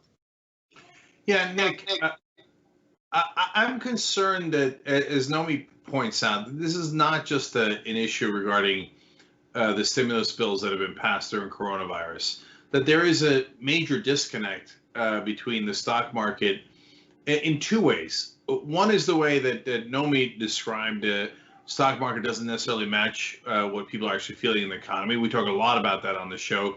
Wages are stagnant, to say the least, and they have been for 40 to 50 years. But there's a second disconnect, which is in an economy this hurt, with so many small businesses nearly out of business, with 21 million people unemployed at least, why is this market so inflated? It makes no sense. And the market's going on like, oh yeah, we're on top of the world. Everything is great. What is going on? Well, my best guess is that it ties into technology, and that, partly it's random, partly it's unexplainable, but partly it's that the performance of the market is based on expected future earnings, and there is an assumption by a lot of investors and a lot of people deeply involved in the markets that coronavirus has spurred a kind of technological innovation that this country needed. So as the argument goes, we've all learned how to work from home. We've all started to develop new applications for artificial intelligence. We've started to move towards a more efficient kind of automation. Now, that may not be an economy ultimately that works that well for people, lots of ways that we can get into, but I think one of the reasons there is such a disconnect is that there's an expectation that the technological advances, online learning like we've never had before. We're finally figuring out telemedicine. There are lots of industries that are building up tech infrastructure that the market believes will lead to dividends in the long run. So that's my best hypothesis about why there's such a weird disconnect. And we can definitely talk about whether, if that is true, it's a good thing or a bad thing. But I think that's probably got something to do with the weird stuff we're seeing. Right. And Nick, I want to talk more about technology in a second, too, because some people think that's at a nadir and some people think it's at a zenith. So we'll get to that. Or both. That's right. But Nomi, to go back to economics here and finance. So I think Nick is almost certainly right, of course, that the tech sector is holding up a big portion of the market. So that's partly the explanation. But do you know how much the Fed actually used the $4 trillion that they were allowed to use in the CARES Act? And how does that affect the market? What does the Fed do that then makes the stock price of a company higher? So the first thing they did was create a situation where interest rates were zero. So what that basically means is that whether you're a government, United States, whether you're a company or whether you're a bank, you are effectively able to borrow money very, very cheaply. Now, if you're an actual human, like with a credit card or like a personal loan or a student loan, not so much. You have much higher rates anyway. But the net effect of the initial sort of lowering of rates to zero of the Fed was to basically make any kind of money cheap to anyone who could get it. The large companies and banks and so forth. And what they did before the CARES Act was even passed is they bought almost $3 trillion worth of bonds from the market, meaning from banks. So what they did before the CARES Act was passed, just as things were sort of dribbling along, actually between 2019 and the coronavirus pandemic, was they expanded their balance sheet, their books, the stuff that they bought electronically, from 3.7 trillion last year to 7 trillion this year, some of which ultimately related to the CARES Act. But it was already sort of ballooning towards that $7 trillion even before the CARES Act was passed. What the CARES Act did was it allowed the Fed to buy corporate bonds, which it hasn't bought a ton of, but the very idea that it could, which was something it has never been able to do before. So not only purchase public debt or government debt, but publish corporate debt, allowed corporations who could access the market, who could work with their banks, the large banks, to do so, to basically borrow more from the markets, i.e. more from investors through the banks in the first 5 months of this year than in all of last year.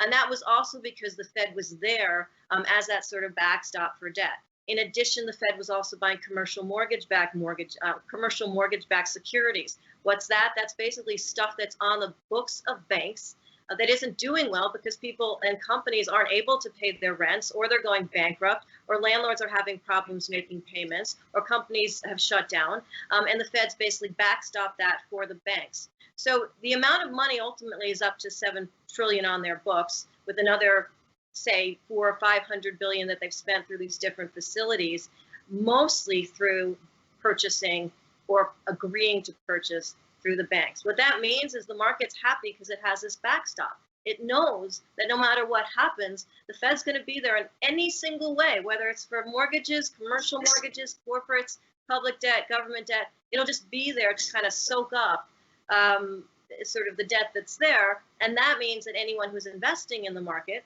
whether it's in tech, and I agree with you, tech is obviously a place right now that's expanding also in its own right. But what it means is that investors in the market are finding places, banks are finding places, hedge funds, private equity funds, finding places to take all this cheap money and make it be more money. And real people in the real economy just don't have that capacity. But don't people have to buy things? Well, that's the whole thing. Real people many people are not a part of the stock market. They're not a part of the financial asset sort of surplus that's going on right now. They don't have access to really cheap money, and they, even if they did, have to actually pay their bills, pay their rent, pay their health care. So they don't do it. Sorry, no, just real quick. I could talk about this all day, but what I mean by that is, yeah, you can, if you're a company and you know the Federal Reserve is going to back you up, and there's also the issue of what happens. Why would anybody pay a high interest rate anymore if the Fed is going to back up risky loans and non-risky loans? I don't know why people would get any interest rate at all, let alone a 9%, et cetera. It just totally destroys the idea of a risky asset. But even if you were to, you're a company and you put, since it's cheap money, easy money, you put money into something. But at the end of the day, somebody's got to buy your products. And don't they? Or do they not?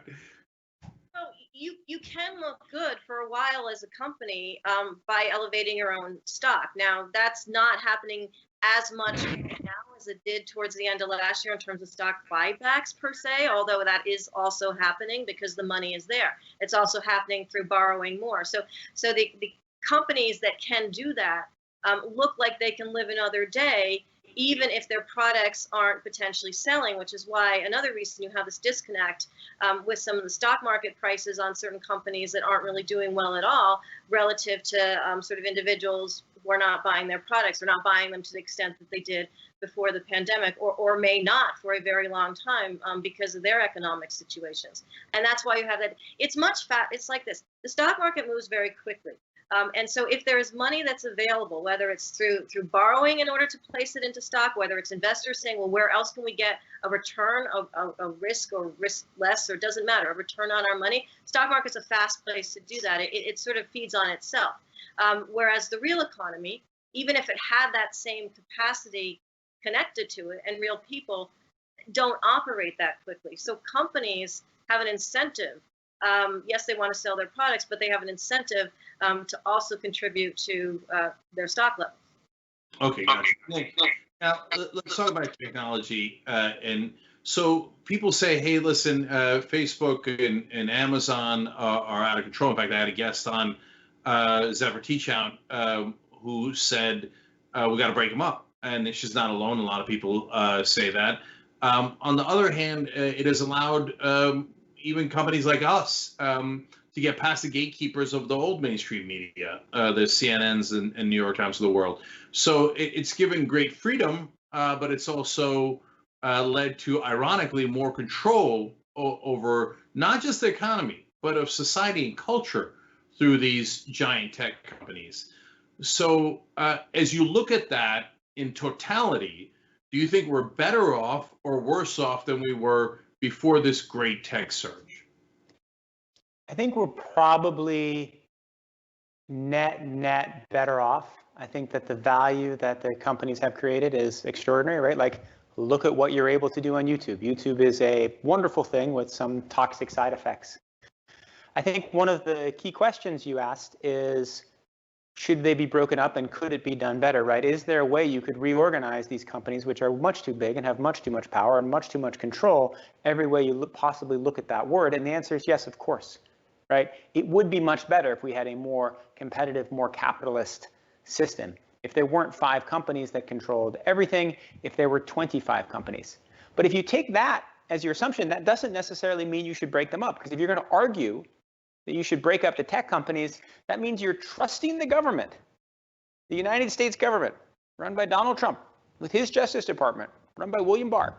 You are trusting the United States government to figure out a more efficient way to break up Google, right? And maybe there's a simple way to like break up Facebook, and spin out Instagram, spin out WhatsApp. But my fundamental critique is that you shouldn't trust the government to do this incredibly hard thing right now. Yeah. No, Joe Biden's a genius. He'll figure it out. Tech is his weak spot. That's one of the interesting things to watch. No, obviously I'm kidding. I mean, Joe Biden, who's still talking about corn pop. I'm not, I assume and hope he'll have good people around him, unlike Trump. But he's probably not the world's top expert on tech. So, but in terms of what the future looks like, Nick, I want to stay with you on that. Yeah. So, how do you think this develops? Do the Facebooks of the world manage to control that toxicity? And if so, does that come with too high a price? Or is this the state of affairs? What they're doing is they're holding up a mirror to us, and humanity is wonderful and humanity is ugly, and it's just going to keep on holding up that mirror. I think it's probably closer to the latter. I don't think they're going to be able to solve the problem. I think that the problem of toxicity will not go away. These companies are too large, and they set off in a direction where they abdicated responsibility in their early years. By the time they realized they had responsibility for toxicity, the problem had become massive. And so Facebook is genuinely trying to solve its toxicity problem, but it is no longer a problem that it can solve, and it is a problem that will only get harder as we move into an era of deepfakes, as we move into an era of hackers with profound abilities in artificial intelligence, as we move into quantum computing, who knows? So I don't think the problem will be solved. I think it will just continue to hold up a mirror and be incredibly complex, but I would love to be proven wrong. Yeah, so unfortunately we're out of time, but I want to do this again with both of you, of course. And I'll tell you, at the end there, Nick, you kind of scared the old school term, scared the bejesus out of me. We were told not to swear on this show. I'm glad you held back. Because, look, when you combine some of the conversations we've had today, we've got deep fakes coming. Infectious diseases could continue to come at a more rapid pace. And, we think that the young will help us protest the government enough to get past climate change. But they have to, whether a Republican or a Democrat wins, we're going to have millions of people in the streets to get the government to act on an existential crisis. And so what I see is a wall of problems, and the solutions are not necessarily easy. So buckle up. It sounds like it's going to be a wild ride. It's going to be an exciting ride, and God willing, the tech companies will do better in the next 5 years than in the past 5. Well, it's a kind of a low bar, right? In some ways. But by the way, I want to be clear. I agree with you, Nick. I think that the tech companies, we're underestimating the good they've done in the world. Yeah. So much more freedom and the ability to connect great communities together, not just terrible communities. So we shouldn't overlook that either. You guys are both amazing. Nomi Prince, Nicholas Thompson, thank you so much for joining us. Really appreciate it. Thank you. That was fabulous. Thanks for having me on. Thanks. Thanks, guys. All right, when we come back, Andrew Yang is going to join us to talk about the future of politics and the economy, so don't go anywhere.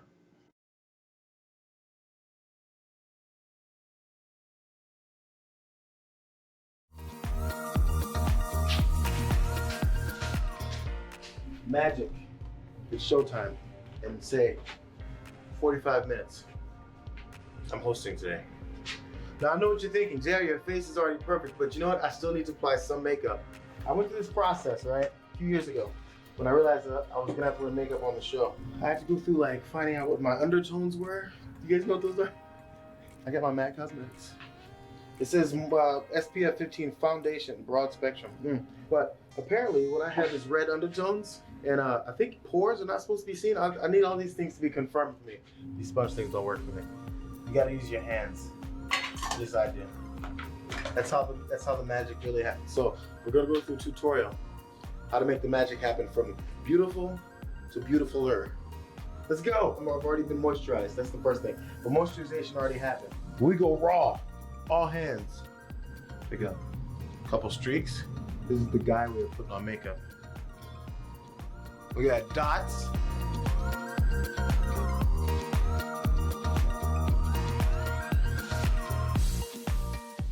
There's some shiny points that generally happen. First of all, here we go. You dust here. I'm putting way too much, but you dust. Oh, get the excess off. You don't want chunky powder. There's like a T-zone, I think, right? Mine is a double T-zone. Because I went middle and another cross. Make sure your nose isn't all shiny. People get on you for it. You don't say, that's not a good point you made on there, JR. Your nose is shiny. You guys are picky like that sometimes. I think that's about it, fellas and ladies. See you guys next time. Bitsies.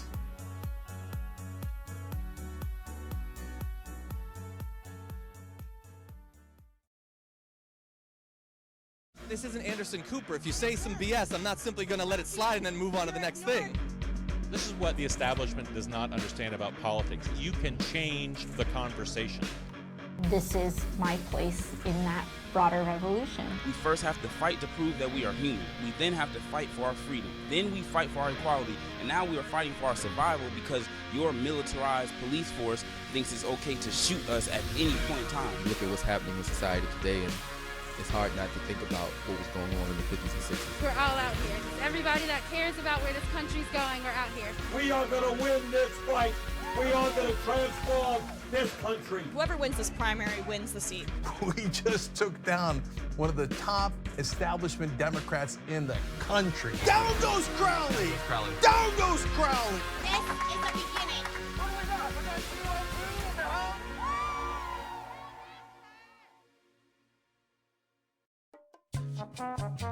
Best moment of my life, I guess, would have to be when the kid was born. Like, you know, because suddenly that meant I served my purpose. Very close second, the day we sold Clerks. That changed my life. In fact, Harley wouldn't have been born if I hadn't sold Clerks, so that noise. Clerks, probably the biggest day, best day of my life. It led to everything else. I got the wife and the kid because Clerks happened. So don't tell the kid, but Clerks. Our teachers are suffering, and we won't even cut 10% of the money going to military contract. The cost of one modern heavy bomber is this: a modern brick school in more than 30 cities. A tiny sliver of the defense budget would pay for 395,000 teachers. We're talking about the future of the country. We're talking about the nation's youth and making sure that we are competitive globally. And the only way to do that is to make sure that we provide quality education for our young people.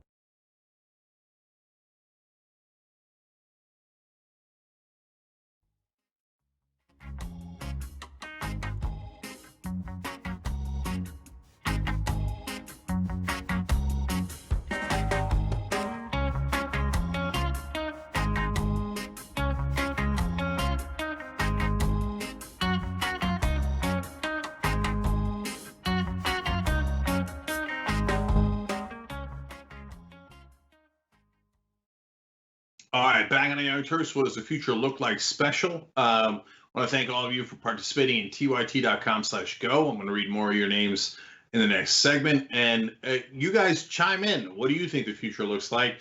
When we asked you on the issue of climate change, you guys came back with some pretty dark answers. But it is what it is. So whether you're a member or you're using YouTube Super Chat or Twitch or any of these platforms that we're on, send in your comments, because in the next section, I'm going to be giving more of your comments and talking through what I think the future looks like. And we've had some great news, some bad news, all sorts of amazing opinions. Dolores Huerta, who's got the Presidential Medal of Freedom, the president of the NAACP, and so many others. And now we've got another great guest for you guys. Joining us now is Andrew Yang, former presidential candidate. He had, of course, prior to running for office, has started Venture for America. He's founded Humanity Forward and could be part of the next government. Andrew, welcome back to the Young Turks. Great to be here, Cenk. Thank you for having me. You and I hung out so much on the trail, in person, you name it. It was Iowa or some giant media scrum in LA or wherever it was. It was you and me. Yeah. No, Andrew, I kind of miss it. I was just thinking when you came on, I thought, yeah, those are fun times. In fact, let me ask you about that. I mean, you ran this unprecedented campaign, and you and I talked at the beginning, the middle, the end. Yeah. Right? So you saw me become a real person. No, I'm kidding. But in all seriousness, it had to be an amazing experience. So what did you take away from how it went, both in your rise up and in dealing with an environment you never dealt with before? Those giant media scrums, the national presidential debates. What did you learn from it? What did you get from it? Well, I said in one of the debates that it was like a reality TV show, and that's what it felt like you were somehow the participant in the biggest reality TV show on earth. And it was funny because I was there to make a case for a human-centered economy and universal basic income, and these things I thought were vital. But so much of the campaign revolved around things that were media friendly. Like if I crowd surfed or Dance the Cupid Shuffle or whatever it was, like that actually became a bigger deal than my saying everyone should get $1,000 a month, at least for, a cycle or two. So it was a learning experience, and I'm an entrepreneur, and so you just try and adapt, really. So I felt like I developed new skills and adaptations as we went. To try and make the case. Like everything is about achieving the goal, and we're still working on achieving the goal now after my presidential run ended.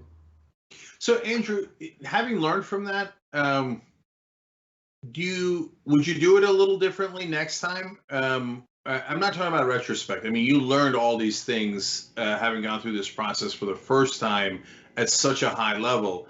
But knowing that they're not going to talk about your second or third layer issues, let alone your first layer issue, right? They're not going to get to democracy dollars. They're almost never going to ask you about that. And crowd surfing gets you media attention. Next time, would you crowd surf more? Oh, definitely leading with crowd surfing next time. It's going to be the outfit. We'll be like, we're going to crowd surf for a full hours, so they cover the whole event. Now, I agree with you that a lot of it is the mechanics, and so I'm going to be taking up democracy reform as an enormous issue. You mentioned democracy dollars earlier, ranked choice voting, different ways of publicly financing elections, and making our democracy more dynamic. Because the fact is, more Americans are either fed up with politics now or identify as independents than identify as Democrats or Republicans. And so you have these shrinking numbers of people that are hardcore partisans. And then a lot of Americans, including a lot of young people, are looking up being like, what the hell is going on here? It doesn't seem like they're speaking to me or for me. So I learned a lot, and I'm actually working on trying to catalog some of my thoughts as to how we can improve the system so that if someone like me or someone exactly like me runs again, that they'd have like a more successful outcome. So let's assume for a second that you're not in the next administration. We'll get to that in a second. But if you're not, what do you do with democracy reform? What form does that take in terms of trying to fix the system? The fun thing about some of the things we're working on, Cenk, is that you can go local now, and I have a big enough following, as does Young Turks, really, where if you focus energies on a ranked choice voting initiative in Massachusetts, which is on the ballot a little bit later this year, you can really move the needle. And one thing about democracy reform is that as soon as someone has it, and the other people look around and being like, wait, they have some cool new way of voting that is more representative and actually empowers the people to not feel like they're wasting their vote. Like, I want that too. So we have to just keep on being opportunistic, where you look at ways you can move a goal forward, either locally or nationally. And then, and thank you to the Yang Gang, thank you to everyone who supported my campaign. But now we actually can help with real dollars, real votes, real volunteers, and try and have local candidates who are aligned with our vision win. Supporting some excellent candidates right now that I'm super excited about, but also helping initiatives like ranked choice voting cross the finish line in places like Massachusetts, where they will then spread like wildfire. Right. So now let's talk about if you are part of the administration. So first issue that came up today was they released the list of speakers of the DNC. And you tweeted, I got to be honest, I kind of expected to speak. And then you followed up with, maybe I endorsed against one too many incumbents. So I have some thoughts on that, and if that's what happened. But already you tweeting that was considered very unusual, because people usually play political games and hide their feelings, etc. So why did you tweet that? There are a lot of people that were very angry and disappointed that I didn't get a speaking slot, and I understood and don't blame them. I mean, like, I was disappointed too.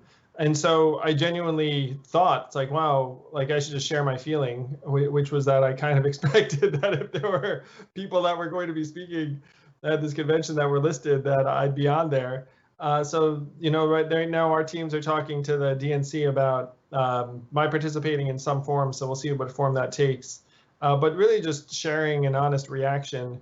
And one thing my wife said to me, which I thought was really powerful, she said, look, you activated so many people in politics that didn't feel like it was for them. And then if they don't include you, then, it makes those people feel like the Democratic Party doesn't want them, and that's bad for the Democratic Party. So, I think, my reaction was just in real time, and I think people responded to it because they sensed that it was genuinely like a human being responding to the list. Well, so Andrew, it's really interesting because you're right now in limbo between the human world and the Washington world, and so that puts you in an interesting spot, because you rose up because you're an actual person who reacted in normal human ways. So if you were disappointed at something, you'd say you were disappointed at something. But in Washington world, people are not happy about that. And so I wonder if you could sense it now. Like when you were running, I could tell that you could sense the crowd. You could sense the folks who were supporting you, the Yang Gang, etc. Now you must, to some degree, sense the pushback from Washington. How does that, do you sense that? And then how do you react to that? I do sense it. There is a machinery at work. And one of the things I said was that, my team was not jumping up and down about being included before the fact, where they weren't like calling every day and being like, what day, what spot, etc. But you start recognizing that those calls probably are taking place, that there's like this whole set of gears turning and people jockeying for position. And you're right that I'm kind of outside of that, but I can sense it. And for me personally, I will say that I don't have that great an appetite to all of a sudden try to become expert in where the gears are and like what I need to pull and do the rest of it. But I have people that work on my team and in my organization that are excited about that.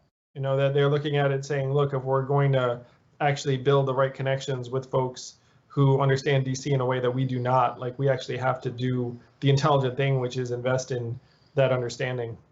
So I appreciate them. Thank you, team. Thank you for allowing me to remain relatively human while you figure out what the hell's going on.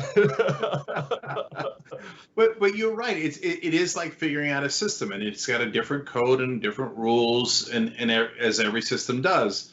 And so for me, it was oil and water. the minute I touched politics, it was a matter and antimatter is maybe a better example. It just exploded, and it was never going to work because I'm not built for that machine. I'm built for covering it and pushing it and rebelling against it, but I'm not built for being within it. And so you're a unique situation where I think you can do that and still, I hope, cross your fingers, cross my fingers, remain human, as we've been saying. So I know a normal politician wouldn't answer this, and I'm not trying to put pressure on you, but and I know you got to work the system in whatever ways you can. But are you looking forward to a position in the Biden administration if you were to win, and what position do you think would make sense? What I've said the entire time is I ran to solve a certain set of problems, and if someone gives me an opportunity to solve those problems, then I'll take it. Because I'm not a jerk where it's like I'm like, we should solve that, and someone says, you want to help, and I'm like, no. That's not like to be a reasonable response.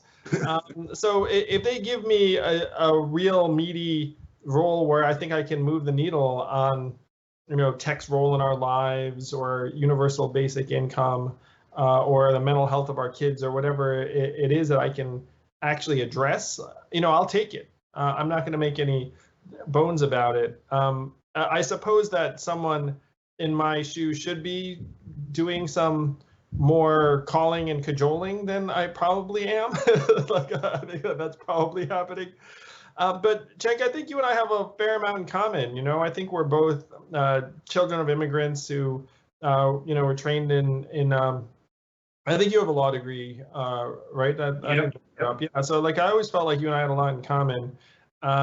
And one of the things I learned on the trail was that being human is really, one, I enjoy it more, but two, it's it's been the fuel of my ability to get anything done. If I showed up and tried to out-politician the politicians, I would have been completely crushed. So I had to. So I'm not someone who's eager to.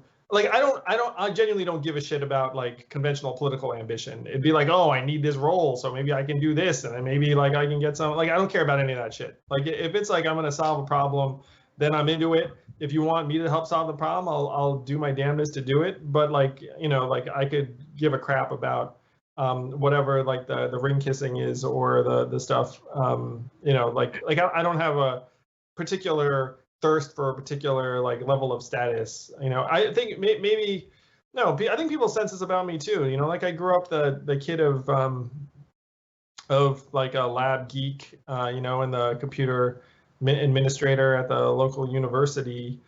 I just don't crave certain material markers the way that I sense, or status markers. I just want to eradicate poverty and improve our lives and make it so that our kids actually can inherit a world that we are at least find acceptable instead of the shit show we're giving them right now. I mean, they're fairly to me straightforward. Oh, nice war. Oh no. Oh no. I was supposed to do that. All right. Don't worry. We'll figure it out. All right. So, at the end of all this, and I want to talk about the future of the whole economy in a second, but I can't tell whether I want to root for you to be in the administration or outside of it, because I feel like inside the administration you'd be an amazing voice and push in a novel, important direction, and you'd be a voice for a lot of people who are not represented in government. So that'd be great. On the other hand, if you're, that it bottles you up to some degree. Right, and then they're going to tell you got to be a team player and stuff, and that's real. And I kind of like Yang Unchained. Thanks. I'm dedicated to being effective in whatever role I'm in, whatever capacity. It is a fear I have that many people watching this share too. Is how much can we do to activate our government so it actually solves some of the problems that we needed to solve? And I'm fully prepared to roll up my sleeves and test out how much I can solve in that capacity. But I'm not scared in the sense that like whether I'm in government or outside of government, I think there are a lot of really important things I can do, and then I'll just be working on them. But at some point we need government to become the instrument of digging us out of this catastrophic hole that we're in. I just realized the smart political play from their end.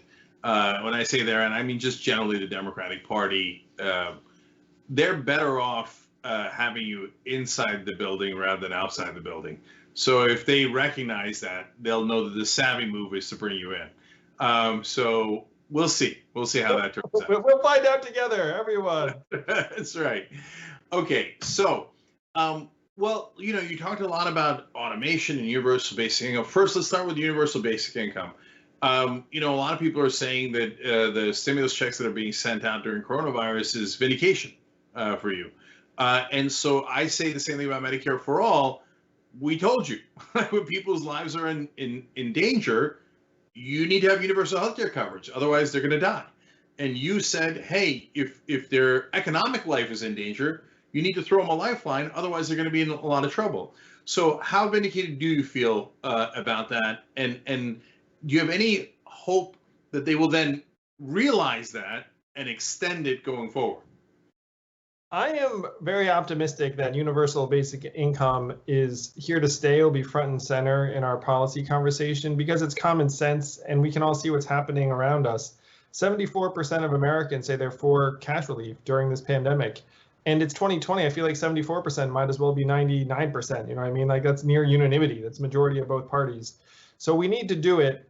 And the things I was campaigning on about job loss due to automating away, retail jobs and call center jobs and eventually truck driving jobs, that stuff is sped up tremendously because if you're a large firm, half of firms actually said in one survey that they're investing more in automation now. Meatpacking companies are saying, look, we're going to try and replace the meatpacking workers with robots because they don't get sick. And then no one can complain about the fact that we have a lot of workers in a congested area where they might contract or spread disease.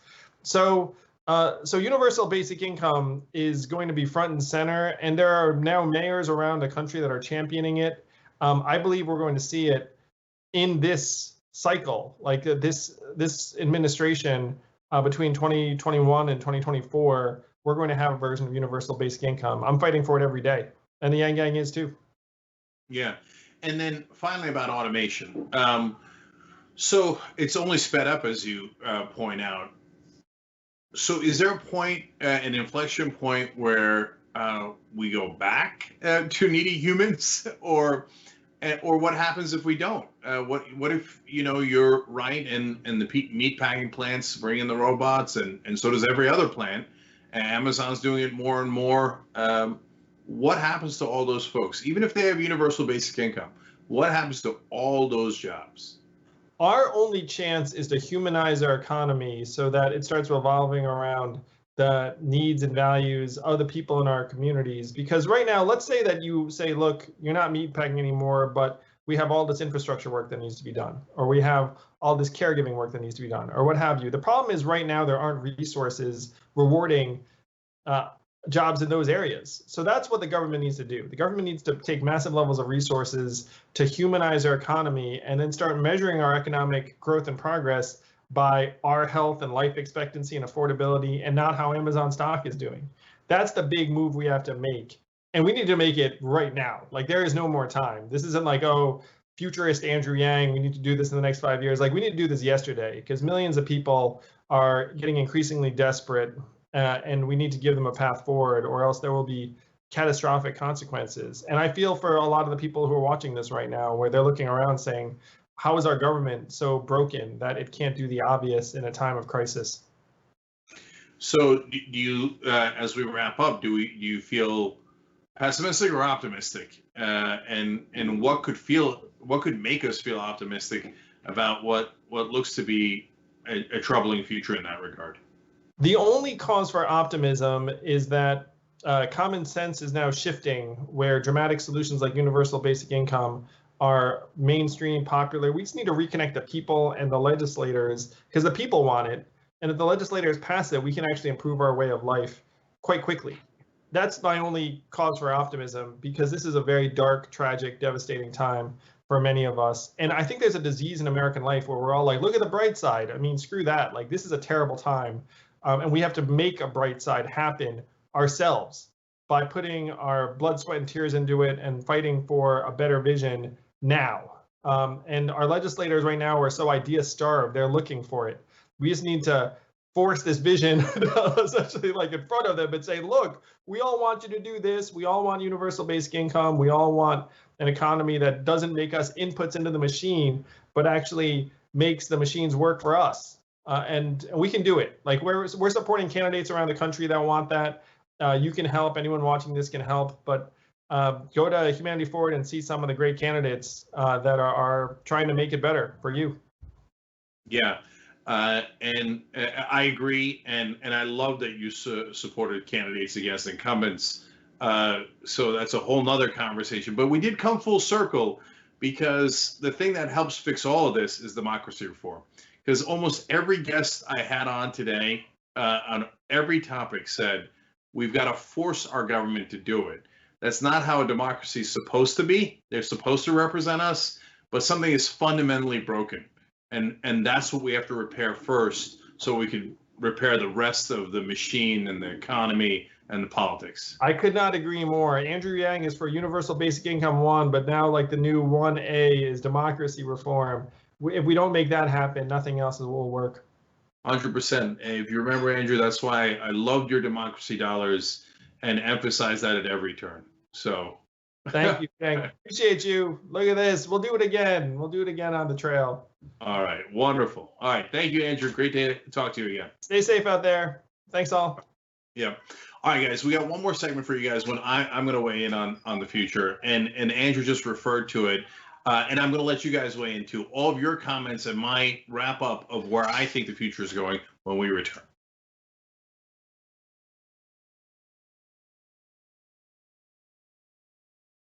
All right, time for another donor wall segment, and time to give you guys love.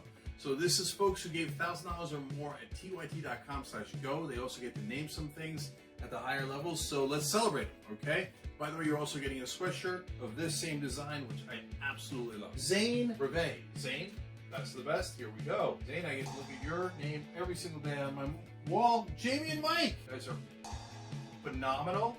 And here you are. By the way, my kids also look at this and they get a big kick out of it. So soon they'll memorize all your names, including Fernando Fernal. Fernando, you look fabulous. Now for Mark T from KCMO, he had a story, so I like this.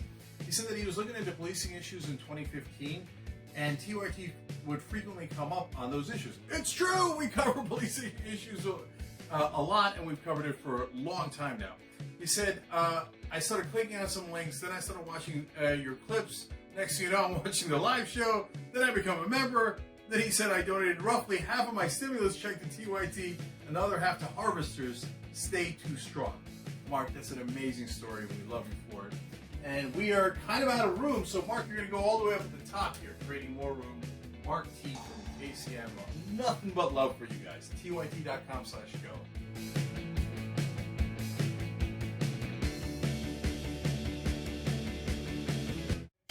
Do democracy. Vote. You got it. Use it. Vote. Demand democracy. Advocate for criminal, social, and environmental justice for all. Engage in democracy. Run for office. You can be mayor, governor, president. Just run. Democracy is powered by people like you and me. Vote. Advocate. Engage. Visit naacp.org or text DEMAND to 40649 for more information. Here at TYT, we are now going quadruple green. What do I mean by that? If you sign up for an aspiration account, they're going to plant 10 trees for you. Boom, that's green number one. Second of all, they're fossil fuel free, so you don't put any of your money in that nonsense. Boom, that's green number two. But now, all of a sudden, out of nowhere, another sweepstakes. And now you could win a Zoom e-scooter for free if you sign up at Aspiration through the end of August. It saves money on gas and parking. You can go up to 60 miles per hour. It's got a smart alarm. It's got a phone charger in there. It's got everything you need. It's actually, especially if you live in a city, it's perfect. Now you can get a free one if you go to tyt.com/greensummer and sign up for an aspiration account. So you're wondering, Jake, what's the fourth green? Well, you're saving money on aspiration, including on socially conscious spending, and you're saving money on the scooter. Fourth green, tyt.com/greensummer.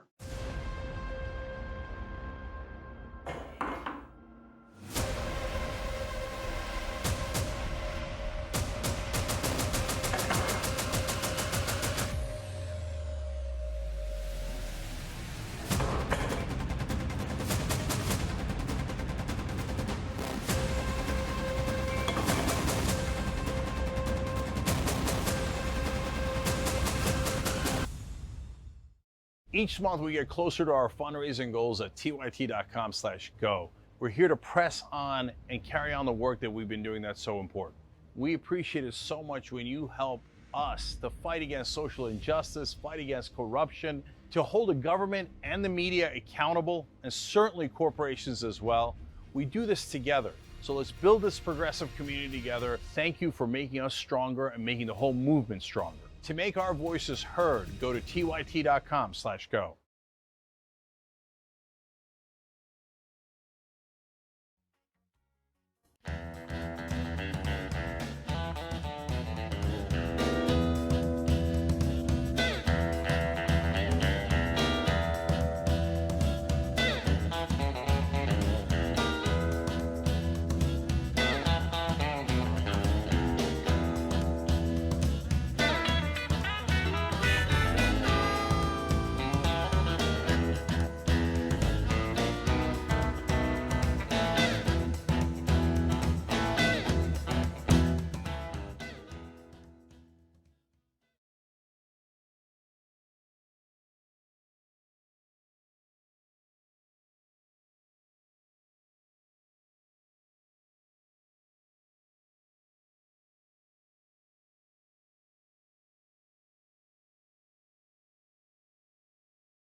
All right, welcome back to the Young Turks. What does the future look like?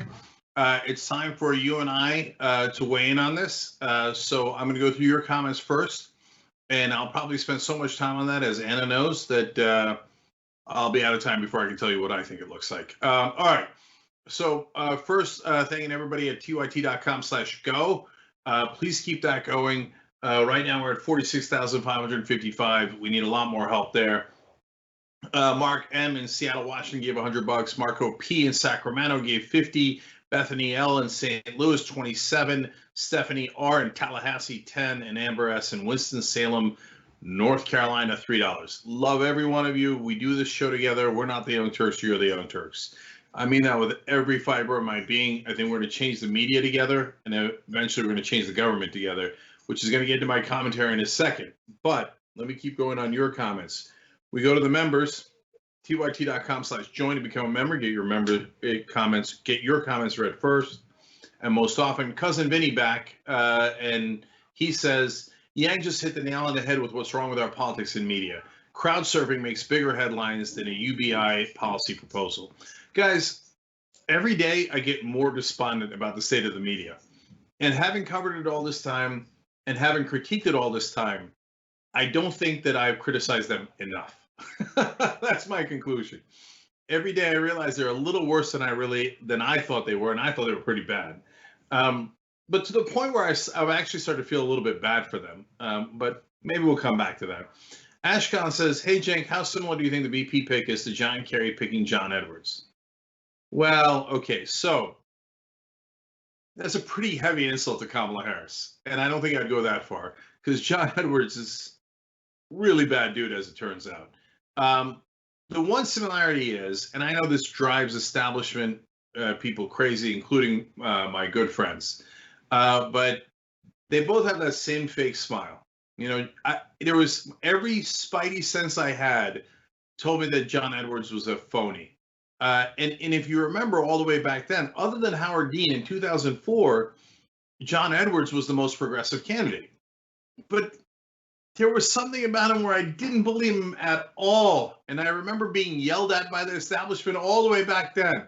Like, oh, how dare you say that? He's a beloved, honorable gentleman from North Carolina, right? And he's a senator, and Cenk, you ruffian. It turns out he was an ass. And so, I don't think, I hope to God Kamala's not anywhere near that bad. And I don't think she is. And I think that Kamala Harris is a deeply political person. And the upside of that is that there's at least a chance she could be moved by political pressure. And I've always thought that. But yes, there is certainly that same political phoniness that we point out, and you guys love us for it because you know we're telling you the truth. And the rest of the media absolutely hates it when we say it because they're part of the kabuki theater. Messier 87 says, just don't pull a Trump and hire a neurologist to manage HUD. If Joe hires him, referring to Andrew Yang, let's make sure it's a position he can help us with. Yes. I don't want to get too deep in the weeds. Labor secretary would be amazing because he's in the cabinet, but maybe that's not the right position. Maybe it's something that's a czar of something, but give him something that he cares about and that he can make a difference on. Totally agree. In fact, I do declare, nice handle, by the way, says Andrew Yang for math czar. Not only does that not exist, it will not exist. So I get it, and I know what you're saying, but let's hope they get him a nice role that could help. So many of you that are written in here. So let me just read two more here. Climate Nerd writes in, we need to understand that it is impossible to take the eco out of the economy. Get it? Economy. Everything we have comes from our environment. That is, of course, true. Somebody should tell all the politicians taking fossil fuel money about that. And Chris Marl says, I've lost all faith in the American dream, but seeing people like Cenk and Andrew Yang who do still believe in it and who are fighting so hard to change the way that American government works gives me so much hope. Thank you. We appreciate that. I'll speak on behalf of Andrew as well in this. And that's part of what I really, really like about Andrew is he's so earnest and he does mean it and he does appreciate it. I don't actually fully agree with him on universal basic income, but that's not anywhere as relevant as him being an honest actor and actually giving you his real opinions and deeply caring about the country and trying to lead it in the right direction best that he can. So it's going to be super interesting to see if Biden asks him to be in the administration or not. I think it'd be politically unsavvy to not ask him, but you never know. Establishment, as we've seen with Elizabeth Warren and many others, they're not awfully fond of people they don't completely agree with.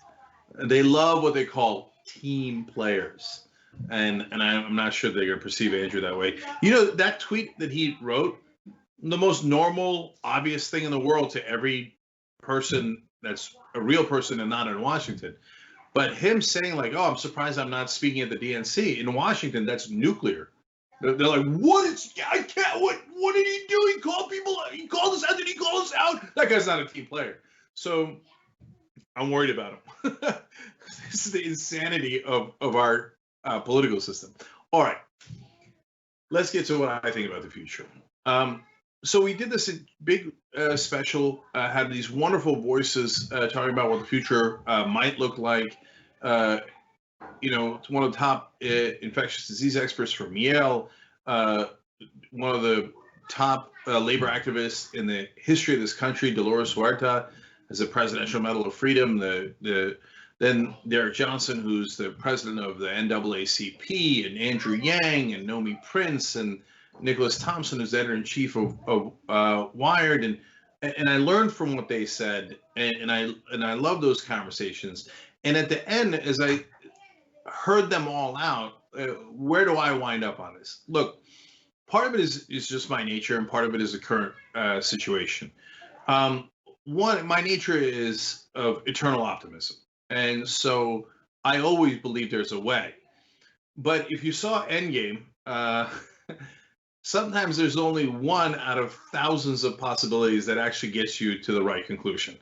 And so I'm not under any illusion that it's going to be easy, because as we heard in the conversations today, we are at a low point in almost everything in this country, whether it's unemployment, whether it's infectious disease, whether it's the state of the environment and how the U.S. is being counterproductive, going in the wrong direction, racial relations. There's some good news in that a lot of the different races are uniting together after George Floyd, but terrible news that we have a white supremacist in the White House who keeps saying one racist thing after another, and still the country is very much divided on all those issues.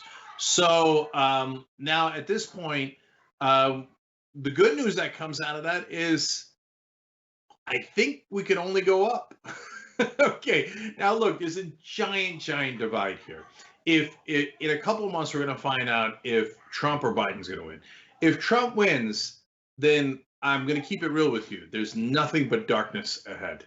And I don't say that as political machinations. I've told you when presidential elections are unimportant. I've told you when they are important. This one's the Mac Daddy of them all. Not because it's dark versus light. We don't have a great progressive in this race. Joe Biden is a very conservative Democrat. I am not enthused about him, nor will I be forced to be enthused about him. But the Democrats have found the perfect boogeyman. And the establishment has found the boogeyman it was looking for, and that is Donald Trump. And the boogeyman is real. And if he wins again, the environment is in epic danger. There's no question about that. His unbelievable incompetence endangers all of our lives. The economy is in danger. And most importantly, democracy and our form of government is in danger. I think all that stuff is super clear. And for God's sake, vote against them. Vote against them. Vote against them. I couldn't be any clearer about that. But when Joe Biden wins, if he wins, and I think he will, but a lot could happen in the next 2.5 months. But if he wins, he is not going to naturally do any of the right things. Massive change on the environment, increasing wages significantly, all the things that we care about, not just as progressives, but that is going to help the American people. So we must push him. We must. Almost everyone that came on here talked about how the government is broken and how they were excited to get Trump out, but that they were near positive that the next government would not do anything that the American people wants unless they were absolutely pushed to the wall. So what does that mean? That means that's our job to push them to the wall. And so the mainstream media hates that because they love the status quo. And they're backed up by multi-billion-dollar corporations. We're backed up by you guys. That's why we do tyt.com/go to raise money from you guys. That's why we do membership, tyt.com/join, to have our financial motives tied to your financial motives, and so that we're a team and we do this together. But a huge part of that is the politics of it. So if Biden wins, we must start the protest immediately. There is no way in the world that Democratic leadership is going to do the right thing of their own accord. We must push them on $15 minimum wage. They promised it, and I think that they could win the Senate. And if they do, they must pass it immediately. If they don't, there should be more people surrounding the White House than there were under Trump. Why? Because Trump doesn't care. Biden could care, potentially could care. So get people around, get protests. There should be no quarter given. If he does not act on the environment, and significantly so, no quarter given. Surround the White House, surround every state capital, demand action. It is literally the only way to do it. Support progressives in primaries. And we must get money out of politics. If we do not get money out of politics, none of this is going to be possible. Those corporations are going to buy every single politician we have, and the media is already on their side. And then I could be optimistic all I want, but we are going to hit those conclusions that are not bright, and it will be arguably worse, because as time goes along, that corporate power accumulates in a way that gets harder and harder to fight back. So mount up, everybody. If Biden wins, we should be in the streets almost immediately. But if we are, I think he is susceptible to pressure, and I think we can win. And if we do, then the future is bright. Love you guys. See you tomorrow.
Welcome to Old School. Jake Huber, Ben Mangos with you guys. Obviously brought to you by shoptyt.com. I have some of the apparel over there. Anyway, check out our great indoors shirt. If you can read this, you're not practicing social distancing. Masks and shirts, all at shoptyt.com. Okay, but Ben, I was not in the great indoors. I was in the great outdoors this last week. I was at Yosemite, of all places. You were at Yosemite. Wow. Yeah. Was it? Were you there with your family? Yeah. So I'm just curious though whether your wife, who is Chinese by heritage, correct? Yes. Did anybody there think she was Thai? No, nobody thought she was from Thailand. Okay. They thought she was from Taiwan. Hey, even Trump knows it's Taiwan. Okay, that's ridiculous. Yeah. You know, how many times can I say the guy's an idiot? The reason why I say it is because I'm not punching down. Unbelievably, he's president of the United States. And the thing that gets me is when people gaslight. And so people gaslighting to say that he's smart when he says things like Thailand and Yosemite. Yeah. No, the guy doesn't know anything. I was totally said this in the post game. Richard Ojeda sent me a quick video or short part of a longer video he'd done. Texted to me as soon as that happened. He said, Yosemite, you dumbass. It's Yosemite. I mean, it was really Yosemite. Yeah. Like, I mean, it was. Yeah, it was. I mean, it was. First of all, it was really great for the Jews. Yeah, but no one picked up on the second time he said it, and he said Yosemite. Is that right? Yeah, and so I'm like, that doesn't make sense under any stretch of the imagination. There is no "n" in there. Yeah, yeah. Even if you're mispronouncing it, like. But of course, the whole week we went around looking for Yosemites and just couldn't find them there. I just like that it was the idea that that's how Jews greet each other. Yo, Semite. Yo, Semite. Hey. Yeah, we're always doing that. Okay, by the way, random diversion here. It is old school. Worst argument for when somebody says something that's against Jews, and somebody says hey, whoa, that's anti-Semitic, and you go, hey, no, Arabs are also Semites. Yeah, that's one that I was not. I'm not familiar with. I'm not familiar with that one. Like you've told me that, so I'll buy it. But yeah, no, people do it all the time online. It doesn't matter that Arabs are also Semites. Don't say stuff against Jews. Okay, that's still anti-Semitic. So you've said, and very kindly, that things that I have said to you, or in the course of our now 20+ year friendship, close friendship, that there are things that I've influenced about you, and I hope I've made clear how many things about you that have influenced me. And one of them, and I bring it up because of my ignorance about knowing. I mean, to me, like Semite is just another word for Jew. Right, I don't really know what it is, and you obviously, by just making that funny point, it makes you realize, oh wait a minute, I have this wrong. But you also, we talked. This was probably 10 years ago, and the conversation, the Semitic conversation, brought this up. That like 10 years ago, we were talking about plane crashes or some natural disaster, and you were being Jenkian and being callous about a plane crash. Like, I don't know even, or I don't care. I'm overdoing it, but that was the essence of it. I mean, you said, I don't care about this. Why? It was more, and then you morphed into a human point of like, why does it affect people so much? And then we went into, well, everybody gets on a plane. The totality of a plane crash affects you, that unlike a car crash, the overwhelming number of which people aren't even hurt at all, right? Or they are survivable injuries. And then you started pointing out that why do we care more about this plane crash than a plane crash in another part of the world? And I was like, I don't know, because these are people like us. You know, I knew I was flailing, right? I mean, it's true. We do. Americans care about America. You have come from somewhere else, so you have a wonderfully more global view. But I believe that if I had seen what happened in Beirut, and this is a giant cell phone, if it had happened in Duluth or Gary, Indiana, or San Francisco or Oakland or Seattle, anywhere, I would have cared more. And I would have just paid more attention to it other than being stunned by the video, which was stunning, right? And then I thought, damn, Cenk was right. And I'm an ass, right? Like it's a bad person who thinks that. And I still think it's a bad person, but I get that I've been programmed this way. Yeah, no, look, two things. First of all, right now, somewhere, Mendoza Ferrer is saying, how did I miss that video? I could have taken it totally out of context. Totally, yeah, right. That he thought that plane crashes were no big deal. And Jake Tapper would have totally agreed. Anyway, so look, but Ben, it's totally normal. Look, you know, I'm more exercised and talked more about it on the show about what's happening in Portland than we are about the Uyghur concentration camps in China. Right, and of course, yeah, the concentration camps are worse. The ethnic cleansing that happened in Myanmar is worse, but it's really far from us, right? So we got to push ourselves to care more because it's in human nature that we identify more with people who are proximate to us. Yeah, but it's more than that because we would care more. There is this inherent racism that. You know, where some of the preachiness of the left is dead on correct, right? If that had happened in London, right? Yeah. And Beirut, like, I mean, okay, and Beirut is this exceptionally cosmopolitan city, was and is returning to that, right? The Paris of the Mideast, right? It's not like it's so different than us that it's, you know, that it's Taliban members who live in the mountains, right? I mean, these are as regular people, whatever nonsensical term that is as we are, and yet there is this, I presume among others, instinct that like, oh, it's in Lebanon, right? And I did work this week to get past this, but even then, you end up making a case for how it could affect you. You see how incredibly broken the city suddenly is, and it was already broken, right? And had the added intense pressure of a weakened government trying to deal with the coronavirus and a crashing economy. And then you have this, and you think, well, this could go very wrong for the world right now, right? In this power vacuum in this important part of the world. So I don't know, I just felt bad, and I felt stupid, and I felt sheltered, and I thought naturally of you.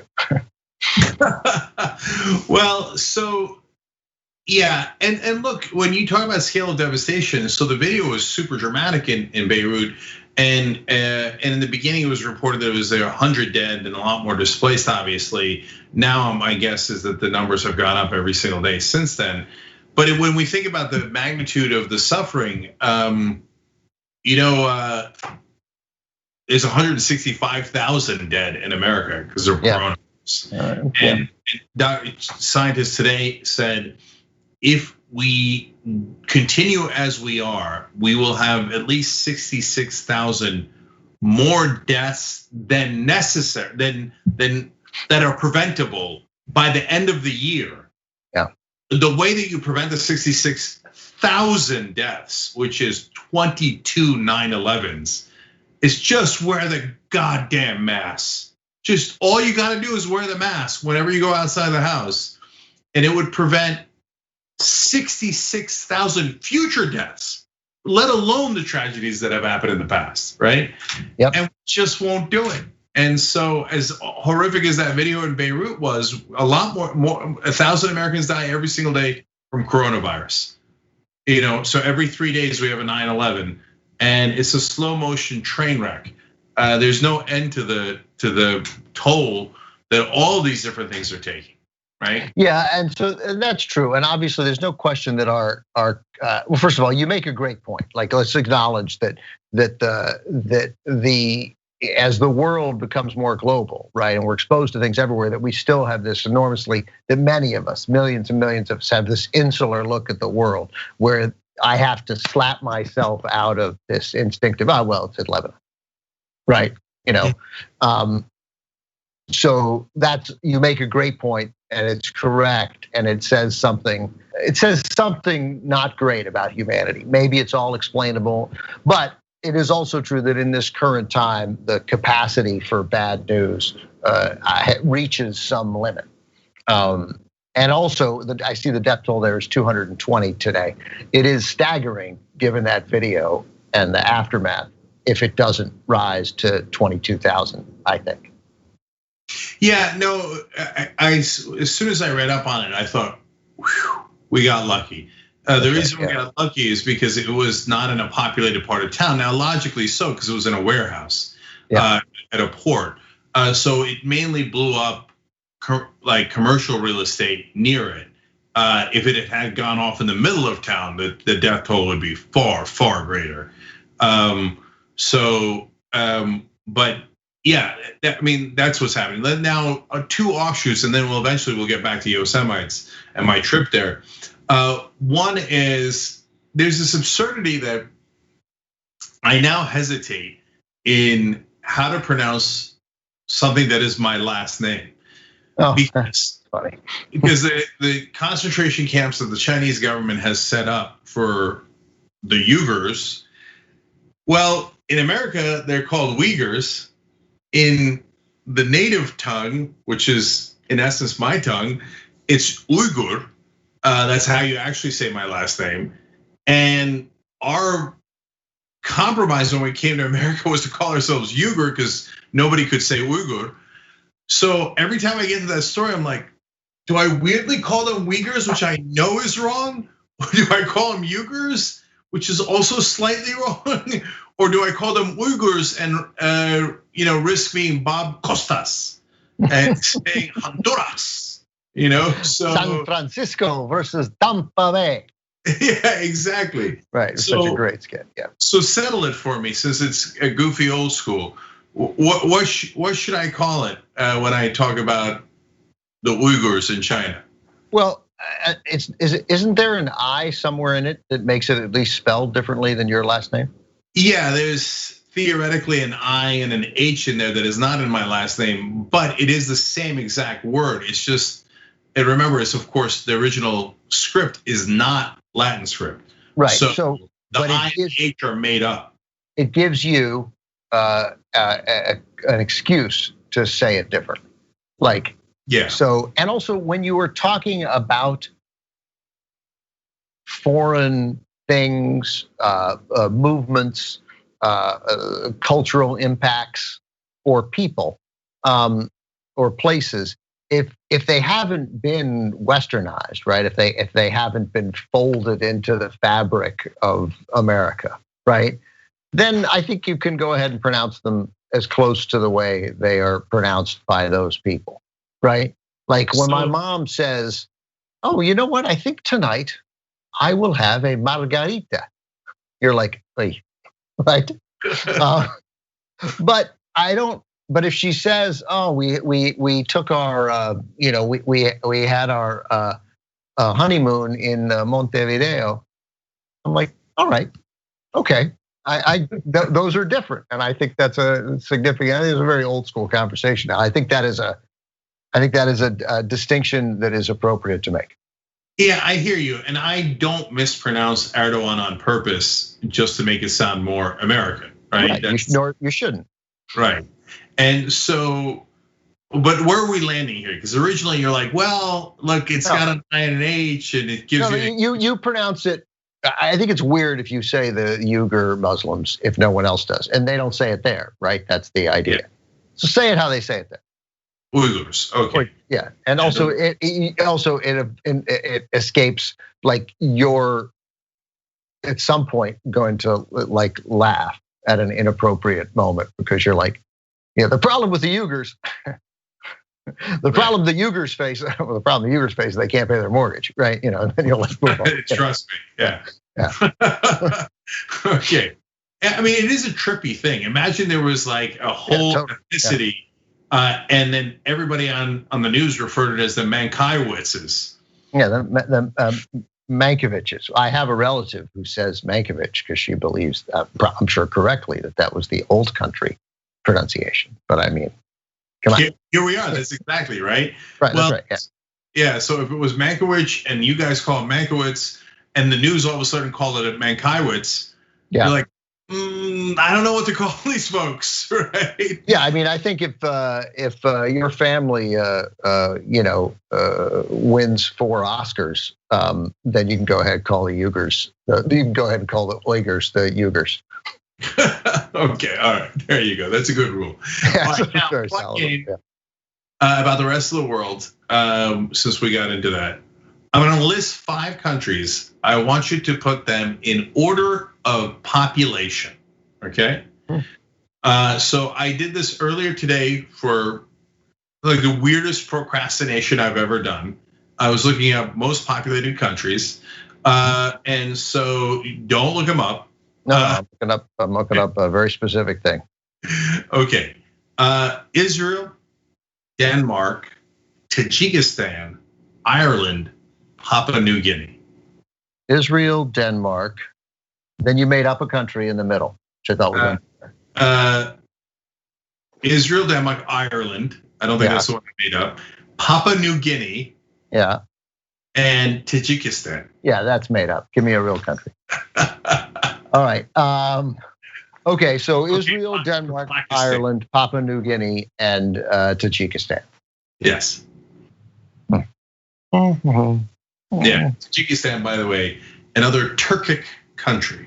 All right, I'm compiling my list. Just talk amongst yourselves. Oh, got news for you, Ben. There's really no one else. That shouldn't stop you. It never has before. Yeah, that's true. I could go on for hours. All right, I got my list. It's very hastily compiled, and of course influenced by the nature of the question. Right. Okay. All right. So let's do it. from most populous to least populous. Go ahead. Tajikistan, 1. Ireland 2, Denmark 3, Papua New Guinea 4, Israel 5. Okay. Well, I think you got 1 right. But it could be successful if you're only like 1 off on the others. That's right. And I'm going to declare it unsuccessful, even though you knew it was a trick, and hence that's why you got the first one right. Right. Okay. So Tajikistan / Kyrgyzstan is in fact number 1. Okay, I think you get a bonus for getting number 1, but all right. I mean, that's obvious. Yeah. So Tajikistan is number 1. Papua New Guinea is number 2. Israel is number 3. Denmark is number 4, and Ireland is number 5. Isn't that unbelievable? Yeah, I mean it is. Yeah, it's unbelievable. It is. I didn't feel good about. I wanted to drop Denmark down, but I thought Denmark can't have fewer people than Papua New Guinea. But why? I mean, why not? Of course, Denmark's, in NATO. The Nazis invaded Denmark. We know Denmark because we're taught European history in America, and we're taught nothing about Papua New Guinea, right? But of course, there could be, and it has a tiny name, right? Because it's got Papa in it, so it feels like it was founded by a family, and everyone there is related. And it's awkward, but Guinea also feels small. Yeah, right. Because it's also New Guinea. Like there's an old one. That's where all the people are, right? But we're gonna go with that, or we're gonna go to a new place and start our own country. And now there's like 10,000 people there. But obviously it couldn't be last because it was too obvious. And then I thought that that the list was suggested by some anti-Semite. And who was going to suggest that why do we care so much about Israel when there's only 1,100 people there? Yeah, no, it was me randomly noticing as I was going down the list and go, really, Ireland is smaller than Papua New Guinea. Ireland is smaller than Israel. Huh? I wouldn't have guessed that at all. Yeah. Let alone Denmark. Yeah, of course, popular literature. There's nothing rotten in Papua New Guinea as far as we know. Right. Although the first story I ever covered about Papua New Guinea was about how a Western professor had gone there to molest children, and wrote about it, and then got caught. Yeah, he went there because they'd never find him. There's too many people. Yeah, easy to hide apparently. Yeah. But so apparently there was at least something rotten in Papua New Guinea. But yes, and the Central Asian republics. Let's quiz ourselves. All they got was a Borat movie. That's right. That's right. But right, and so, but you're 100% right. Why I should really get no credit is the inclusion of Tajikistan is so that there will be a shocking number 1. That seemed obvious to me. Yeah. Now, okay, so I want to know if we can do this, and maybe Asher could do it.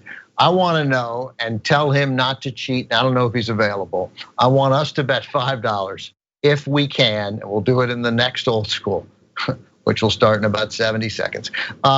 Will Michael Schur be able to quickly identify the capital of Papua New Guinea? Yeah, I'm gonna say no. Yeah, I love Michael. I have tremendous faith in him, but that's too much.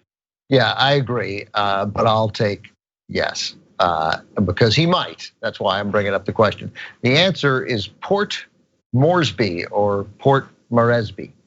I mean, who's heard of that? So it's almost like you should pay me 10, but that's not the bet. It's a $5 bet. And will Michael be able to identify Port Moresby or Moresby? No, Ben, you're mispronouncing it. It's Port Semite. So Asher, can you do that? Can you text Michael Schur? All right. Okay. And just tell him, like, come on, no cheating. It's okay not to know. I don't think he would cheat. So this brings to a conclusion one of our old school episodes here. If you remember, you get to watch continuously for an hour, tyt.com/join. If you're not a member and you're watching on one of the platforms that we're on, don't worry, the next episode will tell you if Michael got it right, okay? but better to be a member and find out right away.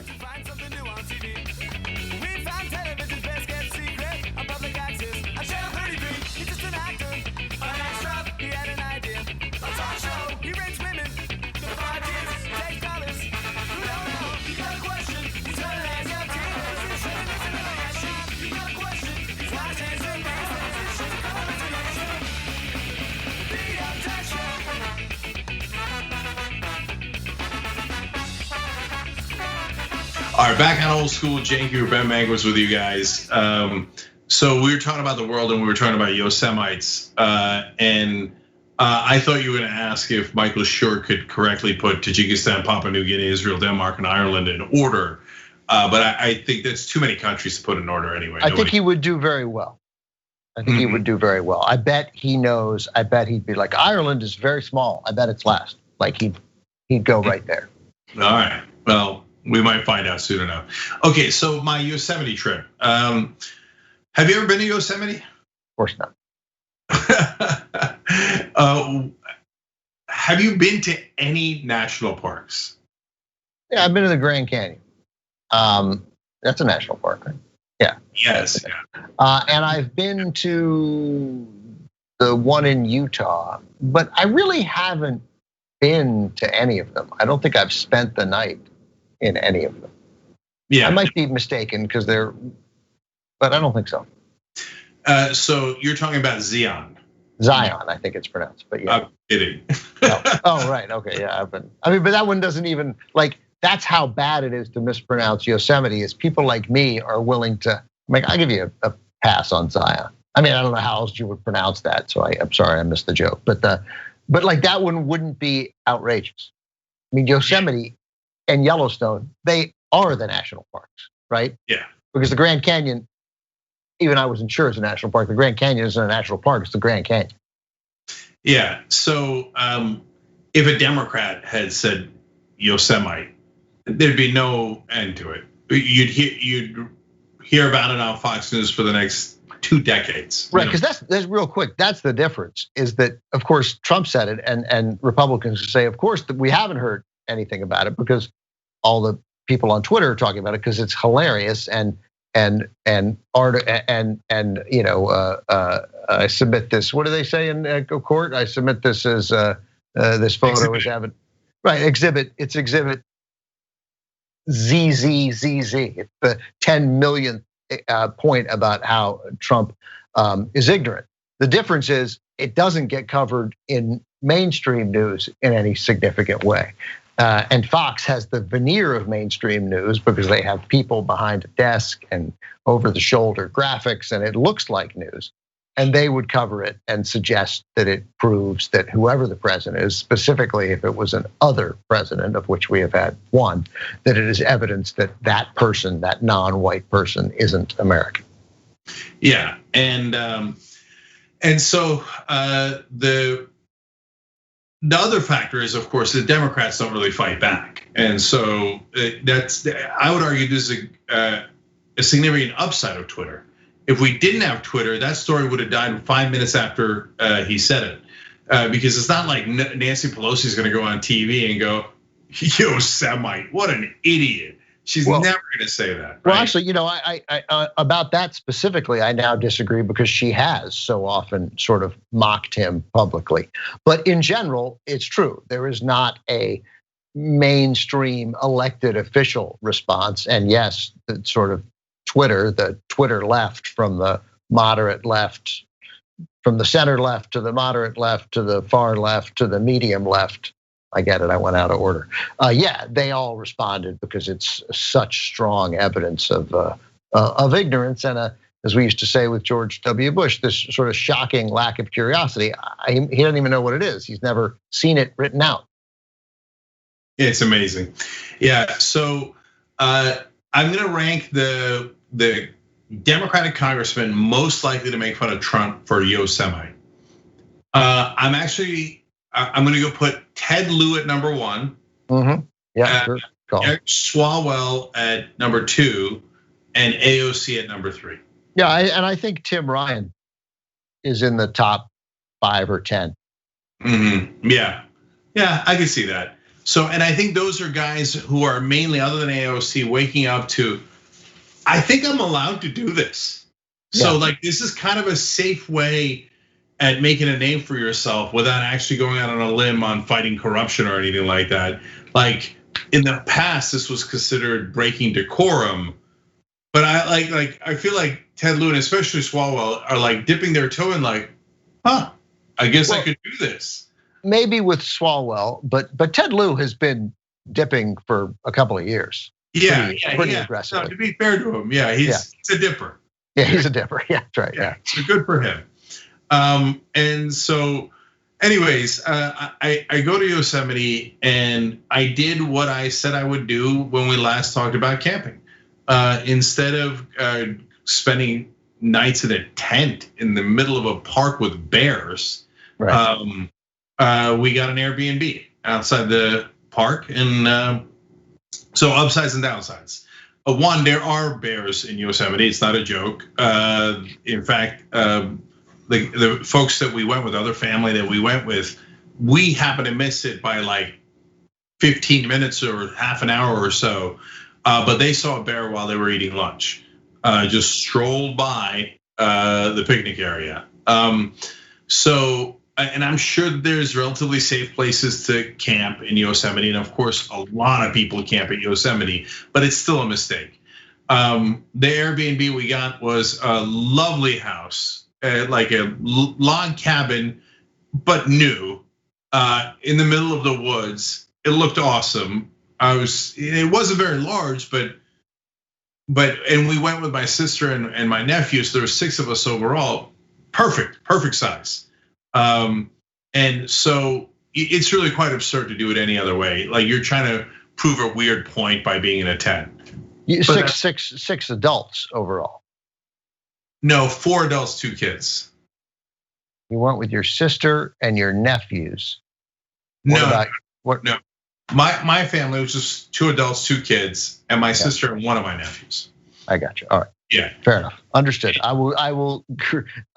stand corrected. You were right about the number of people on your vacation. Okay. God bless. Yeah. So it took an hour and a half to drive in to the middle of Yosemite. That's the problem, on windy mountain roads. So once you think you're there, like, hey, we're at Yosemite, you're 90 minutes away. Yeah, and then every morning and every night, we had to basically do the equivalent of the drive from LA to San Diego. To do what? To just see the park? Just to get into the park, right? And if you do, I know you don't know this, Ben, so and in parks, you will go on trails, you'll go hiking, you might go in by a stream and have a picnic. So those are the things that you do at parks. Sounds great. Yeah. By the way, I say this as if like I'm an old hand. Like I just discovered it like a month ago, right? Yeah, and of course I'm kidding. Like a lot of that does sound great, except for I wouldn't do the 90-minute drive a second time. Well, I mean, I'd return, but I wouldn't go a second day. Yeah. Nah. So it's, but you would love it. No, I would. I got it. I, as we've talked about, I have this doesn't quite it, but it's similar. I have such a strong growing fascination and draw to the Mountain West. So much so that I could see a scenario where I moved there without visiting. Like, nope, we're moving to Montana. We'll find a place later, but we're moving to Montana. I've rented a place for 3 months, then we'll figure out from there where we're gonna live. It's that is a 3% chance. Well, when I was a kid and I had fantasies of being rich, I always thought that I'd have 5 houses, okay? Absurd. But an apartment in New York, a house in LA, a house in New Jersey, a condo in Miami, and the 5th one was a cabin in Colorado. Now, how perfect does that sound? It sounds pretty great. I mean, obviously, I don't need the Jersey house and the New York apartment, but it's very solid. I like the Florida. I think I would like the other one to be in another land. A bit much. Yeah, but like somewhere where you could blend in, like Papua New Guinea, somewhere where there's a lot of people. And I don't want to go somewhere like Ireland where you're in the middle of nowhere. Yeah. So then a couple of things happened that made me change my mind. One, I did not get that rich or rich at all. And then the second thing was Airbnbs. So now I do have a cabin in Colorado and a condo in Miami and an apartment in New York. Depending on my budget and whenever I go. That's right. You just can't afford any of them. Well, we all have them. It's just a matter of whichever one you can afford. So let's get down to, I got it. You don't have to tell me what percentage you paid, but I need to know how much that cabin that you liked was, understanding that you and I have not radically different standards, but some different standards about places that we will stay, places I'll visit and visit like with you, like if we were traveling through, I don't know, a place where you could stay at a very high end or low end. If we're traveling through Mexico and one time we got to stay in a hotel that's just dirt, I'd be like, well, we'll stay here. They'll probably have unbelievable food in the morning and great coffee, right? Yeah. But if I'm like with my family and that's a different thing and it's a vacation, I'm curious what we were doing in Mexico. It feels like we were in real trouble. I'm curious. We probably have different standards, which I'm going to get to in my Airbnb story. So I need to know what that cost. Yeah, it costs about $350 a night. So now, one thing was that we just had, because of coronavirus, we hadn't spent anything in 4 or 5 months. Right. We never go out to dinner, which was a big expense. No babysitters, no nothing. Like we spent no money for 4 or 5 months, so that's why we didn't feel bad about splurging on this. But we did feel bad enough that we went for outside the park, which is, was questionable given the big drive that was in. But if you went inside the park, then they're like, a comparable place would have been like $500. I mean, there was this Airstream park where it was $500 to $700 a night. I'm like, for an Airstream? Are you insane? But no, it filled the capacity. Right, they're probably pretty nice, the trailers. There's a park there's a trailer park in Malibu where a lot of fancy people, you can't buy them. You can lease the property and then you can do whatever you want to your trailer, the one that, and these people aren't like buying their own trailers. They're taking the ones that are there and they're designing them but they're plenty big enough for a family. They'll have a master bedroom and a couple of bedrooms for the kids and a place and then a deck, and the deck overlooks the cliffs, which overlooks the ocean. You got to walk down the cliff to go to the ocean. It's fantastic. And then you like go out though, and it's like a trailer park, except it's, I don't know. Well, my aunt lived in a trailer park, so I saw that one. But they range. Some of them are totally nice, right? They're not all grungy like the movies. So that can be very nice. That kind of living, it's possible to have that. Yeah, no, of course. Matthew McConaughey used to live in that trailer park in Malibu. Oh, did he? I didn't. Yeah. Yeah, after he got famous, it was incredibly rich. Yeah. So no, the inside of those places that are $500-$700 a night is gorgeous, but still, I mean, I'd rather live in an actual house. Yeah. And so, anyways, look, bottom line is, you all know this, so we're preaching to the choir. We're as Aaron, Commanders of the Armies of the East and Captain of the Boiler Room said after our last discussion of camping, we have soft hands, and I hear you on that. But in case you don't know it, what's great about going to a place like Yosemite is the wonder when you get to a place you didn't expect. So I explained real quick in the post game that we took the Mist Trail, and then Vernon Fall was the first fall you get to there. If you kind of take a little bit of more treacherous bouldering or climbing or whatever you want to call it off the path, you can actually get to see the bottom of the fall. And at the bottom of the fall is this amazing swirling rainbow. And you're like, whoa, I was blown away by it. And I know like some people say, okay, like my friend who was with me was like, okay, calm down, dude, it's a rainbow. But then on the last day we went to the very top where there's meadows, and it's 20 degrees cooler at the top than it is at the Yosemite Valley, which is already amazing because it's a half an hour drive up, and it's 20 degrees cooler. And I get it, that's how it works. But when you feel it, you're like, wow, that's super cool. And then there's this gorgeous lake, and then you go inside the lake, and the water is warm. Come on. Yeah, and then all the mountains around you look like every Western movie you've ever seen, but not the cowboys. It's the Native Americans. And seriously, like that's the imagery you get in your head from the movies. And it turns out, of course, that's true. There were 7 Native American tribes that lived around Yosemite, and they literally did smoke signals there because of the mountains. In order to communicate, they would set fires and then do smoke signals. And we read that at the top of another mountain. And I was like, come on, all that is pretty awesome. How bad would you and I have been at reading and sending smoke signals? Indecipherable. Yeah, we're here, we're ready to defend. Huh? You told us to come. No, we were saying happy holidays. Like, what are you talking about? We're wishing you a great weekend. No, we're fine. Yeah, we already slaughtered that other tribe. We're good. Yeah. You're the boy who cried smoke. So speaking of which, there's like a nice little euphemism at near Tunnel View for people who've been at Yosemite. You'll know what I'm talking about. And awesome interruption there. They're like, oh yes, and this Yosemite Valley was occupied by Native Americans for thousands of years.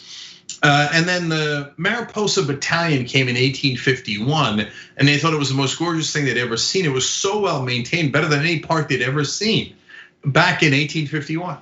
And that's where the story ends. And of course, in 1852, they murdered everyone in the valley. Yeah. They came and they were like, oh my God, they thought it was the most beautiful thing they'd ever seen. They'd be like, well, let's just stay here and get rid of the people who are here, which will make it easier for us to stay. Who's with me? Great, it's unanimous. Yeah, they said in the description, they had formed a battalion because there was talk of, or rumors of, or something along those lines of Native Americans that had gone on a raiding expedition. I was like, yeah, maybe they did, maybe they didn't, but that wasn't really the essence of the story. The essence of the story is, we're gonna go ahead and take this valley. Yeah, and we're gonna do it because we have, I mean, I don't know whether in this particular case it's true, but in some early cases, we have guns and they don't. And totally. Therefore, we will emerge victorious. Yeah, I pieced all this together from like different signs in different parts of the park. And another sign in the valley, they had this, it's like a hidden away little thing. But I read all those, and like in 1929, this Native American grandmother said, the white man came here and made this valley so ugly. And of course, it's because they didn't know how to maintain it, and they killed everyone that did know how to maintain it. And so Native Americans had like very immaculately lit fires every year to clear away the things that they had to clear away. You know me, I don't know any of it, right? But and maintain it apparently beautifully. So sometimes when I see those Hollywood movies, the later ones, not the early ones. The early ones were terrible in depiction of Native Americans. But later, like, oh, the Native Americans knew how to live with the land and they were at peace with it, and they, blah blah blah. And I was like, yeah, okay, this sounds like a bit much, right? I'm sure a lot of that is true, but we're over romanticizing now. Turns out, no, not over romanticizing. They really did know. Yeah, they did know, and I mean, they were, nobody would say that early American or European farmers didn't know how to tend to the land and the soil and take care of it, right? It was their job, it was their livelihood, it was their entire life. So yeah, they knew how to take care of it. But yeah, I hear you that the image is different. All right, well, I would like to go. So let me tell you the Airbnb story. So I am right now in a extended stay, not the brand. I'm just in a hotel where you stay in for a long time in El Segundo, California. Oh, love it. Can't wait in an industrial part of, like, we're right next to the Los Angeles Air Force Base, which I don't even think I knew existed. I know exactly where you are. And in fact, I had a picnic at a nearby park about 6 weeks ago. Is that right? Yeah. All right. So we're here because we're moving and the new house isn't quite ready to move into, hopefully this week. And so so we were gonna stay at an Airbnb for, we thought, a month. As it turns out, fortunately, we'll be free, about halfway through August here. And I didn't, it's a month. So I didn't want to spend $300 a night, $350 a night, because it's $10,000, right? Which is Jesus, yeah, out of control. So we were looking for places that were $200, and then when we decided, wait a minute, we don't need to do the whole month, we canceled that because we bought the insurance. But it turns out the insurance doesn't cover that, and they're still trying to make us pay. So we tried to find a place till about August 14th or something. And I was like, all right, so let's keep it for these 14 days. Let's try and keep it to $200 a night. It'd be $2,800, right? It's a tremendous amount of money, and every place, and we up to $225. The things in the description, in the comment, like a place will get a 4.8 out of 5. And then the one guy, even some people who like it, they go, oh, it was pretty good, it was clean. I was supposed to check in at noon and I couldn't reach the guy and he wasn't there till 5, and then I couldn't really get in touch with him after that. There was something was going wrong, but the place is pretty nice. I didn't really feel super comfortable going out at night. The neighborhood was a little sketchy and there was a lot of loud noises. And I was like, hey, inconceivable I'm staying there. Just from that one comment, right? It gets 4.8. I'm like, no, out. The owner is AWOL and the place there's noise and it's a grungy part of town and I'm gonna be nope. So then to me, I thought you can't get anything until the first number is a 3, where I would feel comfortable going for some time. I'd do anything for a couple of nights, right? Yeah. Oh, okay, yeah. No, I'm saying like so you proved it. Like if you're gonna get a place that's nice enough, then it's $350 a night, unless you're in some very remote part of the country. Right, but normally what you do with Airbnbs, and we had 6 people, but is that you go with, when I do it, I usually go with friends pre-coronavirus, and then when you split up that number with of course, families, then it's awesome. Yeah, you're right. It could be $750, and you're splitting it with 4 guys or 4 couples or whatever, and then it's glorious. Yes, I concur. Yeah. All right. Well, we got to wrap this episode. TYT.com/join to get the full hour-long episode uninterrupted. Okay. So now to the members. So I love El Segundo, and we went on a picnic there, like I said, about 6 weeks ago, and I was trying to see if there were interesting houses that we could move into one day there. And we drove around, and Wendy was like, "Yeah, hard no." So where we live, the houses are scrunched up together, right? Because it's small parcels of land, understandably in West LA, but in El Segundo, they might be even more scrunched together. Yeah. But I love it. You know why I love El Segundo? Because it feels like Cleveland in the middle of LA. So there are a couple different parts. I got a close friend who lives in El Segundo, and our former next door neighbors, they had 4 kids. They moved to El Segundo in part because the school system in El Segundo is one of the best in the LA area, if not the best. And Manhattan Beach is also good. Maybe it's the same school system for all I know, but it's a great school systems. They had 4 kids and they were like, we got to send our kids to public school and we're gonna go. And their neighborhood was super nice, right? But it wasn't fancy. It was just these nice houses that could have been a suburb of any town. We're in this industrial, like we're next to like a defense contractor, which is next to the Air Force Base. And then you drive up to the Pacific Coast Highway, and it's the part of the Pacific Coast Highway. I mean, it calls itself the Pacific Coast Highway, but it is not. There's nothing romantic about it. There's like there's a 3 Taco Bells and 4 McDonald's and 3 Walgreens, and of course a Starbucks. And you're right near the airport. El Segundo is this peculiar town that is next to the airport, and then also therefore, because the airport in Los Angeles is in the western part of town, on the beach. But then I guess it's the electric company. There's these giant power grids on the beach for much of El Segundo. Yeah, and there might be a waste treatment plant. It's not there's a lot of industry there, but there's some beautiful neighborhoods, and then really cool places that you could walk to from those neighborhoods. That's not the strip malls that I was describing on the Pacific Coast Highway. It's perfect for me because I like when I play fantasy football, I always look for value. Like I'm constantly looking for value, right? And Cleveland by the water in LA with like a bunch of things wrong with it is perfect. Right. That's right. Yeah, I get that. Yeah, because it's still in LA. You're still very close to the beach, and the houses are cool. The weather's it's in a great part of the town for weather, and yeah. Yeah, and no, you're on the beach. I mean, like your house isn't, and none of the houses are, but like the beach is 2 minutes down the road. Everybody in El Segundo is like 5 minutes from the beach at the most. Yeah, and so, anyways, we have our answer. On Michael Shore. Yeah. Yes. I owe you $5. That is amazing. He got Port Moresby. He got Port Semi. Nailed it. That's amazing. Jesus Christ, how does he know Port Moresby? That's insane. Asher, ask him to order the countries in population, if you don't mind. Yeah. Okay. No, I knew I was so Asher. Ask him the capital of Tajikistan.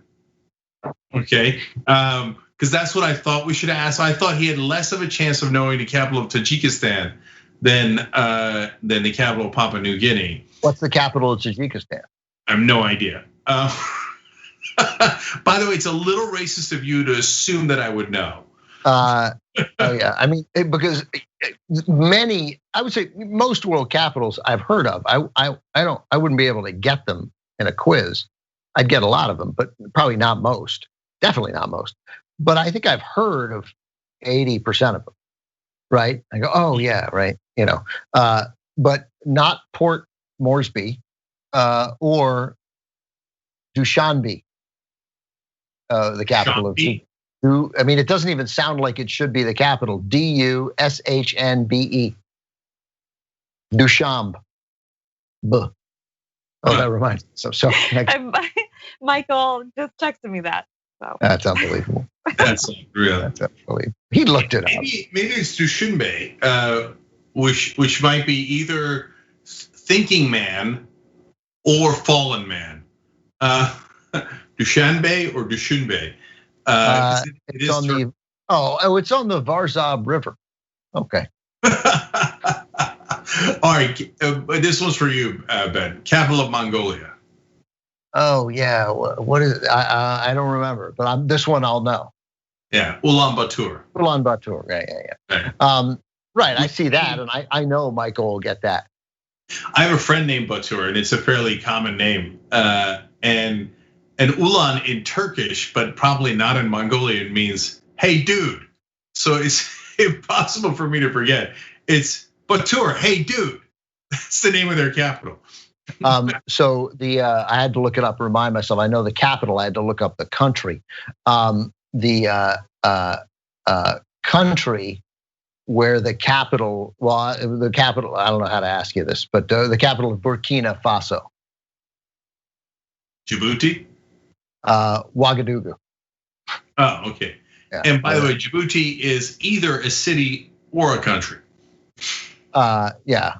I think. Yeah, I'm gonna go with city. I'm gonna go. I would have gone with city, but I think I might have seen it on the list earlier today. Oh yeah. Well, let's see. Nope. Republic. Yeah. Well done. The Republic of Djibouti.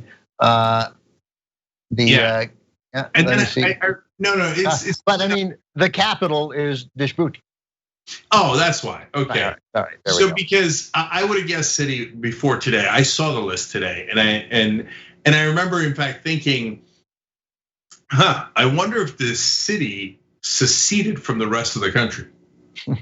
Like it was, Djibouti in Republic of Congo, and they're like, nah, we're gonna be our own country. For our own thing, yeah. It's 60% Somalis is the ethnic makeup, and then 5% primarily Arab, and then 35% Afar, AFAR, which I haven't even heard of. Yeah. All right. Let's see if you last one of these because I'm having fun. The fourth largest country in the world on population.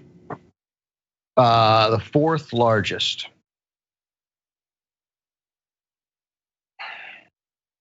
So you know the first three. I think. I mean, Russia, China, India. On most populous. Are those the top three? No. Are we? We're not in the top three, are we? We are. Oh, okay. China is one. Yes. Is Russia in the top three? No. All right. So I was wrong because I was debating us or India for three, but it doesn't matter because I'm confidently saying Indonesia for four. There you go. Okay. Redemption. So where's India? Or where's Russia? China, then India, and India is closing fast on China, actually. Okay, right, yeah. And then there's a giant 1 billion drop off, and it gets us. And then Indonesia, Russia's like number 11. Oh, but I was thinking Russia with all the places they don't have anymore. Like I was thinking Soviet Union. Oh, yeah. I don't know how far up that. I don't know whether that would have put him into the top 5, but it would have moved him up. Yeah, it certainly would have moved him up massive. But so yeah, and Nigeria is I think 6th. Yeah, Nigeria is the biggest country in Africa, the most populous country in Africa. Yeah, Brazil's number 5. Lagos, Nigeria is one of the biggest cities in the world. Yeah. Anyways, okay, fun about that. So I was jogging by a church called the Church of the Master in LA. And I thought, now it's a good church. It's got a pride flag on it. It's in LA, so it had a chance of being more liberal to begin with, but very clearly welcoming of LGBTQ community. So I'm down. God bless. It's a cute little church, but it's called Church of the Master. And like a church, that's a church you might go to.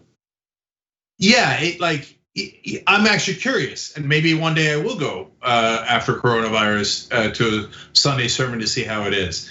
But am I wrong in thinking that the title is fairly awkward? Oh, it's incredibly awkward. But I mean, those are the people who go there are crazy. I mean, I don't need to know anything else about it. I'm confident that they're crazy. I don't know about that. It just might be a leftover old name, right? Okay, well, I mean, then people aren't going to the Church of the Master as a thing. I'm thinking of it as a sect. My point only applies if it's a sect. Yeah, I don't think it's a sect because they're not going to have an LGBTQ church named Church of the Master, and then it's like a real sect because they're the only. Oh, did you say it was a LGBTQ church? They have a flag. Yeah, I missed that. I would have refrained from my observation otherwise. Yeah, so there's no way that it's a sect. If there was an LGBTQ sect named Church of the Master, it would not be at a church. Oh, they're United Methodist Church of the Master, United Methodist Church. Oh, okay. Couldn't be more wrong. Yeah. They've been a neighborhood church for 150 years. And see, it's an old name. Outstanding children and youth ministries, music programs, and service opportunities. Yeah. But that's like, there's these old school stuff from religion that just, like in the modern world, you're like, I don't know, I know it's been around 150 years. Well, I didn't until you just said it, but now that I do, but we might still want to update the name. Like, yeah, and also it just shows like whoever named it, and I don't know, I could read up their history here. I have a brief history of the Church of the Master, but like nobody had the guts to tell whoever it was, Lancelot, you can't call it Church of the Master. You can't do it. You can't do it. But I'm sure there's going to be religious folks who write into us who say, no, you guys don't get it. That's like a common terminology in Christianity and all that. But actually, I do get it. That's part of why I'm not religious. That's right. Yeah, because I'd be like, come on, I get it. I know. In the master is Jesus in this way of thinking, right? I got it, but that's dumb, and it's dumb. It's dumb. It's a dumb name. Now it's become a cool name because it's historic, and it's a little funny. Yeah. So I was trying to explain to and by the way, same for Islam. Islam means submission. I don't really want to submit, and I don't really want a master. And I know some religious folks will find that, abhorrent. Like, how dare you? You're full of pride. Well, number one, kind of. Number two, like, why do I have to submit to an unknown, presumably alien sentient being? Not presumably, he's not on this planet, so he's kind of alien by definition. And I think he's undocumented. By the way, they're Church of the Masters all over. I mean, I just looked it up and I assumed it was the one in LA, but I mean, I realized I got this wrong. I'm reading the whole history of this. It's Lutheran here. It's in LA. It looks like it's the Lutheran Church of the Master. Yeah, it's in your neighborhood. See, here I will ask you a question that is harder than the capital of Tajikistan. Ben, what is the difference between a Lutheran and a Methodist? Oh, well, I mean, Lutherans follow the teachings of Martin Luther. And he put up the things on the wall that got him in trouble. Okay, and what do the Methodists follow? They're method actors, all of them. They're committed to the really feeling the character, right? It's weird that it became a religion. I don't know. Yeah. By the way, you did better than I would have. You're right. Obviously, Martin Luther. I just hadn't thought of that. But to me, Lutheran and Methodist is plain, boring, vanilla American religion. Lutheran, I think there are a lot of Germans were Lutheran. Well, Martin Luther was German, so that would make a great deal of sense. Benny German. Anyways, all right, much love. That's our episode for this week. We'll see you next week.